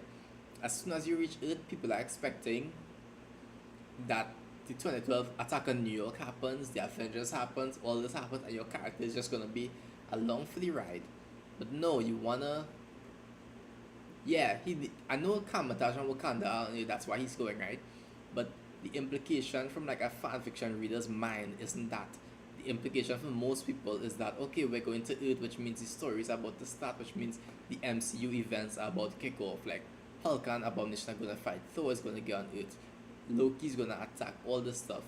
So you want to get as much of your USP, your unique selling proposition, done before you get to this point. This is why like Horizon didn't go 2 chapters then start UA. They were like 30 chapters before he even entered the classroom, right? And even when he entered the classroom, he didn't do the he didn't do the entrance exam, and he didn't do the quick assessment exam, right? Because I know people are used to that. So twisting it, I'm having a different twist on it with him and Nezu just talking and stuff, right? Showing character is a lot more refreshing than going through the entrance exam a million times, right? Because we've all read like a bunch, like 12 MHA fanfics, and they all go through the entrance exam and they all go through the quick assessment test, right? And yeah, like we don't need that anymore. We don't need that anymore. We can skip that. So like for a Marvel fic, if you start in space, Guardians of the Galaxy, or like Nova Corps or something like that, or Asgard, if you start on Asgard, if you're like a new Loki or a new Thor or a new Odin or something like that, stay in the cosmology as much as you can, because that's the unique selling proposition. Then you can go to it. And then you can go study magic and vibranium and become an Avenger and whatever you want. Date Black Widow probably. Yeah, but like you need to stick to your unique selling proposition. This is very important for fanfics and for like original story writing. But it's mostly important for fanfics, right? Because in an original story, the entire story is the unique selling proposition. Mostly, if you structure it good, right?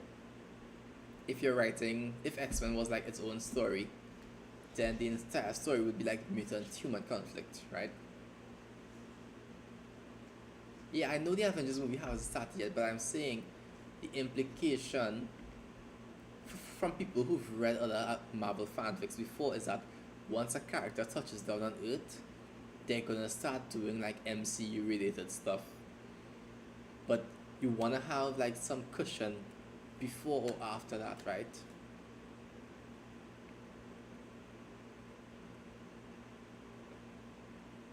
Especially since this started on Morag. Yeah, yeah. This started on Morag, which I think is a good start. It's a good starting point. But I might have started it a bit before. Like I would have started it with like him sneaking off a Yondu ship. That I would have started it for, because that would have shown ingenuity, proactivity, and character interactions, right? Like him having a bunk bed with Peter, and then he jumping down and waking up Peter Quill and telling him like, yo, I'm leaving or whatever, or he's trying to sneak out and abandon his brother, and Peter Quill wakes up and hears him. That would have been way better, and it would have been like one chapter more. Because it would have set the stakes, but like here the USP is that he's in space and that he's Peter Quill's brother.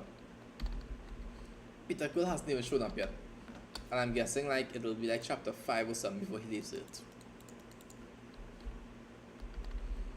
You have to like drive home the character points in these fanfics, which is what a lot of them do too. A lot of them are very cheap on character writing. Because I get it, you wanna do the fun stuff, right? You wanna have the power stone or whatever in your body. You wanna become Iron Fist, you wanna become Doctor Strange, you wanna have vibranium. But yeah, a story is based on character.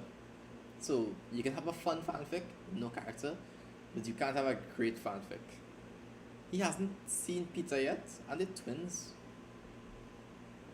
Or only he got kidnapped. That's why the way he spoke about him make it sounds like if he's he and Peter got kidnapped together.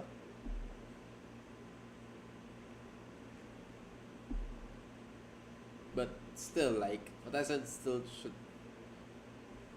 Yeah, it rejected them. I saw. Yeah, yeah, it rejected them. Right, so they got kidnapped together. So he knows he has a brother, and they've met probably. Or they, oh, you know it would be fun if Peter like went to the dad and dad just killed him. But regardless of the plot points, right? The audience implication is that when you go to Earth, the story grinds that halt.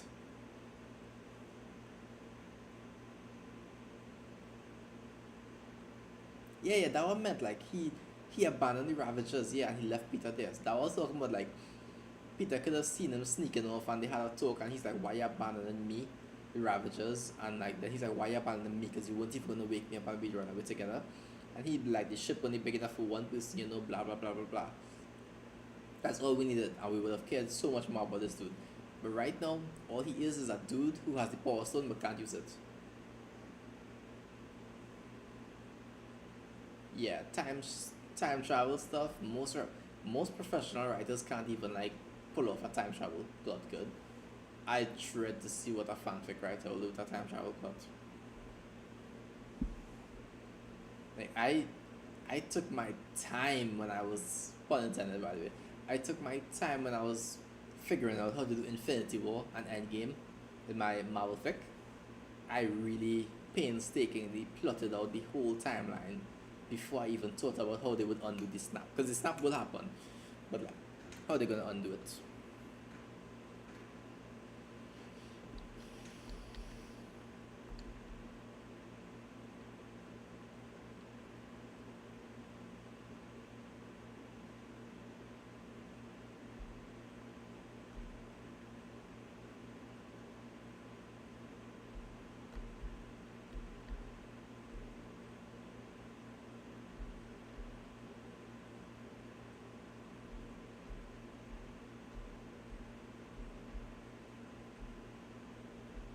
De-aging. Oh, that's okay. That's something. Okay, he's in Kamatage, blah blah blah.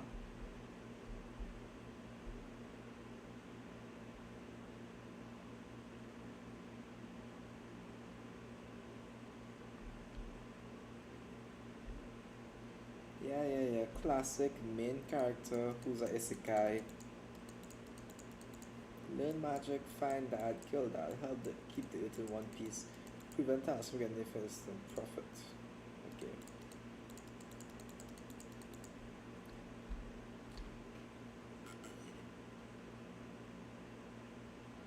Yeah, the story plot makes sense, but just mm, some missed opportunities. But it does make sense though. It's fun. It's definitely a fun story to read. Dude is like space Han Solo Skywalker, I guess, because he's both.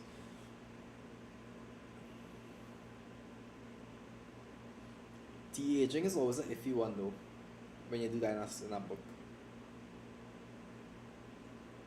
Especially if you de-age a girl, or you age up a girl. Yeah. If you age up a girl, some people see that like you're trying to make it, you're trying to make her legal, you know? And if you de-age a girl, it's like your pet, your PDF, you know?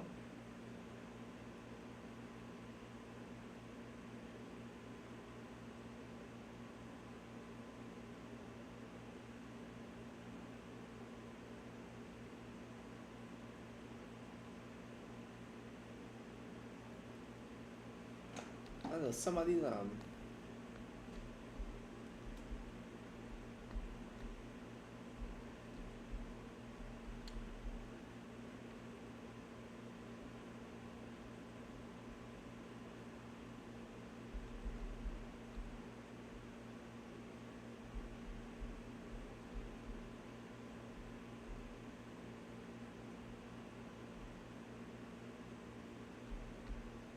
ancient one dialogue, blah blah blah.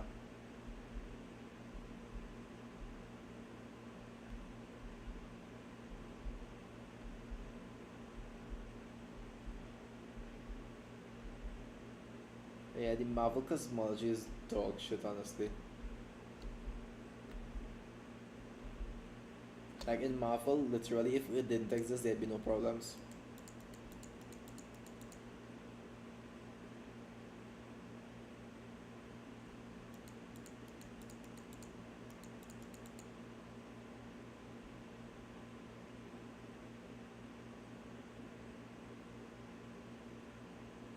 Oh, she temporarily de-ages him down.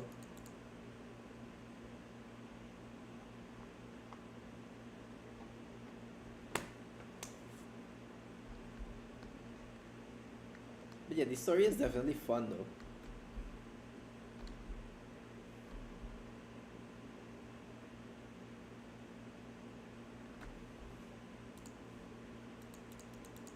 I have to read it more seriously and take my time with it. Carl Modo. Okay. But yeah, like missed opportunities. But I don't know. I just don't like the whole the expectation that comes with going to it in Marvel. Because when people think it, they even instantly think Avengers Assemble, that kind of shit.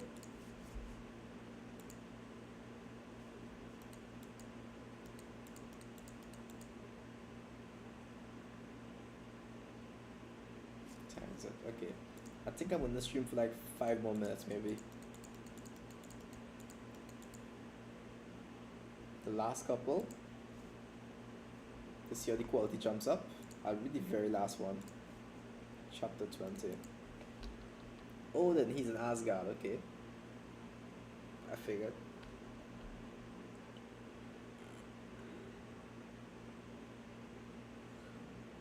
Hmm.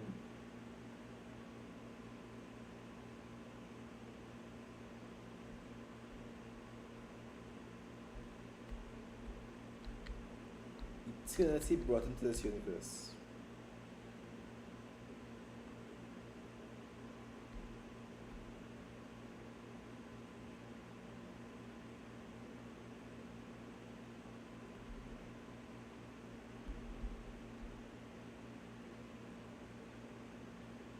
By Hestia's Oh my god, is he in the city of the gods? Is he in that place? So this person watched Thor Ragnarok, I guess. I mean, Love and Thunder. So I guess they're going about God Butcher or Null, one of those storylines.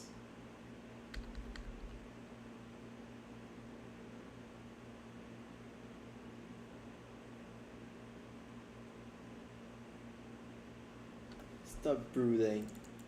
Is this like a joke? Like, are they gonna fight the brood eventually? If they fought the brood, that'd be fun. Okay, Mind Palace, Space Palace kind of thing.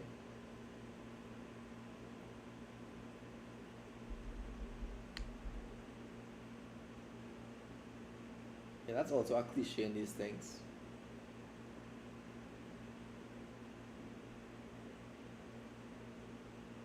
Hmm.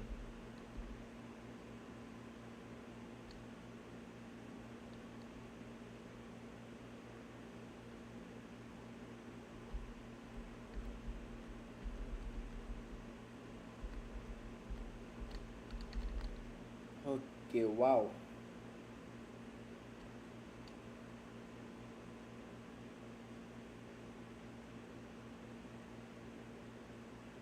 You said the last couple, not last.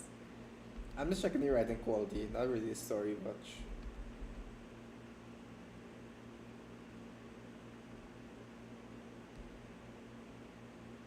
His daughter, okay. Okay, robot daughter.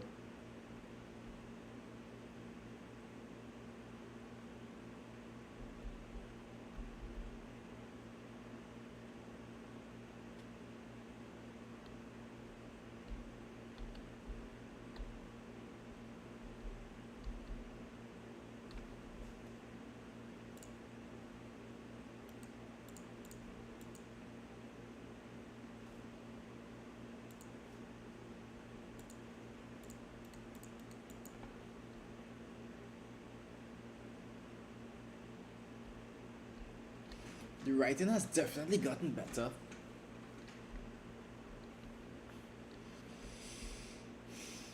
The problem is the sentence lengths though. Like, this is something that's very like weird to describe. I'll go here. Right? So you see where my hand is here? You see there's a sentence length thing. You want to vary your sentence lengths because if you read this as it is here, the cadence is the same, the sentence lengths are the same, and the paragraph lengths are basically the same, right? It's kind of is like a 3 line paragraph, 1 line, 3 line paragraph, 2 line, 2 line, 2 line, 3 line paragraph, 3 line paragraph, 3 line paragraph, 1 line, 3 line paragraph, 3 line paragraph, 3 line paragraph, 2 lines. It's this is something that will put the reader literally to sleep. Not like the story isn't boring. The story is entertaining, right? The conversation, but the cadence will make the reader not feel any change in the I guess in the mental, what this is, they won't feel any change as they're reading it, right? Any change in the patterns, and their mind will just fall into like a cycle of days, and they will still enjoy the story kind of, but they won't be as alert. So you want to like change up a sentence like this. Like let me quick. Right, see? Look. And the exception would be like dialogue, right? Because in dialogue it works in the brain more snappy. Because when we imagine somebody talking, our brain moves faster. But here is literally like info dump, 3 line, info dump 2 line, info dump 4 line, info dump 2 line, info dump 3 line. Right? The only dialogue in this page is where? Here, and then he dialogues here, and then it's info dump, info dump, info dump. Okay. And then there's some dialogue here at the end, right? So from the top of this page here to the bottom, only 3 of these is dialogue, which means everything else is making the reader's brain just go slower and slower and slower. Yeah, that's not good. That's not good. You have to mix it up a bit. Otherwise, your audience will just start to feel sleepy. Not like actually sleepy, but like their brain won't be as sharp to pick up details and stuff. They'll just start to skim words and skip lines, right? And that's the last thing you want. But yeah, that was the last analysis thing I'm doing. I showed you where all this stuff is, right? So one more time I'll show it. The fairy tale story. Fairy tale Oberon. You could press the pin messages button and it'll take you directly to wherever you want. Equinox has it? Nope. Wow. Where's the other one? The Pokemon one. The Pokemon one has 7 chapters. The JJK story has 10 chapters. Right? Star Wars story I don't think has any. But yeah, now you know where the stories are. The ATL story on the squad. The Avatar fanfic is supposed to be like, that's supposed to be like a smaller story I do on the side of like a big story, because like not all my stories are big, right? So the Horizon and the Fairy Tail and the Marvel stories are like big projects, like a couple 100 chapters. The Avatar story and the JJK story, well, the Avatar story is meant to be like 120 chapters ish, a super short one. The Avatar one is MC and Azula, because he's a Fire Lord evil guy, right? He's Ozai's right hand. Basically, he's a terrible person. He's worse than her, like way worse than her. He's actually her villain. Like he is her antagonist, right? So she is Aang's villain, and he is Azula's villain and Zuko's villain. Yeah, it's really messed up. But that's supposed to be like 120 chapters, so that I might write alongside something, and then my bigger stories are like the main stories. Those are the ones that like I have to really focus on, because those are like 300-400 chapters long. But yeah, the Avatar one, I've had some skill issues writing it, because there are some techniques I want to use that I need to practice more before I write them. So I have to focus up a bit more to write that one, even though it's shorter. I have to improve my writing a bit. On a web novel, I only post one story at a time. So after Horizon is done, I'll start the next one, and then when that's done, I'll do the next one. But that's the advantage Patreon has, right? Because on Patreon, I'll just post whatever story is edited.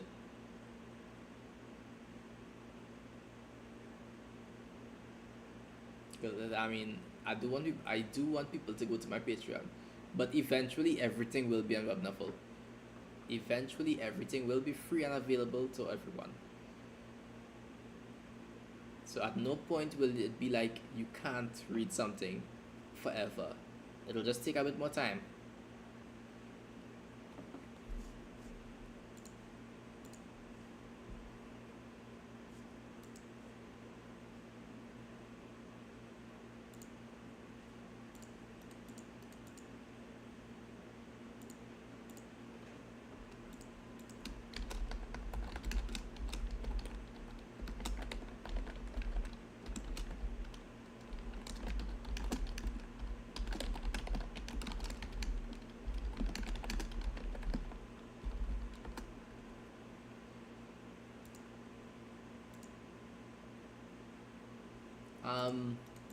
I'm planning to stream this week if I can every night, but I'll always post in Discord before I start streaming, so anybody who's on I will see.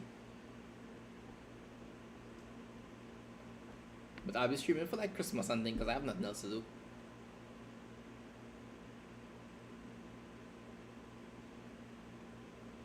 And when I have more space, I'll stream more. But I don't think my writing on stream is gonna be good though, so I might have to write off stream and then come on stream to like plan chapters and stuff. Or just talk about writing.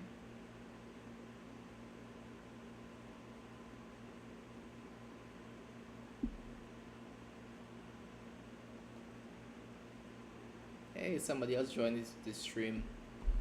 Welcome. Drop a like and subscribe. 4 hours of useful writing advice. Yeah, man, I'm about to head out too. I've been streaming for 4 hours. My voice is actually starting to hurt. I'm not used to talking this much. I'll stay on for like 2 minutes because there is a delay. Yeah, the advice I gave today was pretty solid. There's a bunch of content here to help people improve their writing. Yeah, I'm gonna wait a minute before I press the button because there's a 20-second delay in the chat and the messages and the stream.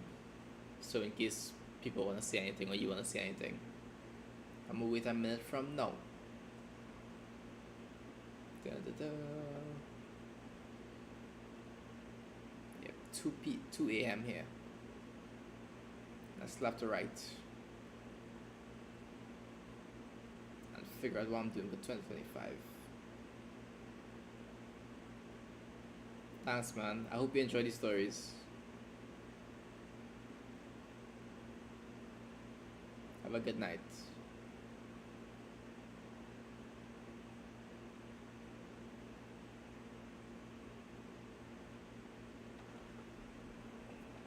Okay, I'm gonna shut this off now.